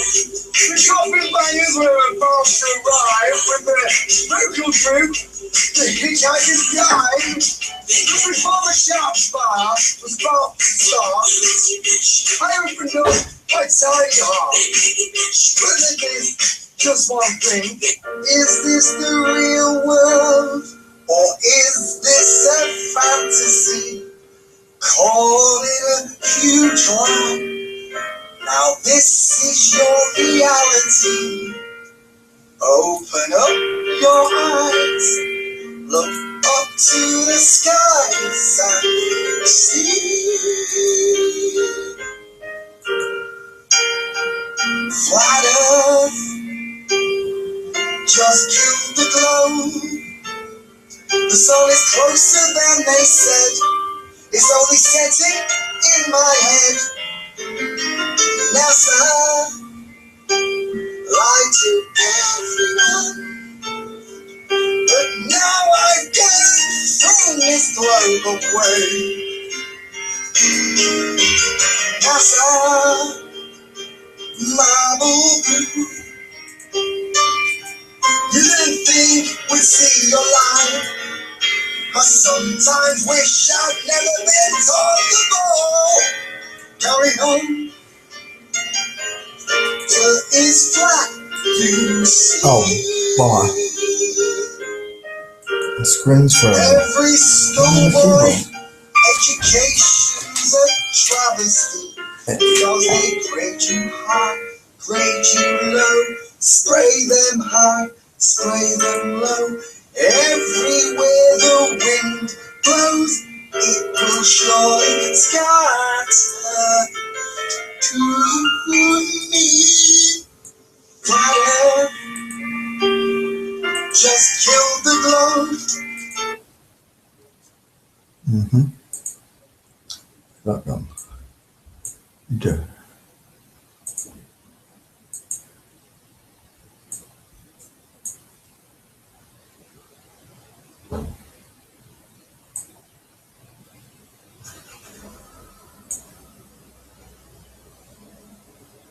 Why is it doing that?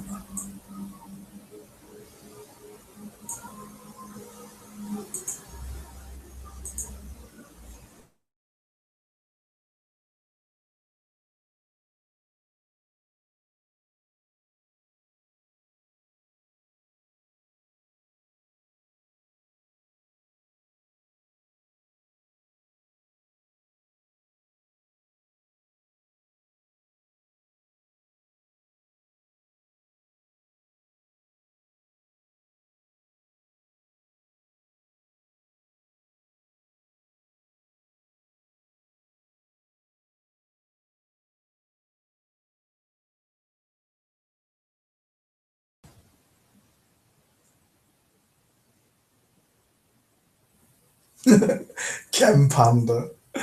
That's the next one. Chem Panda.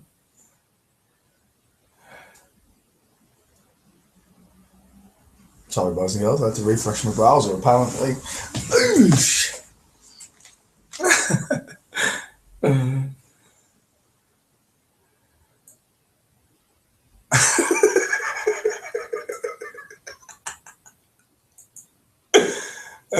Is it not Jason? Life has just begun.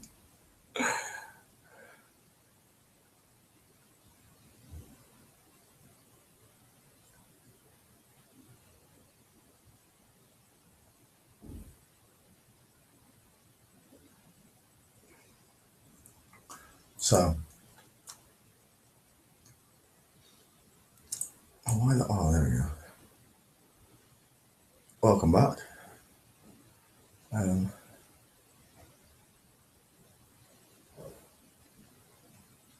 Most people have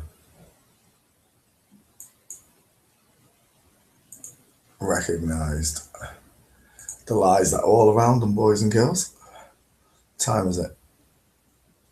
Oh, my phone's just charged. What did the message say?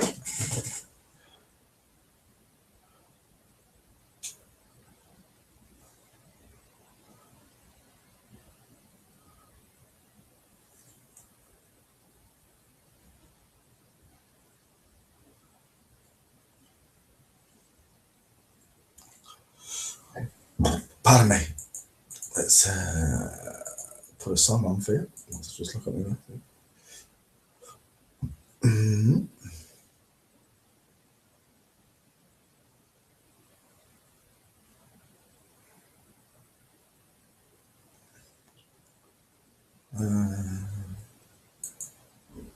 Still got one.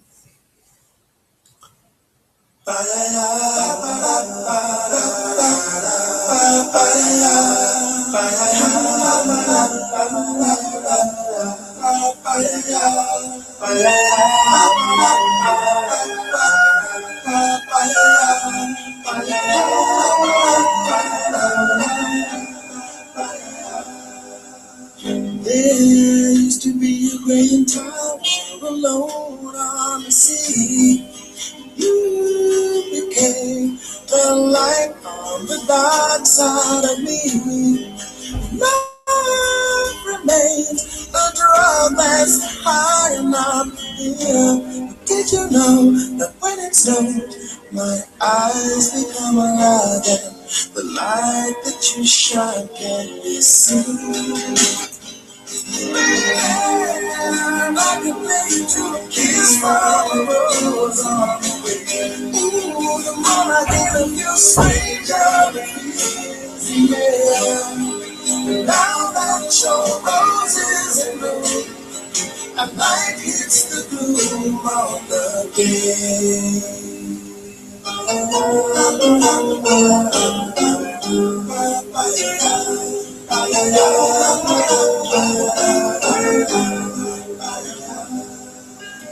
There is so much a man can tell, so much he can say.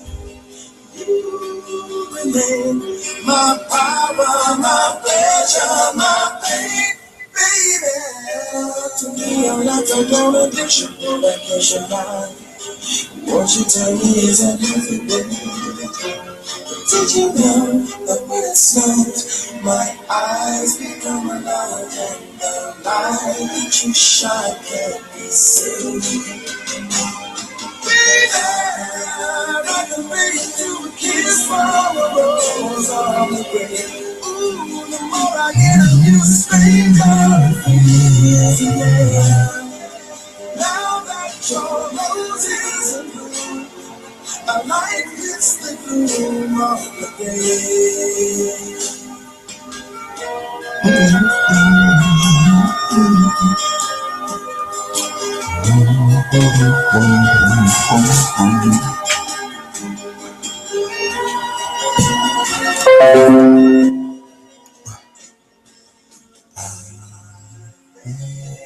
Kissed by the rose on the grave. Been kissed by a... I'm back. Yeah, he'd already admitted that he was a 32nd degree Mason. So he says. More likely A4's a 32 degree Mason than Tommy Osmond is.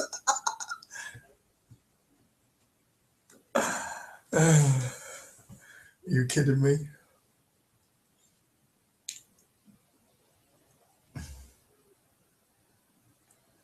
Yeah, very little chance that he's a 32 degree Mason. If he is, he certainly wouldn't be telling you. What's at home? So what? I didn't say out. Siri's talking to me, I didn't even touch her.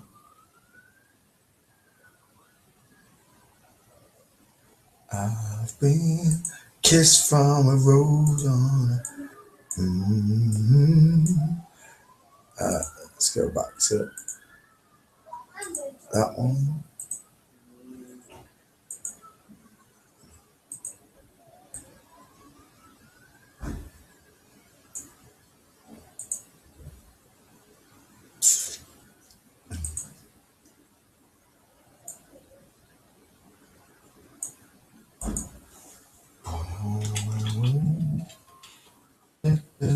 Oh.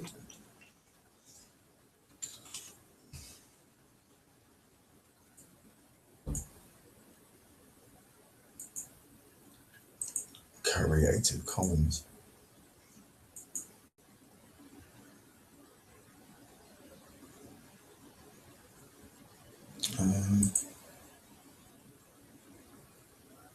Not showing. No. Damn it. Say again. There you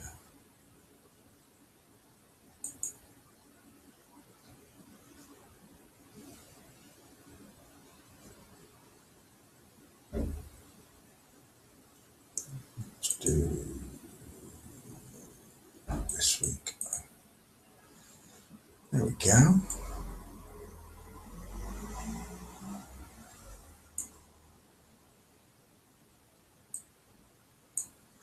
He don't go in a lodge, he goes in a Turkish sauna for men. When I'm drinking white wine spritzers and mojitos at the bar.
If Patricia is a man, she's very attractive there. That's all I can say.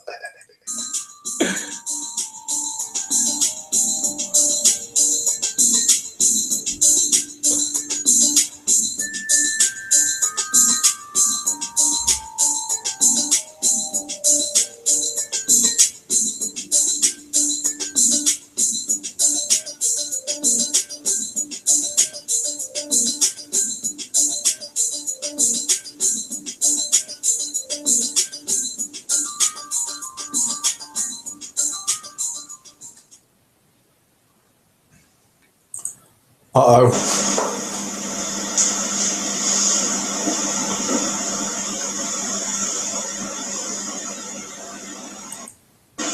Hello. My name is Patricia Steer. What was you saying, Mum? Don't tell me, Antonio. Patricia Steer is really Eric Dubai. This is Flat Earth and other hot potatoes, where we never talk about Flat Earth, and we always talk about hot potatoes. Like, oh my gosh.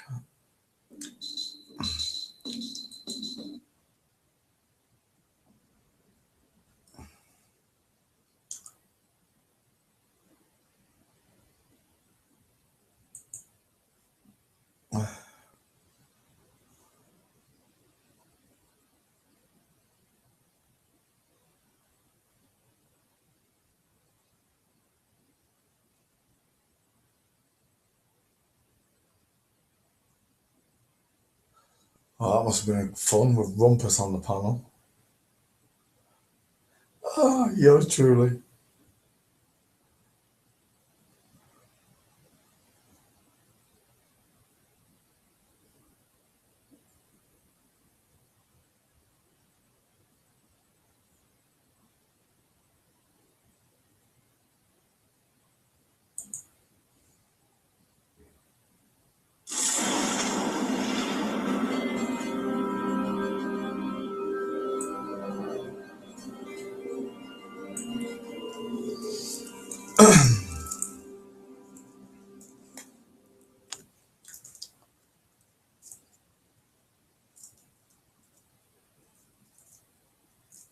the spacecraft is oriented to the proper retrograde firing attitude.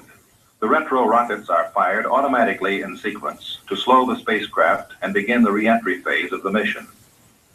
After retro firing, the retro adapter section is jettisoned, and the re-entry control system thrusters fire to place the spacecraft in a constant roll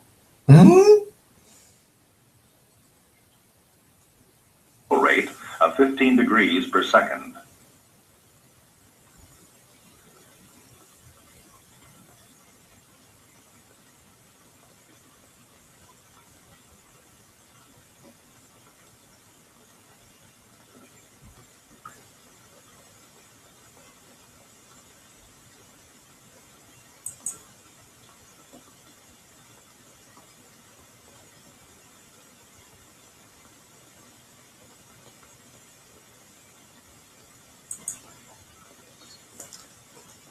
So they were using fisheye lenses in the 60s, look. What a load of garbage you don't believe in.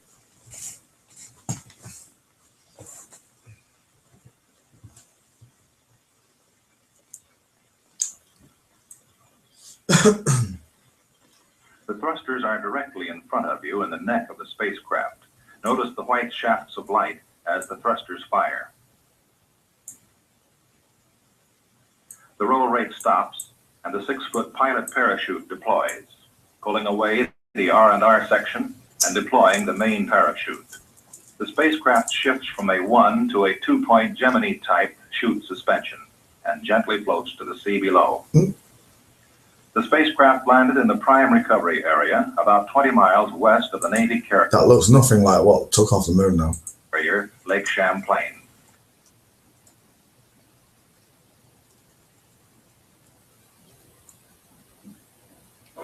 It came a little earlier than I had expected. I was expecting to get it over Guaymas. I thought maybe I'd lost track of time out there, that it was going faster than I had anticipated. But as we look back and on the flight plan, Chris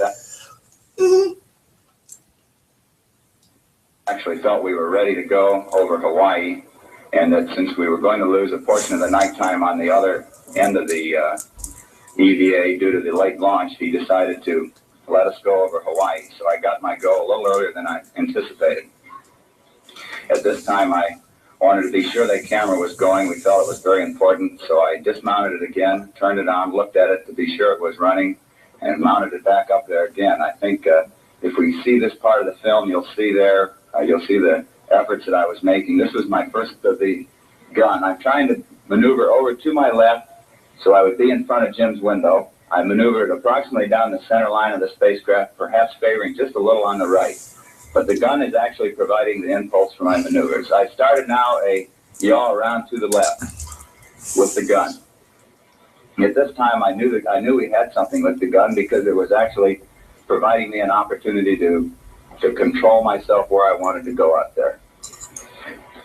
The control was actually what we were trying to demonstrate on our EVA operation. We knew a little bit about the tether dynamics, but we wanted to actually find out how well could a man outside a spacecraft. So I tried to use it very sparingly. I just used it enough to satisfy myself and to make maneuvers so that I felt in my own mind that I could control myself in both pitch, yaw, and translation.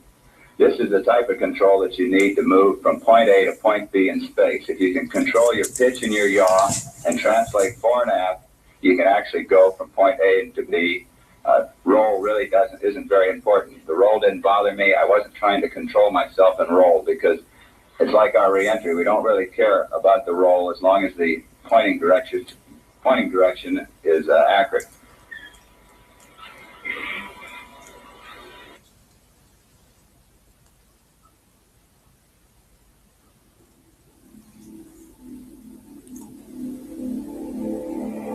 Look, there's green ash trailing smoke coming out of it.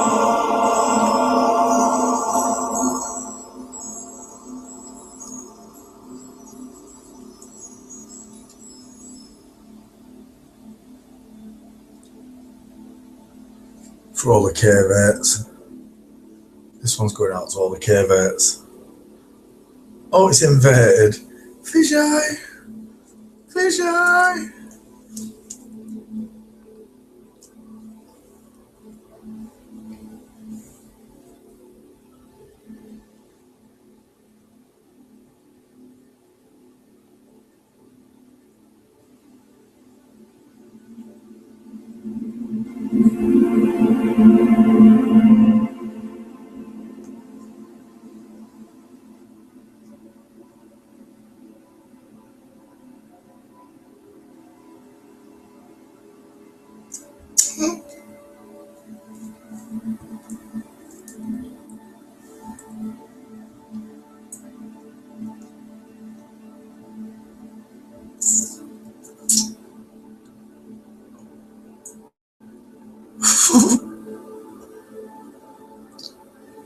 It'd be funny if you saw a little fly at the window now. It's like vibrating like mad.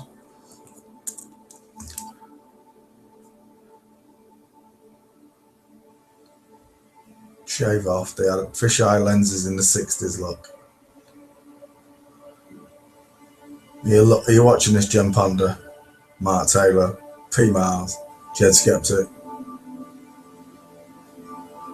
Tomothy.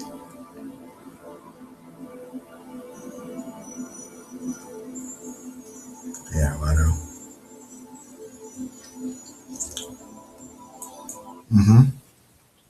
What a load of old crap.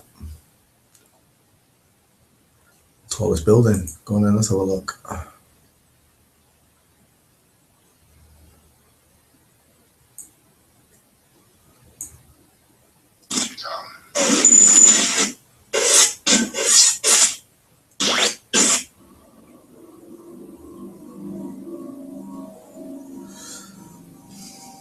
Uh-oh.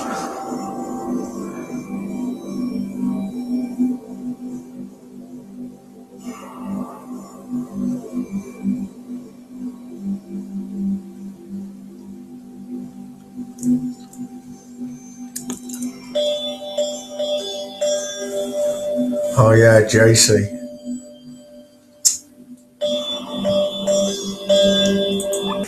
I don't know about you boys, but those lines look like they're perpendicular to each other, look, running off to a vanishing point with the land rising up to my eye level to meet my eye.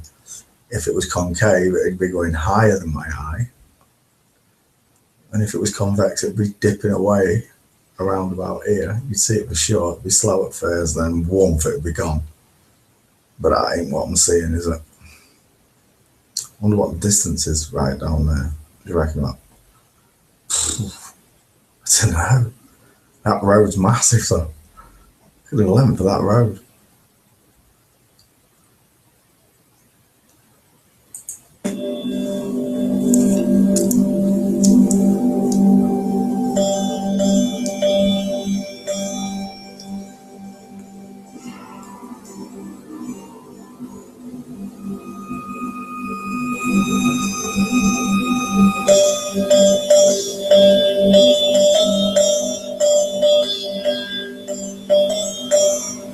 Sniper.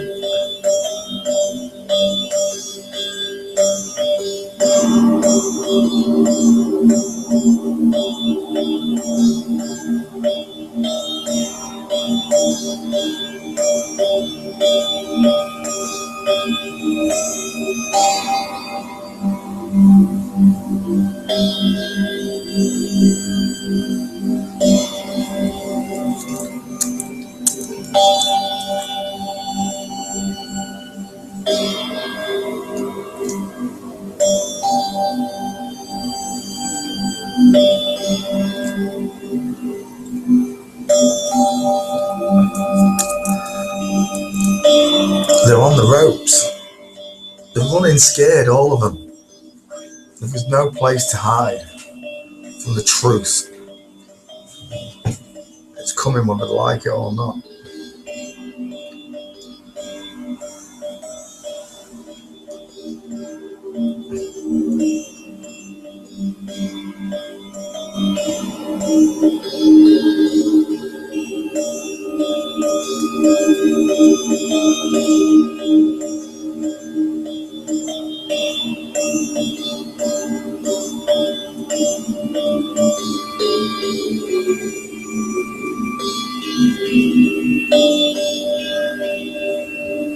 You could use all these buildings as gnomons, James. Couldn't you, really?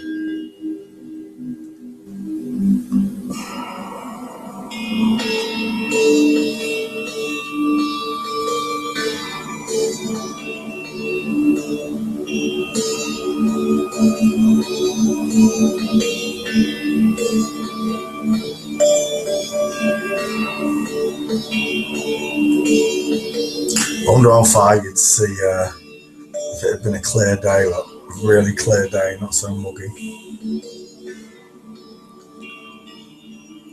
Yeah, baby, it's flat. Oh, now look at that. That's what would happen on a ball. Look at that. That's what would happen on a ball.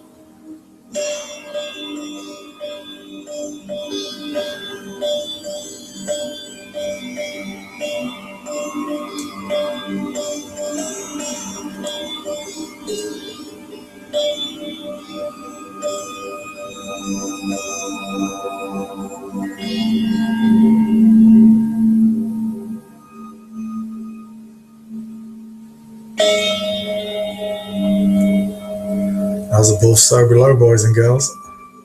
Seabed looks just the same.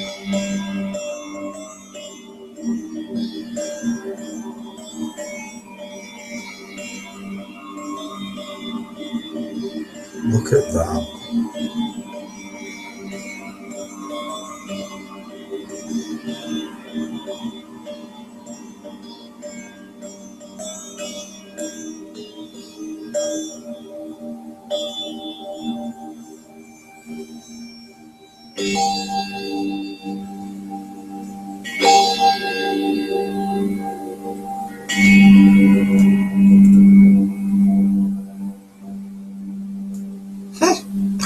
I didn't go to Dubai, did I? On me flat cities. Look how flat it is.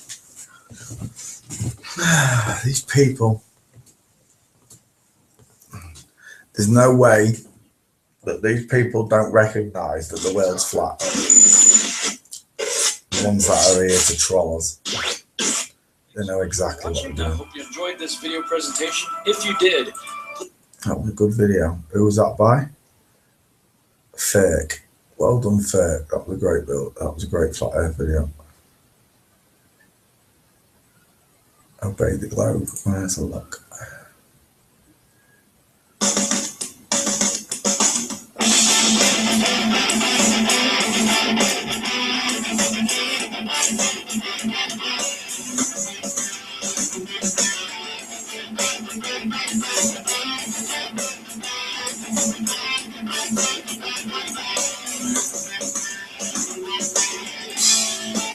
Oh.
A carefully trained chimpanzee named Ham is carried to the same survival. Hammy. But I love my hammies. I love my hammies. Capsule that will lift America's first Mercury astronaut into space. Wait. That looks like the jetpack they put on that astronaut the other day. It wasn't a jetpack. It was a coffin with a dead monkey in it. And carefully strapped into place. On the success of this test depends the schedule of the first human astronaut. The chimp has been trained for a program of button and lever pushing. Any variance will indicate an adverse effect of low gravity or the high acceleration of the missile's flight. In his survival capsule, the 37-pound chimp is the largest animal ever to be rocketed into space. Yeah, of course it is. I wish they'd launched Mark Taylor into space. The Redstone rocket goes aloft, carrying the first astronaut in the $400 million Project Mercury Man in Space program.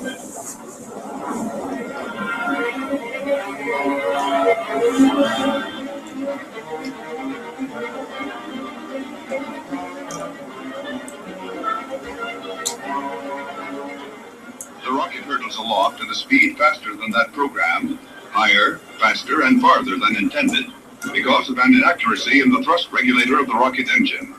More than 150 miles above Earth, the chimpanzee space capsule reaches its maximum height. Did he say the Gem Panda? I'm sure he said the Gem Panda capsule. 50 miles above Earth, the chimpanzee space capsule. The Chimpanzee.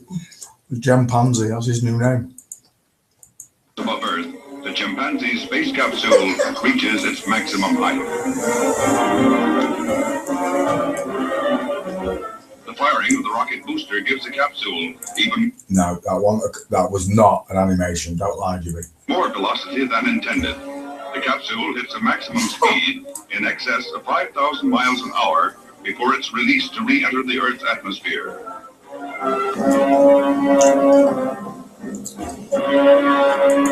That's Walt Disney at his best. 420 miles downrange from Cape Canaveral, the capsule descends into the Caribbean, where Navy vessels converge on the capsule. The Astro Chimp's ride came in the same week. America successfully fired a Samos spy satellite into orbit around the moon and launched a Minuteman missile 4,000 miles downrange. 3 years to the day after the launching of America's first satellite, Explorer 1, the chimpanzee astronaut returns from space. The chimpanzee astronaut. Oh, I do say.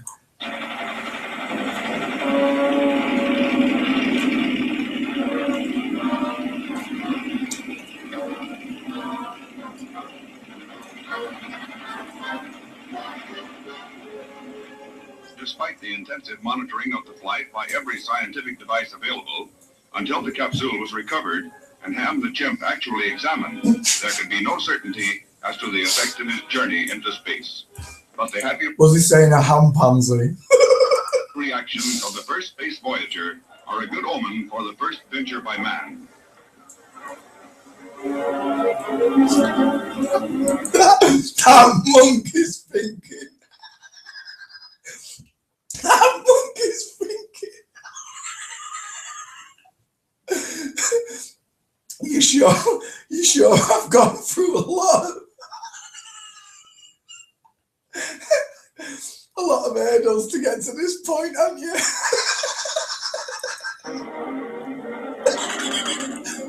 Wait a minute, what am I doing in this box again?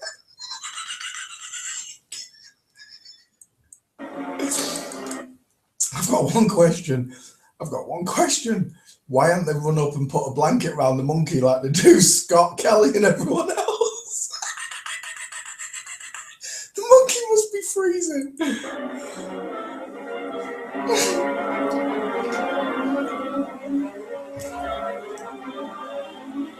Ham will go down in history, the chimp who pioneered the way into space. But famous or not, he seems mostly happy to be back among friends. Ungawa.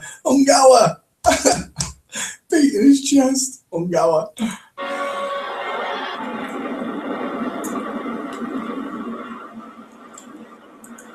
So a monkey was first into space over a man. Well done. The rocket performs perfectly as it lifts the funnel-shaped capsule gracefully along. Named the Freedom 7, the Mercury vehicle could be released by either the pilot or ground control should something go wrong. But quickly the reports come back. Everything A-OK, A-OK.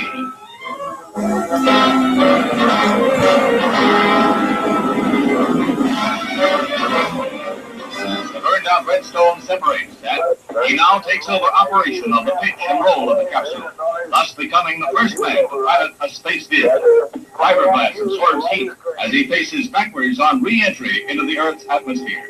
He then fires the recoil rocket to slow the capsule's downward fall. At all times, he is in contact with ground bases. At 302 miles from takeoff, the space vehicle drops to the sea, where helicopters from the carrier Lake Champlain are poised for recovery. These remarkable pictures show Commander Shepard crawling from the Freedom 7 as the sling from the aircraft is maneuvered within his reach. It's clear he suffered no ill effects, though he endured a gravitational pull that made his weight seem like 1,600 pounds. He felt a weight on himself of 1,600 pounds, right? And he didn't poop in his astronaut suit. And it's all lies anyway, because they just dumped him in the water 2 minutes before they took this footage. You know, they just dropped him off in there and they didn't even disconnect the cables, I bet you. No ill effects, though he endured a gravitational pull that made his weight seem like 1,600 pounds.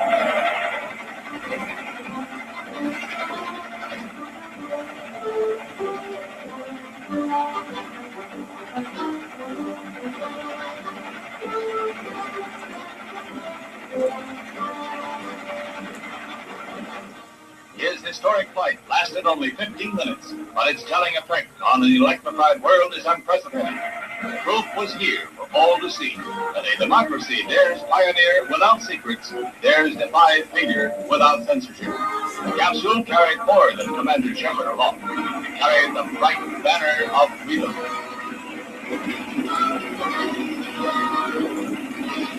The astronaut walks jauntily from the helicopter, the victor returning from a conquest of the outer world. Exhaustive physical checkups that follow his return show no ill effects and raise hopes that the United States may orbit a man around the Earth before the medical checkups, drop them, cough some. end of the year. And that man will have to follow in the star steps of Alan Shepard. Who's Alan Shepard? 5 hours before he is destined to take a giant stride into history, Colonel John H. Glenn Jr. squeezes into his spacesuit. His smiling face belies the 10 postponements of his flight that have kept him grounded. This morning, the weather over Cape Canaveral and in the pickup areas is better, and there's an air of optimism as the colonel walks to the gantry elevator, carrying his now familiar portable air conditioner. Glenn prepares to go to the 11th deck as clocks point to 6 a.m. Eastern Standard Time. The skies are beginning to lighten, and a cool north wind rustles across the cape. 6 a.m.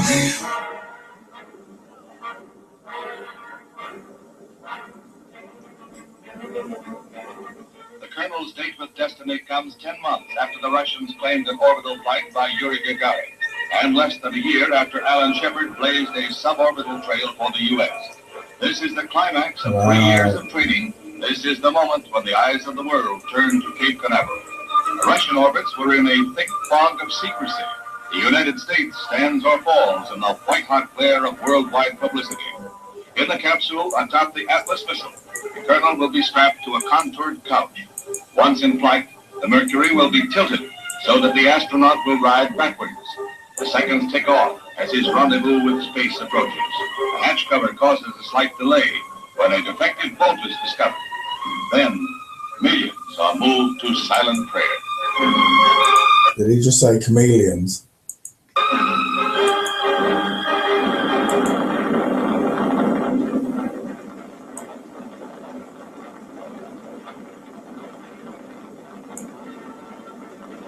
Everything is go.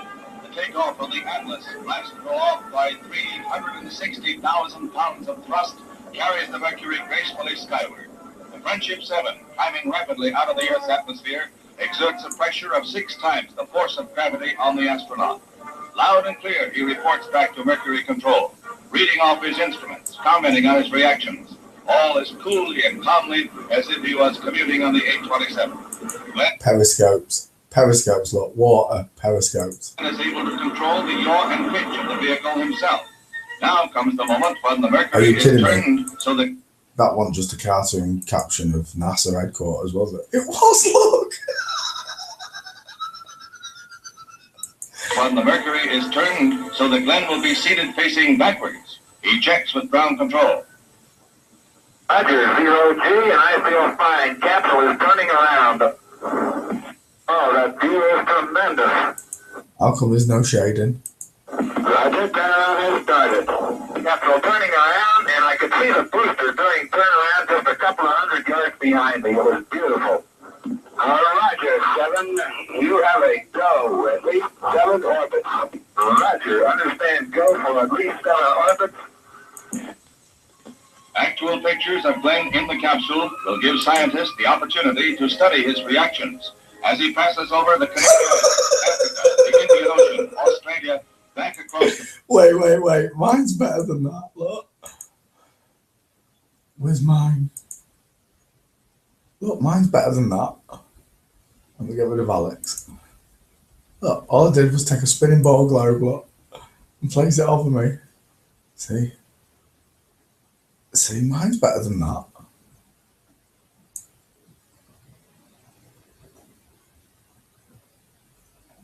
Well, there you have it. Where's my, is that it?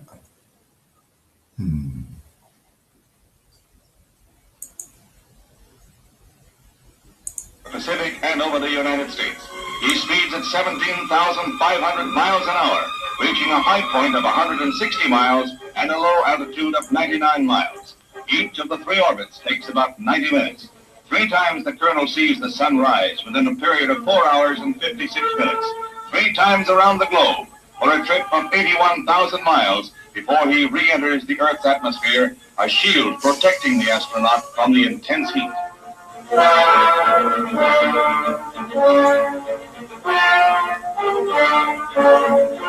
carrier Randolph is the command ship in the pickup area, but Glenn, instructed not to jettison his retrol rockets, lands short of the carrier.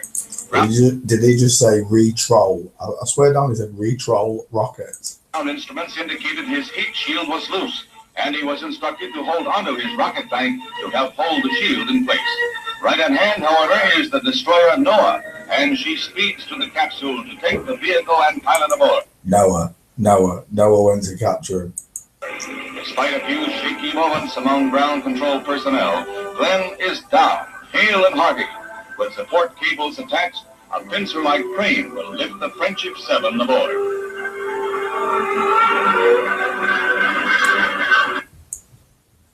These people need a slap.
It's a commonly held misconception that the Earth is a spherical object that revolves around the Sun. But the fact is, of course, that the Earth is a circular dish surrounded by a barrier of ice that explorers like Andrea Barnes have been attempting to penetrate for centuries. The argument, for all practical purposes, came to an end when the Church of England was established by law during the 16th century. They rejected many laws of the ancient Catholic Church, and to appear forward-thinking, they embraced many radical scientific notions prevalent at the time, including Copernicus' round Earth theory. With this endorsement, the theory found its way into the schools, which were then largely controlled by the Church. It has remained there to this day, and many children have accepted it without question. Andrea Barnes was not one of those children. Born into an Ontario farming family in 1898, Andrea was a bright child who spent much of her time learning about the world around her. She was inquisitive and precocious, and much to her teacher's dismay, she fervently believed the global Earth concept was nonsensical and easily refuted. Many scientists agree with her and are amassing evidence to carry on her work. There's all kinds of proofs right around you that show that the Earth is flat. A very simple one to think of is that we use plumb bobs to build buildings. In other words, to get the wall of a building going straight down, you'll take a string with a heavy weight hanging from it, and you make the building follow that string. That plumb bob will point to the center of a round Earth. That means that if you imagine that this was the correct Earth, you can imagine a plumb bob held here would point in that direction. The plumb bob held here would point in that direction. That means the buildings would be bigger on the top than at the bottom. It would also mean that boats would constantly be sailing downhill. And invariably, in any discussion about the shape of the Earth, the first argument used in support of its rotundity is that as ships sail out to sea, the tops of their masts are visible longer than the hull. The fact is, of course, that the light rays from the lower part of the ship are no longer reaching the shore. When we consider that so eminent an authority as Einstein postulated and indeed proved that light rays bend perceptibly in gravitational fields, it should not be surprising that the light rays from the lower parts of the ship do not succeed in reaching the shore, are incapable of entering the eye of an observer, and so the particular part of the ship from which those light rays come is not seen. Perhaps the most significant experiments were those carried out on a canal known as the Old Bedford Level. Located in Cambridgeshire, England, the canal is perfectly straight over an uninterrupted 6-mile stretch. While there, Parallax conducted many experiments, all towards one conclusion: to prove that the surface of the water in the canal was indeed perfectly flat. In one experiment, a boat carrying a flag rowed from one bridge to another 6 miles away. An observer with a telescope placed 8 inches above the surface of the water found that the flag and the boat were distinctly visible throughout the entire distance. If the Earth is a sphere with a circumference of 25,000 miles, then over a distance of 6 miles, the second bridge should mathematically be 16 feet below the observer's eye line. But in spite of the mathematical evidence, any further attempts to restore belief in the flat Earth seem doomed by one of the supposed great moments in modern scientific achievement.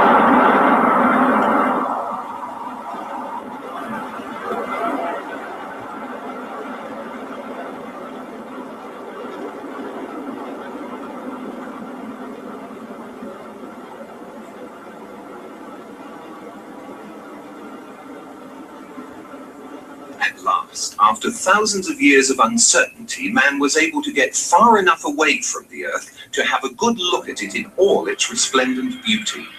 It did appear curved, and photographs were brought back for all to see. However, according to experts, these photographs are much less conclusive than one might think. Einstein told us that light actually is attracted by gravity. In other words, the path of light is not straight in a strong gravitational field. So astronauts looking at the Earth see a curved Earth, but what they don't realize is that it's not the Earth that's curved, It's the light taking a curved path from the Earth because of the strong gravitational field of the Earth that makes the Earth look curved. So you're saying that those photographs from space that the Apollo mission brought back don't represent the Earth as it really is? Of course they represent the Earth as it really is, as seen by curved light. And so those photographs from space are entirely correct. And it's just that what has to be taken into account when we take data from those photographs is that light traveling through space is curved by gravity. And so it'll make straight things appear curved. And it'll also make curved things appear straight. So you have to be very careful when you use light to measure things in a very high gravitational field. Through time-lapse photography, the velocity of these clouds has been dramatically increased. While they were actually drifting over the mountains at approximately 27 miles per hour, they now have the appearance of moving at well over 100, 4 times their normal speed. If the clouds were stationary and the Earth was revolving underneath them, this is how it would appear if the Earth was spinning at 100 miles per hour. Yet we're told that the Earth is spinning at 10 times that speed. Consider this. Those who maintain that the Earth is a globe that spins suggest that people standing at the equator are being whirled around at approximately 1,000 miles an hour. They further maintain that the Earth is spinning around the Sun at a speed of 67,000 miles per hour, and that our Sun is supposedly racing around the center of our galaxy at some 600,000 miles per hour. And yet, you and I both know that on many days it's possible to stand outside without a single hair being messed up by the breeze. You put your hand outside a window of a car, which is going even at 80 kilometers per hour, and a terrific wind goes blasting by and pushes your hand back. Imagine putting your hand outside the window of a car that's going 1,600 kilometers per hour. You just take your hand right off.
For you, Nick. Spiraling ever upward, we climb the mountain of our greatness. Base camp is but a place where the bones of our inaction are buried. We are living the dream, trudging a path that has yet to be marked and cleared, forcing our intention up through the unknown summit of all those things that could but will never go wrong. Ever moving forward, we go up in a spire, because our inspiration is the carrot we're chasing to the snow-capped peaks of our destiny. We shall be both the first and last to chase our aspirations in this way.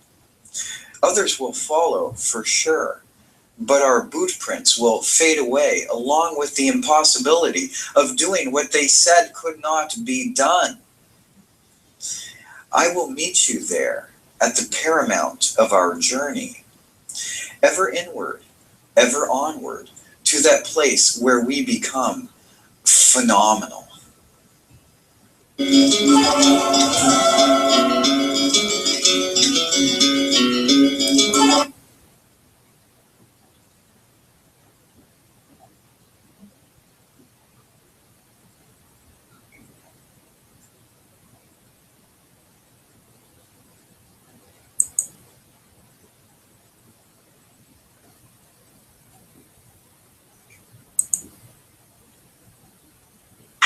you guys, seriously, this next thing I feel is very special. This is a cool little segment. You know this woman from Crazy Ex-Girlfriend. Please give it up for Rachel Bloom.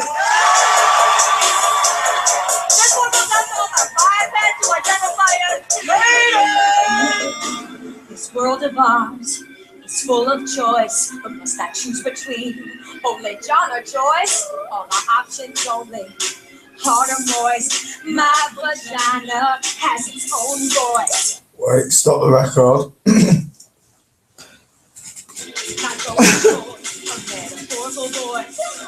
Sometimes I do a voice for my vagina. Please don't tell me I'm the only one who does that.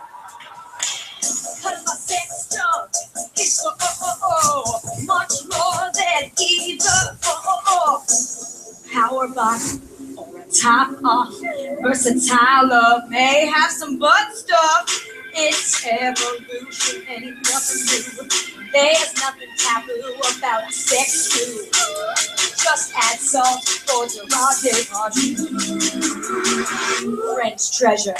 Cause my sex joke is much more than either If they're alive, I'll date them. Channing or Janitate them. I'm down for anything. Don't box in my box. Give someone new a handy and give yourself props. Oh, you think you're so smart. Did you learn gay in college? Yeah, with all of that, while I drop some knowledge. Sexuality, the spectrum, everyone is on it. Even you might like it if you sit up on it. Drag queen, drag king, just do what feels right. You're tall, pansexual, flirty with right.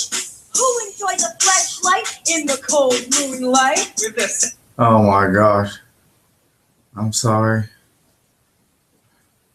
So, you guys, seriously, this next thing I feel is very... Get lost. I said no to it. Why did it keep resetting? There you go. Oh my gosh.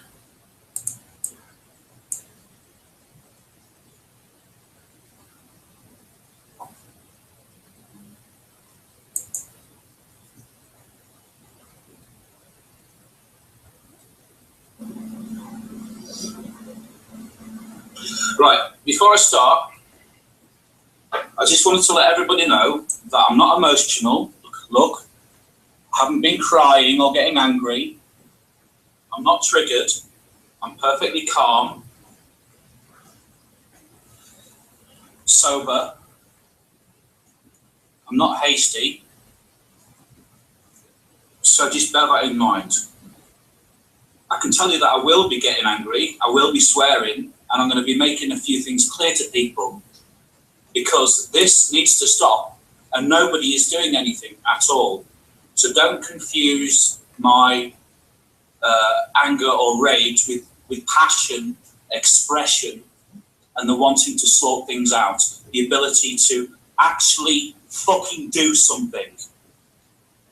Right, first of all, you need to do something about Jason. Something needs to be done.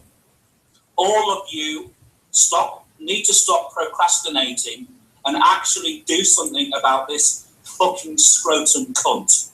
Ooh. Right? You need to get together and do something. There are people... I wasn't expecting all that.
Lyle McGuinness, a researcher and seismologist, spent years in one of the world's harshest environments. McGuinness worked in Antarctica as a geoscientist with the International Geophysical Year and also spent many years on the continent with the International Dry Valley Drilling Project out of Northern Illinois University. He endured the bleakness of isolation, 50 degrees below 0 temps and some of the most extreme weather conditions known to man, said Steve Miller, an environmental and protection sustainability specialist at Argonne National Laboratory who worked with McGuinness. He was a pioneer in Antarctic research. McGuinness, who died at 86 on April 19th at Lee Manor, an assisted living facility in Des Plaines, of complications related to Alzheimer's disease, was the recipient of the National Science Foundation Antarctic Service Medal in 1960. McGuinness was a seismologist with the U.S. Victoria Land Traverse Party, wintering over in Antarctica during the 1957-58 International Geophysical Year, and spent 14 polar summers in Antarctica from 1969 to 1985 as the National Science Foundation U.S. coordinator for the Dry Valley Drilling Project, a joint research effort between New Zealand, Japan and the U.S. According to Miller, the research done by McGuinness and his project team helped create a baseline for the research being done today in areas such as global warming and climate change. As a result of his impact on early Antarctic research, a mountain peak in the Transantarctic Mountains was named McGuinness Peak. McGuinness was also appointed as U.S. representative to the Scientific Committee for Antarctic Research on Solid Earth Geophysics from 1985 to 1989. He was brilliant, said Miller, who called McGuinness his mentor. And despite all that knowledge and experience and even having a mountain peak with his name on it, he remained completely grounded. He was a modest man. Born in Appleton, Wisconsin, McGuinness received a bachelor's degree in physics from St. Norbert College in Des Prairies, Wisconsin, in 1954. While at St. Norbert, he played on the football team and ran track, receiving the Outstanding Athlete Award for both sports his senior year. He earned a master's degree in geophysics from St. Louis University in 1960 and a PhD in geology from the University of Illinois at Urbana-Champaign in 1965. After working with the Illinois State Geological Survey from 1960 to 1966, McGuinness spent more than a year in Kabul, Afghanistan, as a technical expert with the United Nations Development Programme conducting geophysical studies to better understand groundwater quality. While living in Afghanistan, McGuinness and his wife, Mary, were raising 4 of their children, with one on the way. It was crazy, his wife recalled with a laugh. It was a real adventure. After returning from Kabul, McGuinness served on the faculty at Northern Illinois University in the geology department from 1967 to 1983, being named department chair in 1980. According to Mark Fisher, chair of the Geology and Environmental Geosciences Department at NU, McGuinness could very well be considered the father of the department's internationally renowned Antarctic research program. The project led the way for all of the subsequent Antarctic geological drilling that has helped advance a better understanding of the continent's history.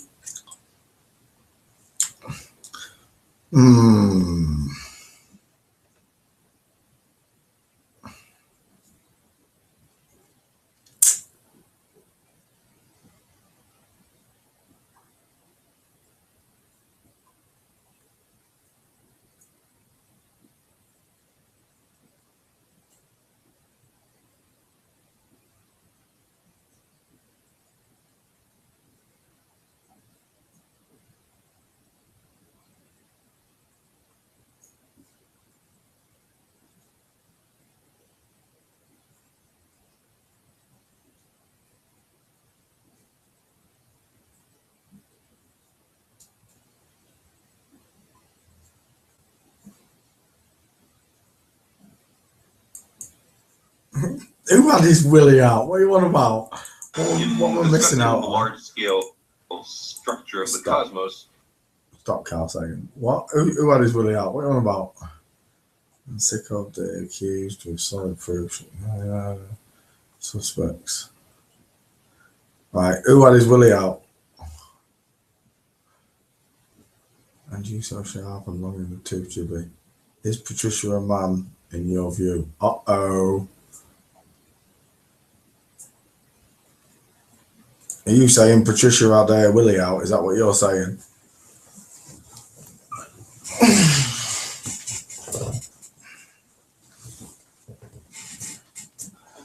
And he is on his dicky dido, down to his knees.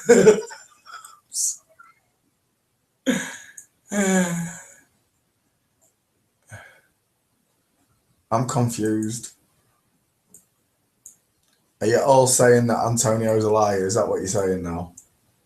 What are you saying? I don't understand.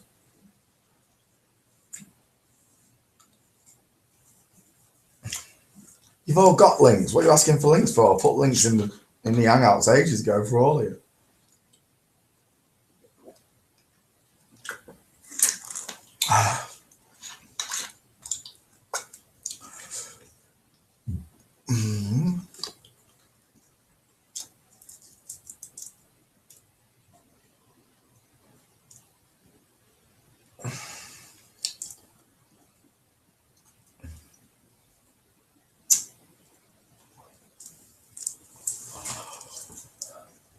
Right, so I don't see the drama though, Pete, because whether Patricia is male or female, it doesn't bother me. What bothers me is Patricia after the truth.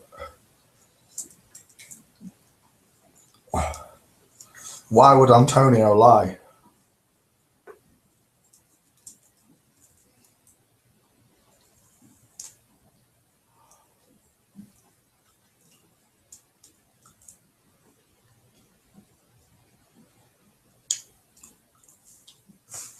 So does this go back to my initial thought that they're all in the spider's web, Pete? Is this what we're saying?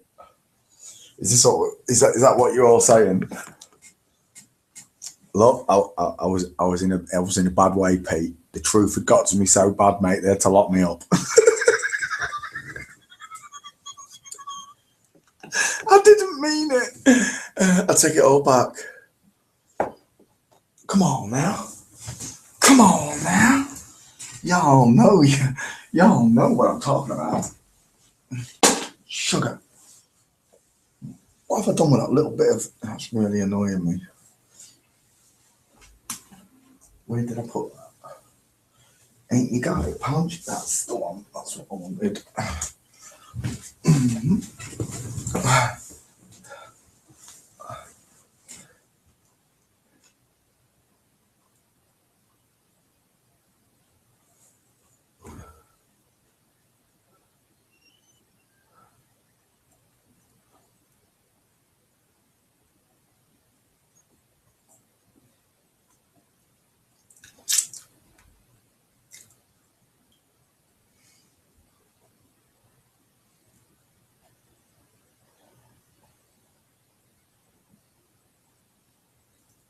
Right, has anyone got a picture of Patricia in a bikini? And we'll check the hips, we'll check the shoulders.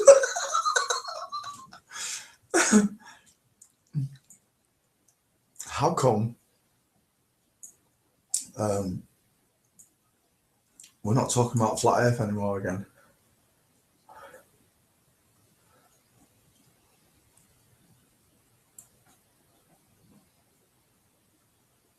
Look at that painting. Taking the mickey. Astronomers sometimes say that space is curved, or that the universe is finite but unbounded. Whatever are they talking about? Let's imagine that we are perfectly flat. I mean, absolutely flat, and that we live, appropriately enough, in a flatland, a land designed and named by Edwin Abbott, a Shakespearean scholar who lived in Victorian England. Everybody in flatland is, of course, exceptionally flat. Flatland and flat. Oh my gosh. So with that assumption, Mum, then Antonio has made a mistake. Is that what you're saying?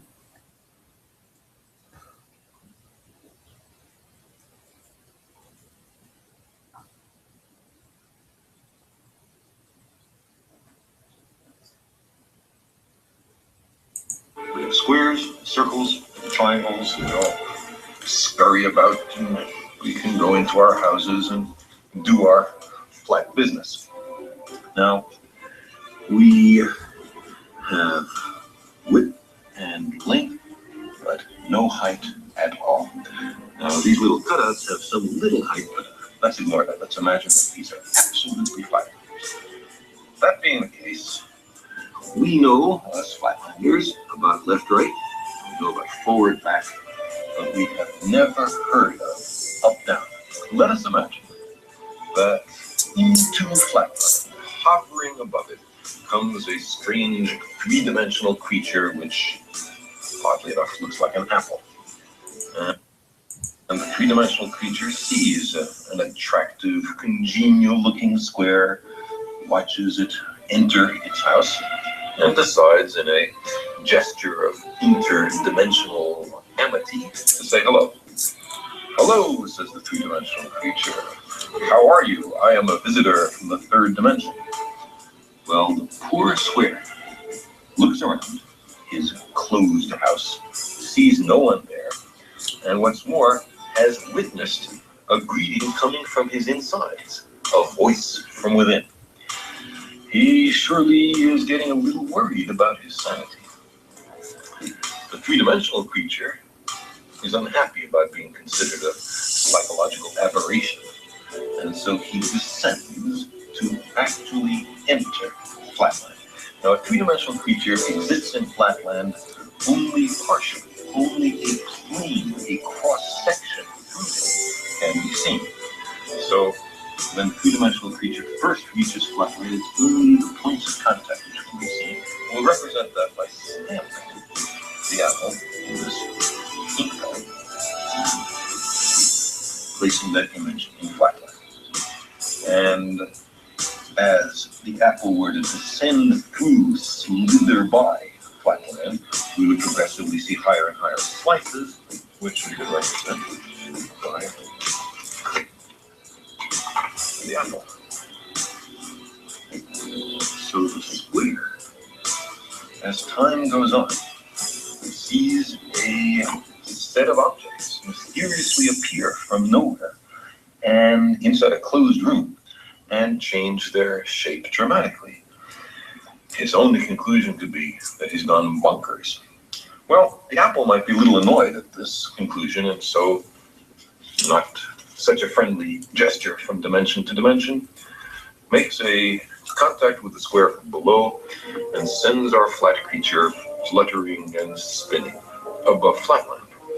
At first, the square has no idea what's happening. It's terribly confused, utterly outside his experience. But after a while, he comes to realize that he is seeing inside closed rooms in flatland. He is looking inside his fellow flat creatures. He is seeing flatland from a perspective no one has ever seen it before to his knowledge. Getting into another dimension provides as an incidental benefit a kind of X-ray vision. Now our flat creature slowly descends to the surface, and his friends rush up to see him. From their point of view, he has mysteriously appeared from nowhere. He hasn't walked from somewhere else. He's come from some other place. They say, for heaven's sake, what's happened to you? And the poor square has to say, well, I was in some other mystic dimension called up. And they will pat him on his side and comfort him, or else they'll ask, well, show us, where is that third dimension? Point to it. And the poor square will be unable to comply. But maybe more interesting is the other direction in dimensionality. What about the fourth dimension? Now, to approach that, let's consider a cube. We can imagine a cube in the following way. Take a line segment and move it at right angles to itself in equal length. That makes a square. move that square in equal length at right angles to itself, and you have a cube. Now, this cube, we understand, casts a shadow. And that shadow we recognize is, ordinarily drawn in third grade classrooms as two squares with their vertices connected. Now, if we look at the shadow of a three-dimensional object in 2 dimensions, we see that, in this case, not all the lines appear equal. Not all the angles are right angles. The three-dimensional object has not been perfectly represented in its projection in 2 dimensions, but that's part of the cost of losing a dimension in the projection. Now, let's take this three-dimensional cube and project it, carry it through a 4th physical dimension. Not that way, not that way, not that way, but at right angles to those 3 directions. I can't show you what direction that is, but imagine that there is a 4th physical dimension. In that case, we would generate a 4-dimensional hypercube, which is also called a tesseract. I cannot show you a tesseract because I and you are trapped in 3 dimensions. But what I can show you is the shadow in 3 dimensions of a 4-dimensional hypercube or tesseract. This is it. And you can see it's 2 nested cubes, all the vertices connected by lines. And now the real tesseract in 4 dimensions would have all the lines of equal length and all the angles right angles. That's not what we see here, but that's the penalty of projection. So you see, while we cannot imagine the world of 4 dimensions, we can certainly think about it perfectly well. What do you mean flat's not level? Is my floor level? Yes, then it's flat. Is my bed level? Yes, then it's flat. Do I need to go on? Negator. Always negate the truth, don't you, negator?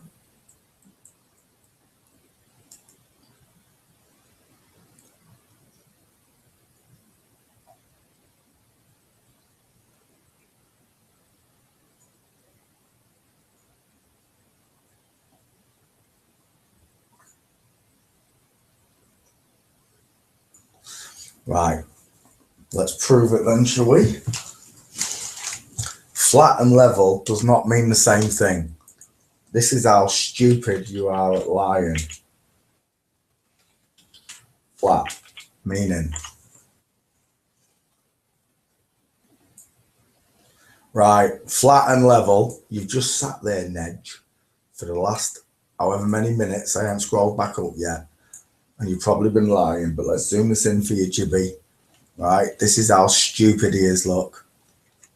Flat and level are not the same thing, he said. Flat and level. They're not the same thing, Jibby. Jibby, they're not the same thing. You understand? Nedge, you're an idiot, Nedge. You're an idiot. You make it so easy. Honestly, it's like shelling peas, Jib.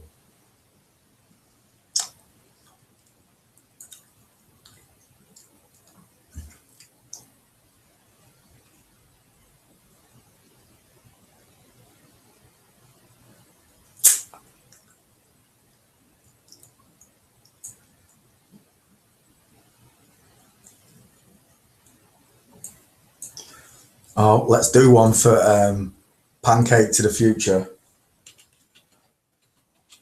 It is a pan flat. Is a pan flat. Is a pan flat. Pancake. Meaning. You know what? I think that snack might be Negator's son. Pancake. Meaning.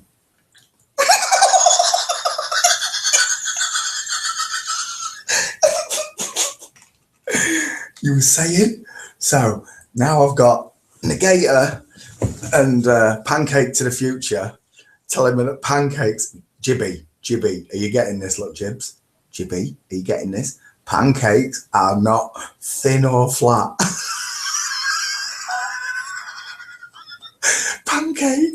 Pancake plus meaning. Flat. Seriously. I will know you by your fruits. FVP. How's it going, mate? So, I've said it before and I'll say it again. It's simple, you idiots. You simple idiots.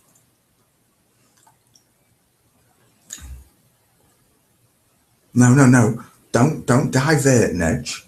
Let's stay on flat and pancake. And I'll tell you what we'll do. We're gonna go Kansas pancake.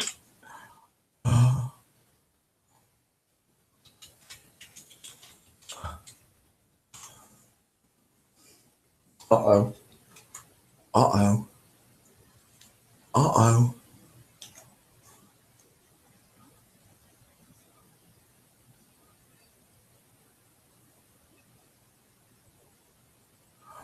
Are you reading this? Are you reading that? Now, take your time, Nedge. Take your time, buddy. I know this one's going to hurt your head. But this is for both you and Pancake to the Future, who don't believe that pancakes are flat. Or Kansas is flat. Oh my gosh. It's like shelling peas. Come on then. Kansas is flatter than a pancake. The value of 1,000 would indicate perfect platonic flatness. Mwah. Mwah. Laying it on you both.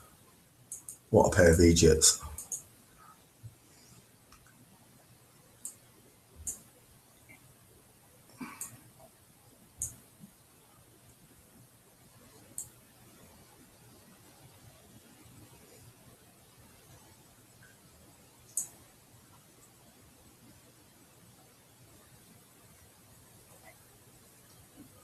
Well, you just read the report for it. Let's do it again because you're a donkey. Pancake. Kansas is flatter than a pancake. Images. Uh-oh.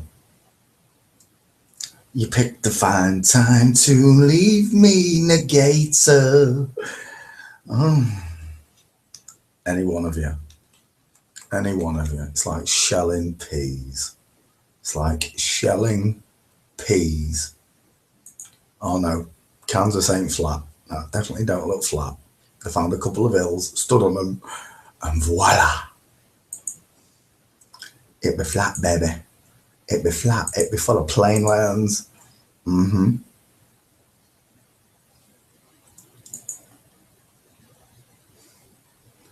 Flatter. Flatter. It's flatter than an IHOP pancake. Really? Really? Kansas? Flatter than a... Oh my gosh. Oh gosh. Some people will do anything to get on telly. Pancake flatness. Oh my gosh. It's flat. And they make a lot of pancakes there. Now, let's just get rid of the word cake. And let's get rid of the word Kansas. And let's just go for pan. Now, would you say that was like a pan with upturned edges? If you was to fly a balloon up here with a little Swiss scientist in it called Auguste Piccard, what would he see? He'd see a flat earth with turned up edges. The world is a pancake.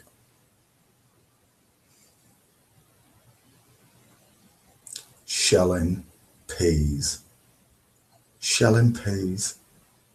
There you go, look. Kansas, flatter than an IHOP pancake. Perspective, baby.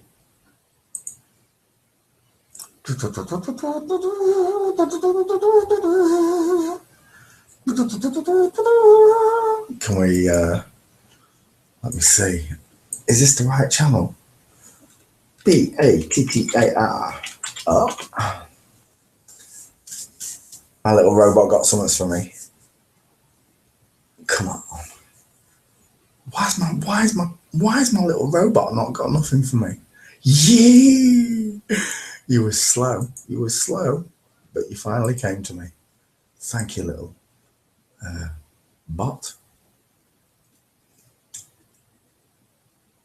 So let's get rid of the idiots. Hey, bada bada bada bada swing. Oh, it's been a while. Let's get rid of the Egypts. Nedge, say goodnight. We've had enough. Hey, bada bada bada bada bada swing. Bada. Oh, I do love it. I'd love to be loud about it, but I can't. And who else am I missing? Did we get them all? Oh, yeah, Negs. Now pretend it's not a pan beneath Kansas, but an enormous flat rock called North American Plate.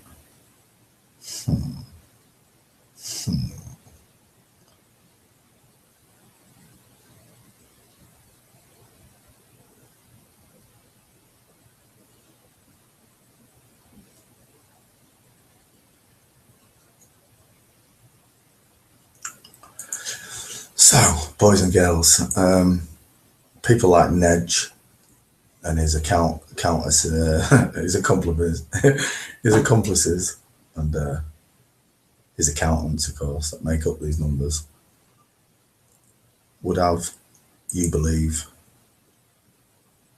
that Kansas is not flat. So let's just show them one more time, because they are idiots. Meaning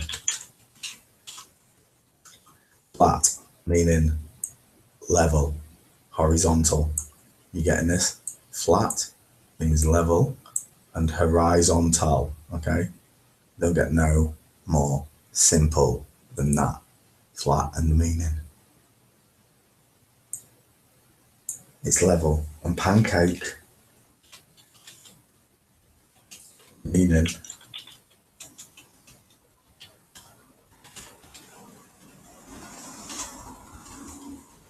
also equals flat. A thin, flat cake of batter. Okay? So when someone says that, well, no, actually, Kansas, pancake flat. And there you go. From the US Education Department. Oh my,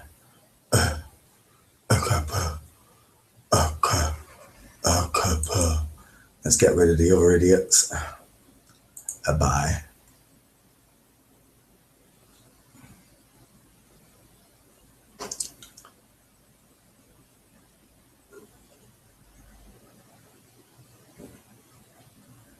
So you are now understanding that Kansas being pancake flat, which I put into Google, brings up this little beauty here,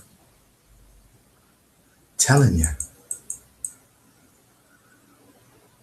that it's perfect platonic flatness. So when GB said it's pancake flat, he literally meant pancake flat, IHOP flat. Oh, that was a good one. What was that? What was that one just there? I did that. Ooh. Flat iron square. What's that mean?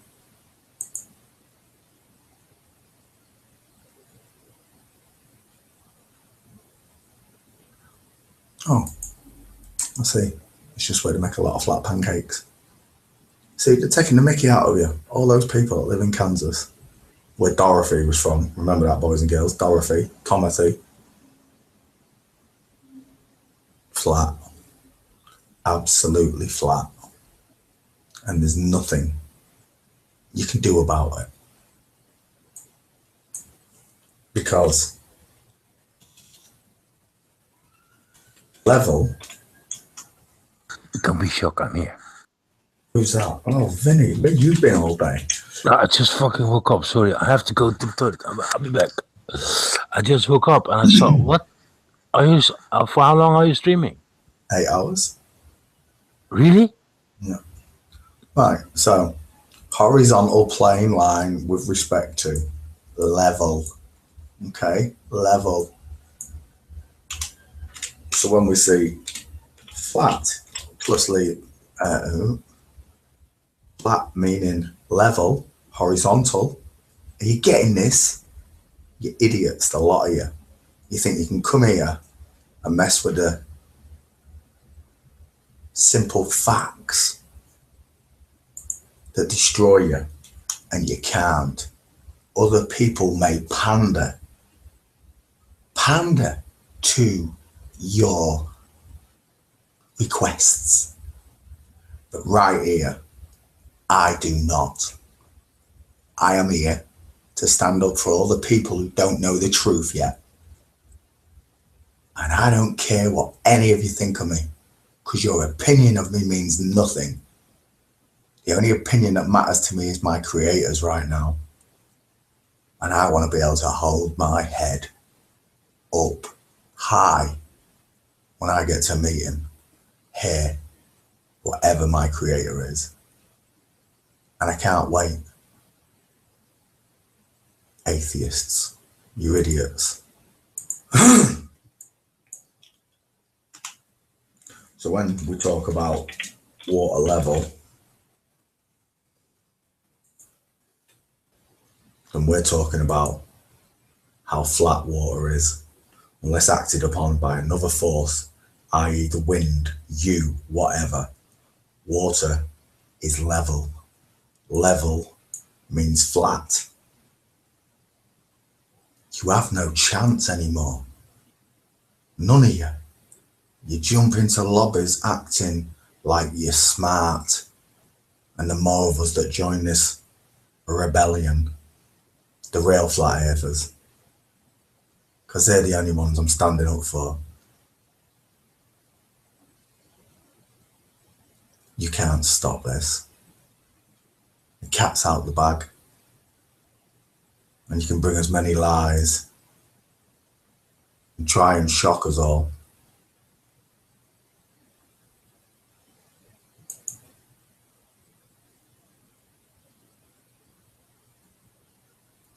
But you got no chance, Mark Taylor, Nedge, Snack, any of you. Water's flat and level, and the longer you make yourselves look like asses, the harder it'll be for you in the future. Which is why you don't want to show your face, Nedge. Which is why you don't want to show your face, Snack. You want to be able to hide. What are you afraid of the light for? It's the truth, the way. Every man, woman and child deserves a decent life down here. Not one run by these sickos.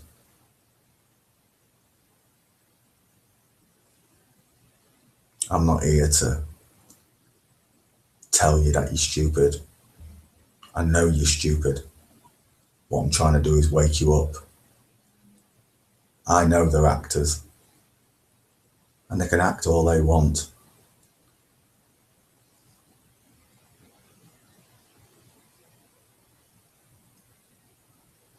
Water is flat and level, and you can try and argue this, but it doesn't work. Water finds its lowest depth that it can, and then rises back to the level it came from, settling at water level. You cannot change the fluid dynamics at all. So when I look at pictures like this, with flat, horizontal planes of view everywhere, same in the world, water level. It's the same throughout the world, and it destroys you. I'm living inside a bubble like that, in the depths of wherever we are. You're supposed to rise up out of this and through it. Ignore these liars, these cheats, these scoundrels. They have nothing good to offer. Certainly not the truth.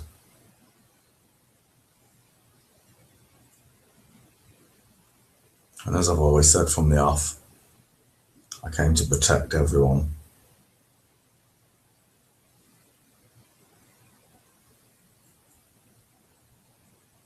I think it'd be nobler to die in the light and the grace of God rather than stay in the shadows of evil men and liars and thieves, soul takers. Jesus walked on the truth. That's what he did.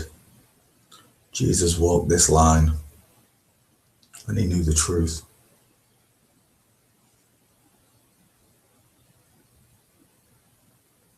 And this is what I found, my level, and why I was placed here. And it was not to make old men greedy, money-grabbing squanderers of life and everything of value down here. And keep it all to yourselves instead of sharing the love and the wealth. We don't need money. There'd be a wealth of love if we got rid of money. And then we'd all be lovely people. That wealth would be within us. Again.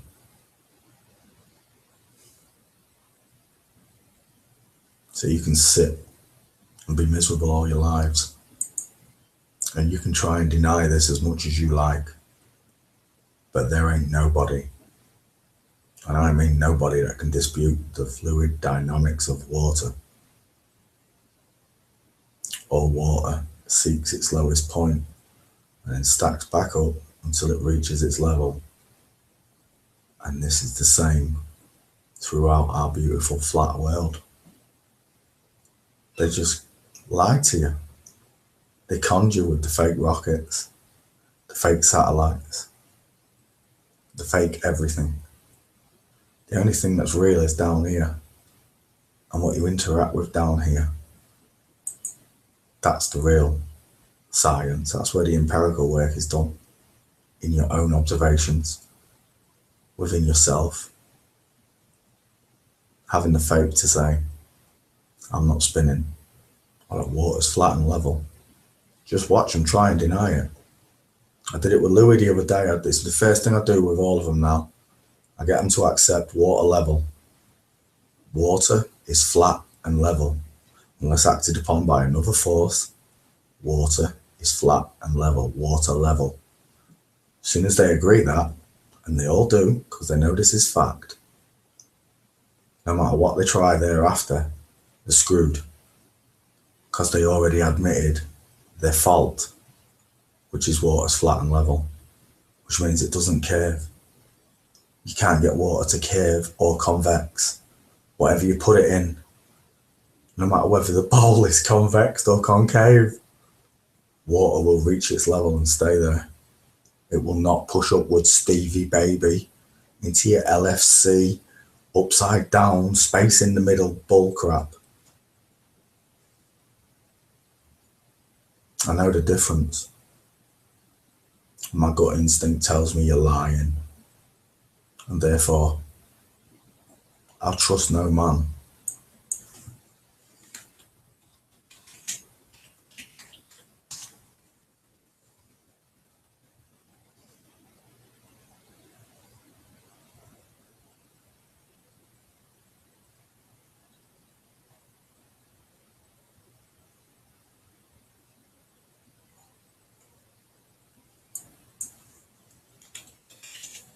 This is what LGBT stands for.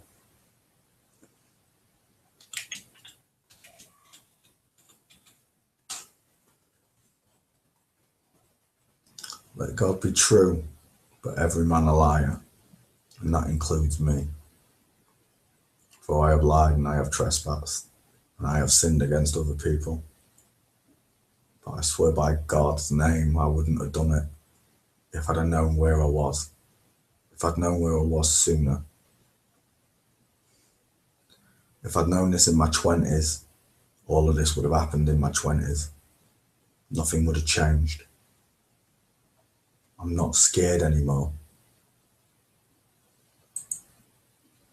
Let God be true.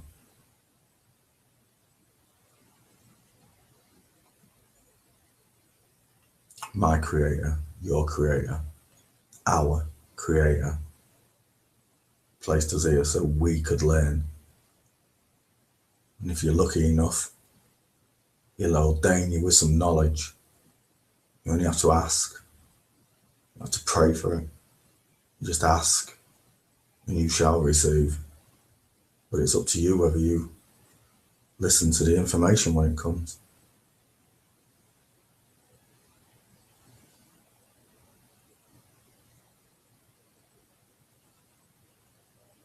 I know exactly what they did to try and control us.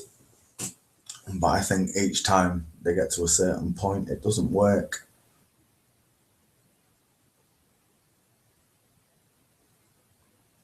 I don't foresee half of these people waking up. I really don't. If God be the true one and every man a liar, then he's already foretold through prophets. He already foretold where most men and women were going to end up. Because even when everything's being revealed, there'll be mockers and scoffers in end times.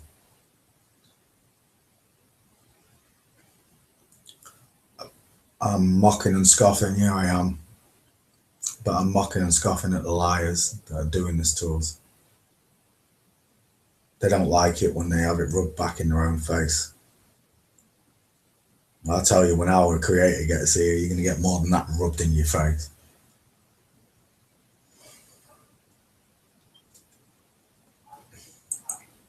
True faith. True faith in yourself. Knowing your own gut instincts right, not your wisdom. Because a wise man knows nothing, right? Only a fool knows all. And I certainly don't have all the answers. But the ones I got were mine. No one forced them into me. No one made me think this way. It was quite the opposite.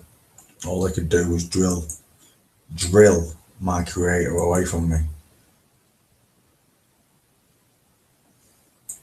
First day of the year, April Fool's, right, boys and girls? Who can bring the bears out in spring? I kid you not, someone I love lots told me that he was God and he could bring the bears out in spring by going into the cave and teasing it, and when it comes out, killing it. Gosh. Well, if that's what God does every spring, he's going to each of the bear caves, tease them, and then as the bear comes out ratty and raggy from its 6 months sleep, God kills them all.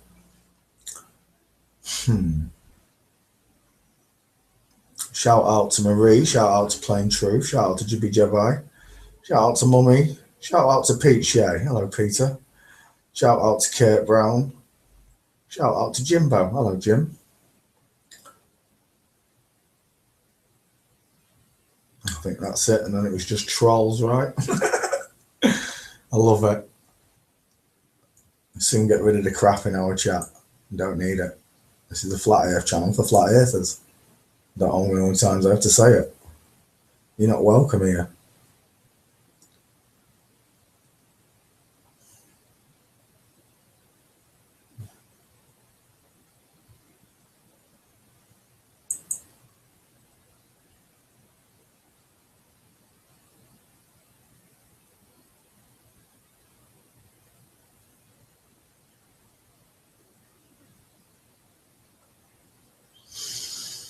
Oh, ain't that something beautiful, eh? Romans 3:4. God keeps his word even when the whole world is lying through its teeth. It's just a shame most of the world doesn't know it's lying. It just believed the lie. They just believed the lie. The same one we used to believe. And I said it from the off. If this is hell, then it's the most beautiful hell ever. If it's a prison, it's the most beautiful prison ever. It's just being run by a load of greedy old scoundrels. Time's running out.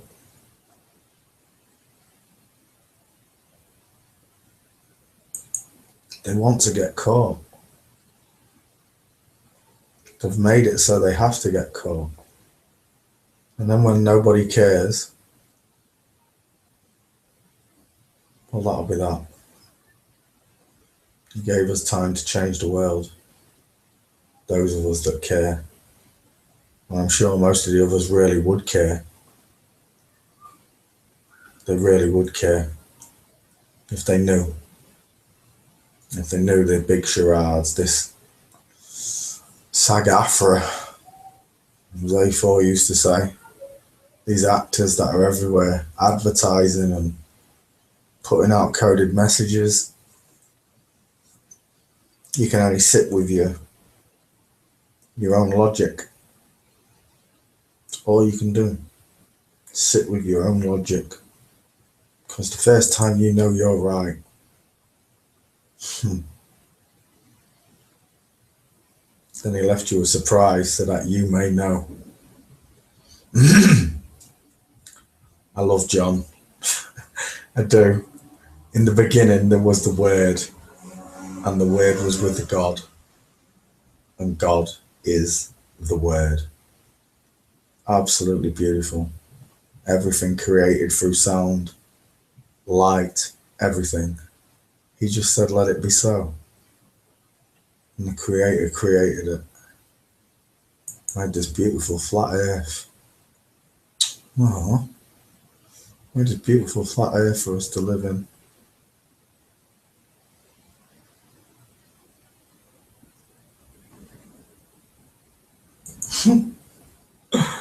Well said, Tweety Pie. I like that one.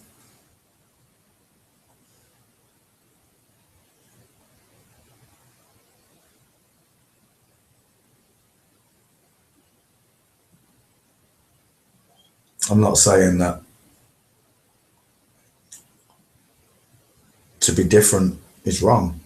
I'm not. He created us all different. I just think the way they've made us think about ourselves differently is what we've done wrong. We judge far too easily. One song, I agree, Millennium. And when we're all on that same page, just like Mark Twain said, some people consider public opinion to be the voice of God on earth. Let it be so. I want every soul to be the captain of their own destiny and not to be guided into these cattle ranches, these sheep shops. We're going to need all these jobs still, but we just don't need to pay for them. If we all just did it for free, we'd all have everything. There's enough land for all of us. Go anywhere you want in the world. No passports. Go to that part of the world you've always wanted to go to and live there. What could be better than that? Finding your own piece of paradise, whether it be hot, cold, snowy, a snow-capped mountain, a wild wilderness, a sprawling Sahara desert, wherever it is that you want to live. You could just go there and live for free because it's the same throughout our world.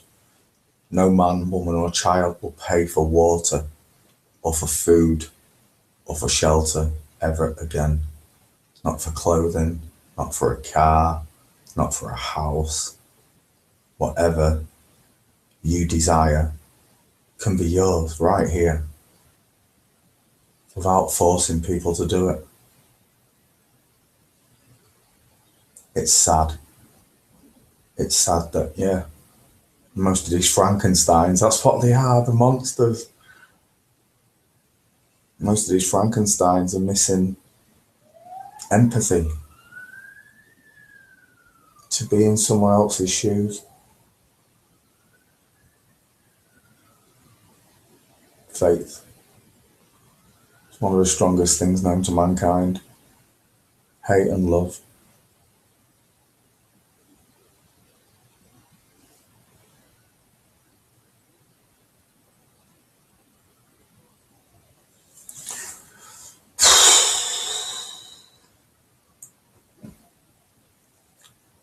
It's kind of sad that people don't want to listen. People can't even hear the name God, Jesus, Allah, Krishna, Vishnu. Doesn't matter. These people can't even handle hearing these names. They're so pushed, so diverted, so turned off by the thought that they are not insignificant. They are huge in the aspect of where they are. Oh gosh.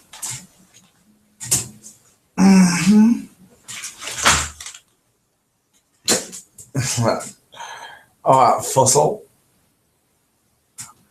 You know what you're gonna say? Come on, Destiny. Yeah, why not? I've been on here all day. I could do with a break. Shut up. I used to come and play with you with a load of ballers still. It's doing me Sweden. Can't we just have a flat earth lobby? Let's just have a flat earth lobby and get rid of all the Glovers. I know. Because most of my friends are Glovers.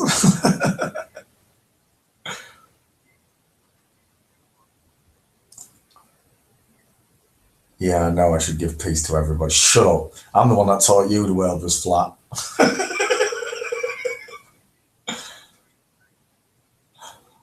For all the people at home, this is Fuss. He's in one of my videos. And you can hear him talking. I've placed him up close to the microphone. What shapes the world, Fuss? What shapes the world? What shapes the world?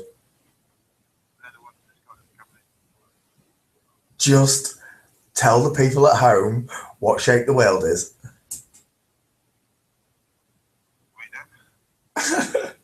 Just tell them what shape the world is. Where? The one we live in. What shape is it? Flat. There you go. Flat. That's right, baby. It's flat. Right, I'll come and join you soon. This hangout's about to end anyway. All right, see you in a bit.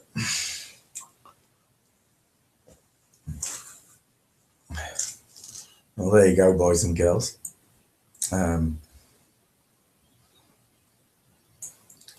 Most people are going to be shocked by the fact that they could be fooled so easily with such ease, really.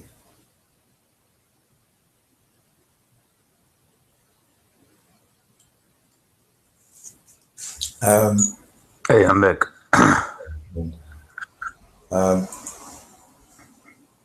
All I can say, Jibby, is I don't listen to anybody's opinion about anything anymore. I'll listen to what they've got to say, and if they sound like they're resonating the truth, I'll take it in. I'll take it on board, and I'll discern for myself what they were trying to tell me.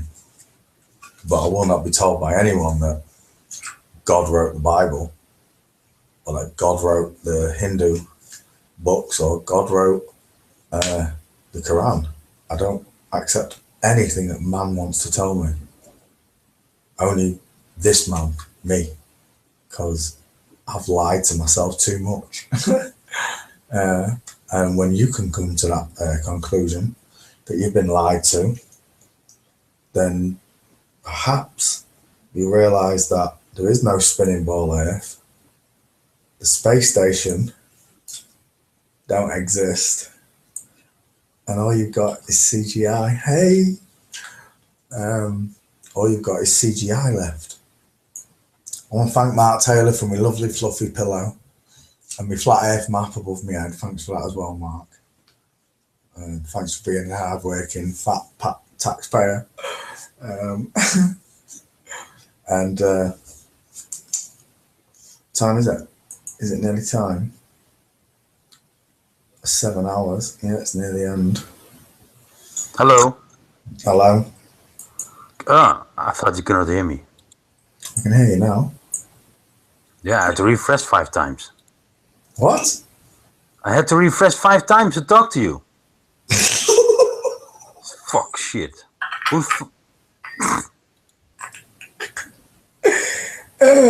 Somebody brought spring early and the bears come out the cave with a grumpy headlock. Why have I got a red light on me? No, what is that?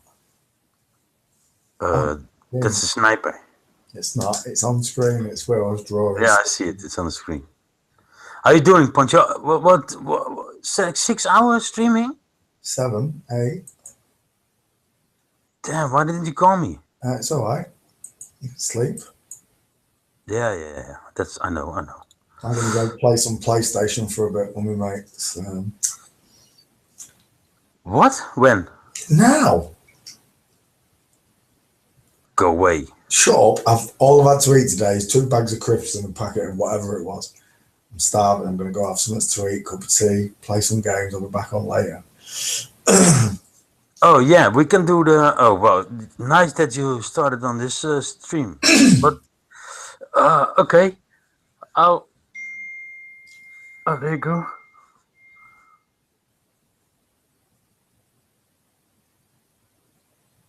Oh, sorry about that. It's okay. It's only a ding. It was only a ding, you dong.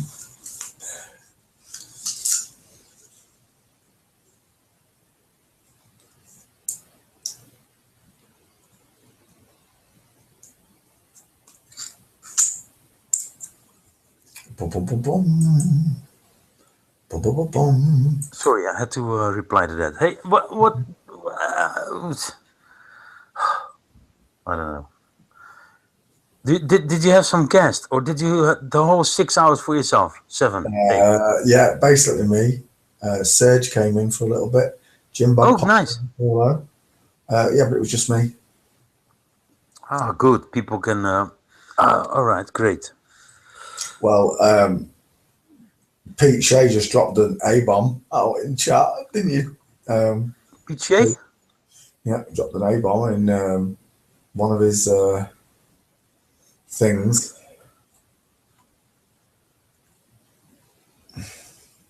I don't know if it's still there.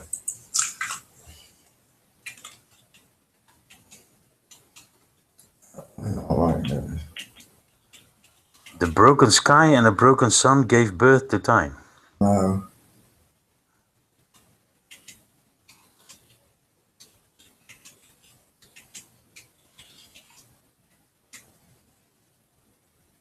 Yeah, for Pete's sake, everything is fake. Even his own arm is fake.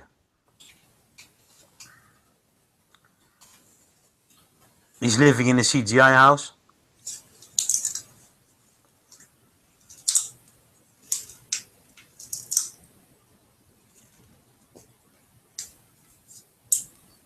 I gave Mum a wrench because no one else had a wrench earlier on.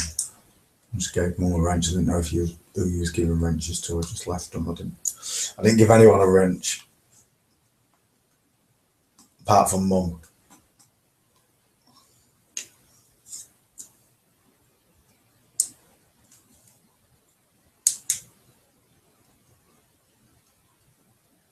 Oh, what?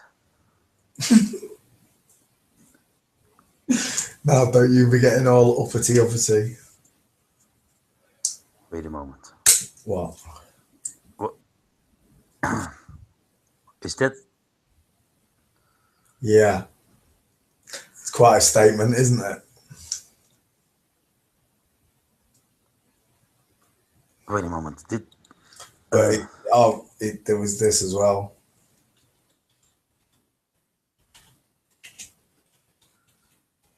It is who said that?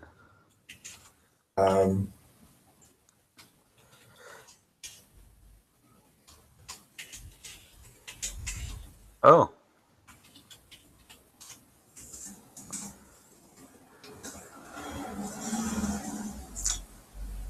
Oh, really? Interesting.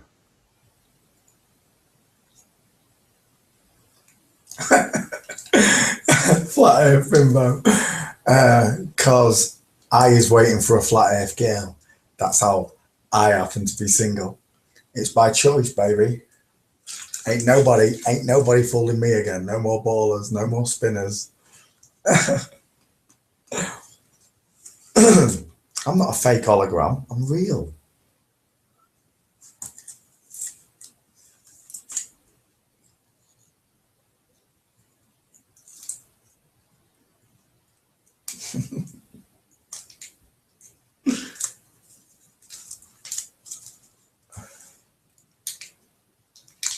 But if Zulu 1 comes, pass me a bit. Why, what's wrong with Zulu? Oh my gosh. Everybody's falling out this week. What did I come back to, Vincent? Flat Bimbo already attacked some people, so... What? In chats. Flat Earth channel. Ah. So Flat Earth Bimbo is not a woman. It's probably Nedge or Mark Taylor or someone. I don't know. Just let him leave him here for a while. But I will take care of that. Plain truth. Here you go.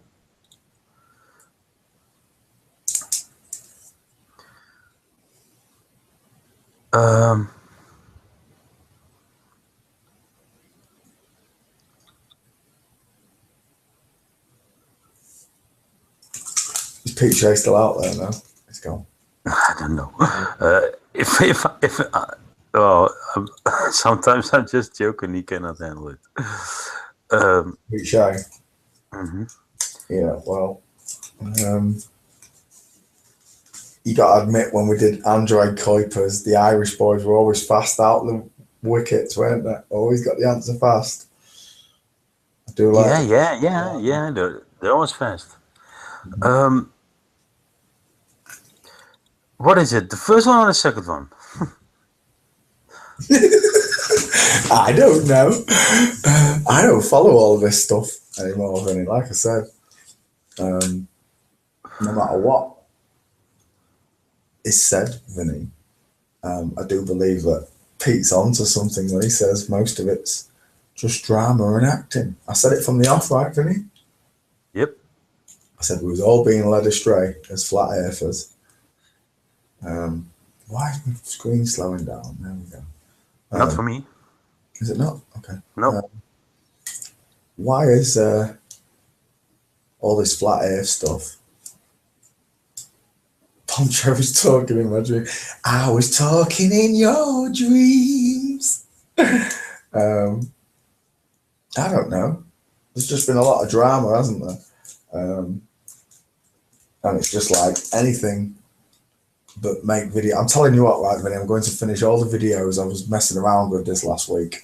Can't believe I lost the eviction one. I'm going to do that again, but I'm going to add some new stuff to it because I had a couple of ideas. It's not a bad idea, but back then I did lose the video save file because it instilled me to download a couple more clips that I remembered seeing, and they're going to add nicely to show people why I did what I did. You know, these pirates, these corporate liars, and most of these trolls are connected to these type of people, like, and you understand that, right? Yep. So, this magician shall return to his video workshops. Awesome. Got to finish the garden. It was only because it was chucking it down all day today. I didn't do the garden.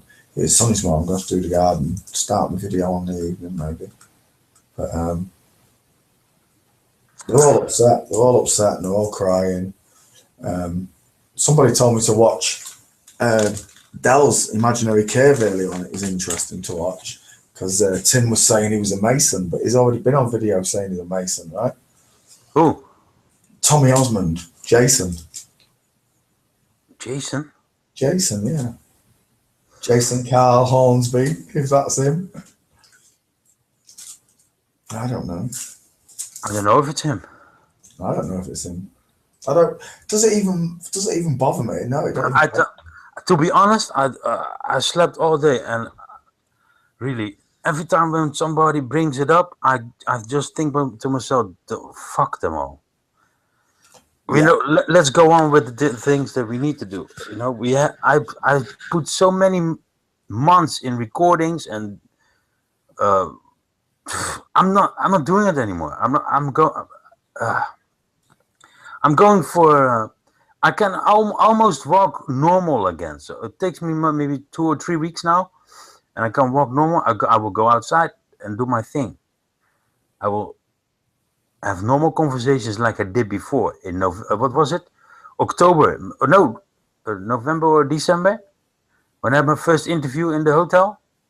November, I think. Yeah. When I did this in Amsterdam, yeah. I will do this. I have so many ideas, but if I tell them, someone's going to copy you again. No, it's not only. Yeah, maybe no. Well, you know, it's not even for the copy. It's not. You know, the more people who are doing it, the better. But I found out that the next time when I will talk with André Kuipers, you know, some people are listening and they already might send an email. Hey, Vincent is coming. If this guy is coming, he want to talk. Don't talk with him because he's gonna ask you a lot of stupid questions or whatever. You know, every time when I say I'm going to do this, something happened in my email, or I get a message, or I get a phone call from weird people, or there's even somebody at the door a couple of months ago, as you know. Mm-hmm. So yeah, you know. I'm not going to tell, I can tell you privately, but I'm not going to say everybody, oh, I'm going to do this, I'm going to do that. But I'm not going to give any platform to people who are ballers anymore. It says that Dell was calling out IPS. IPS? Oh, well, IPS, that's Infinite Plane Society or something? Where the fuck did he came from? Do you know him? No. I got nothing with him. Sounds familiar. Yeah, I heard him, and I once he had a show, and he wanted to ask everybody something about they all should help and go out in the street and whatever. But like Daphne Rimmel or whatever, she's promoted by all the fucking big channels and blah blah blah. Well, I don't give a shit if you're big or whatever. Why some people come out of the blue, out of nothing, somewhere? They're sitting there talking about shit, nothing, and then they have. I don't give a fuck if they have 1,000 viewers or 10,000 viewers, but there's something weird going on. I've been watching this for a couple of months, weeks, and I don't know, man. Why are real people like us, every time have 40 viewers, and we lost 60,000 viewers, 16,000 viewers, as you saw on the other channel. And we lost this. It's not about the viewers, but I like it when people listen to us or listen to the truth. But you know, how come if they click on the online button, they already have 400 viewers and a full panel or nothing? That's something that I found really weird. But yeah, I don't know. I agree. I totally agree. But on the same breath, Vinny, you know, how many of them are robot accounts? How many are real?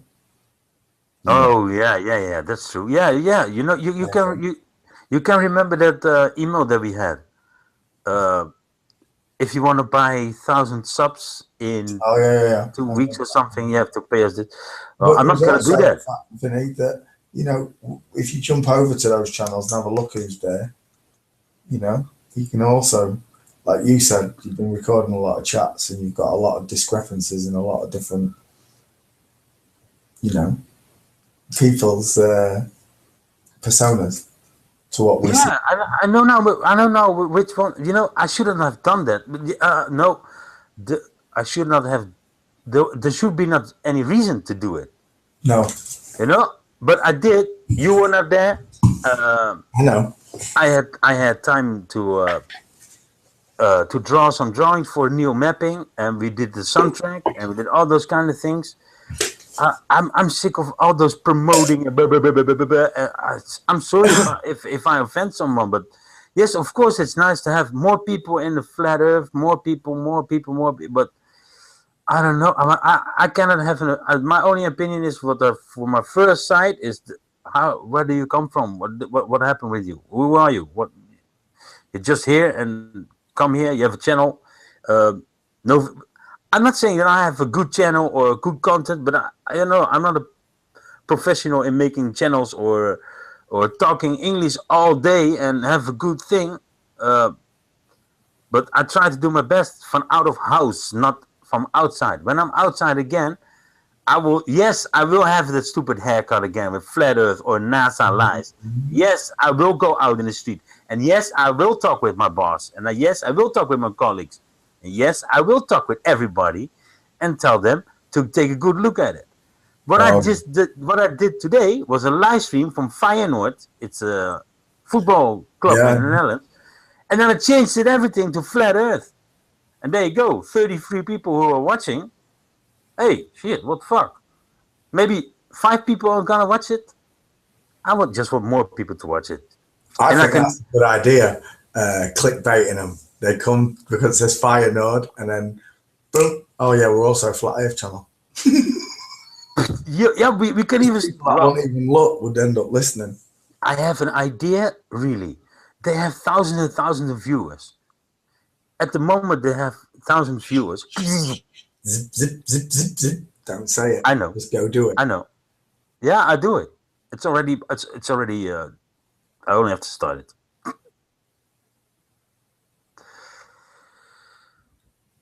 Oh yeah, and I don't have anything towards anybody really. But where are they coming from? What are they doing? Where I come from? Well, yeah, I was listening to Globebusters since the beginning, journalism since the beginning, and I was always following you, as you know. I was always posting to you, and then I only have the evenings to watch videos but I had a really busy job too, still, but I had to, I had no account. Yes, I had this. I found out that I had an old account because I wanted to comment in the Globebusters chat or to you, to your videos. So I opened the old account again, and hey, it's me, my ex, and me, old email. And I thought, hey, now I can comment. So that's why I opened the channel. I only had 2 videos from my work or something. I don't know, and a cat, my pushy cat. Pushy cat. He's pushy. You pushy cat. But I'm not gonna provide a big thing or whatever. But I know what the fuck I'm doing, and they can all talk shit all day. But thank you, Mark Taylor. Thank you, Mark. I've got my Gleasons over there. I'm gonna put that Gleasons. I went to get I went to get a picture frame for the Gleasons, and because it's the picture frame with glass, Vinny, was close to like €300 to put that in a frame. I was just like, no. So I'm gonna go get a piece of board that'll fit it, and then just make my own frame around it, ready to hang. Hey, and I see you got your new CGI door. That's not a CGI. Oh, don't start with a CGI crap. Everybody thought that's the door to the other. Everybody thought that the door behind me before was CGI, didn't they? Yeah, well, it's just distraction. They all can. Right, I'm going to have a shower, get some sleep, play some games. I'll be back on in a couple of hours. All right, no problem. I'm gonna do some. I'm gonna have to do some drawings and figure some things out. If I offend somebody, sorry, but it's just me. It's my thought. It's my not. How do you call that? Your logic, your logistics, your imagination. No, no, not imagination. It's just my. I'll let it go. Train of thought. Maybe common sense. That's your logic. Logic. Okay, logic. Common sense. Common sense. If I watch those, I cannot even listen more than 5 minutes to those people. Really, I can't. I cannot. I can listen to Globebusters for all the time. Jaron, all the time. Del, Beyond the Imaginary Curve, I can listen to him. But all those channels pops up and have 5,000 400 viewers, 5,000. I don't know. They always talk the same thing that we did for months. Yeah. And they come with, I know if you're new or something or whatever, but they come with all the stuff that we have been talking for months with the same stuff. Oh, did you see this picture? Did you see that video? Did you saw that? What? I know if you're new or whatever, but we've been doing this for months. You and me were streaming 24/7 for months. And now they all come and they have they already have 6,000 subscribers. I don't care about that. It's okay, no problem. But I found it really weird. They come with the same Nightbot already programmed, totally almost the same as ours. Right?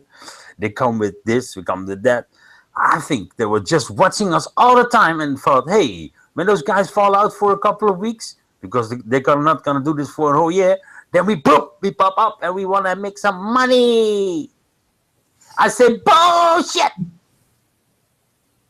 Don't worry about it, Vinny. Like, I don't worry about. I don't give a shit. I just. It's my opinion. They will all get caught in the end. It's that simple. Of course. They all get the comeuppance. Did they not read the book? Right, I'm gonna get some straight and get a shower. All right, then we're going back to the future. Yeah.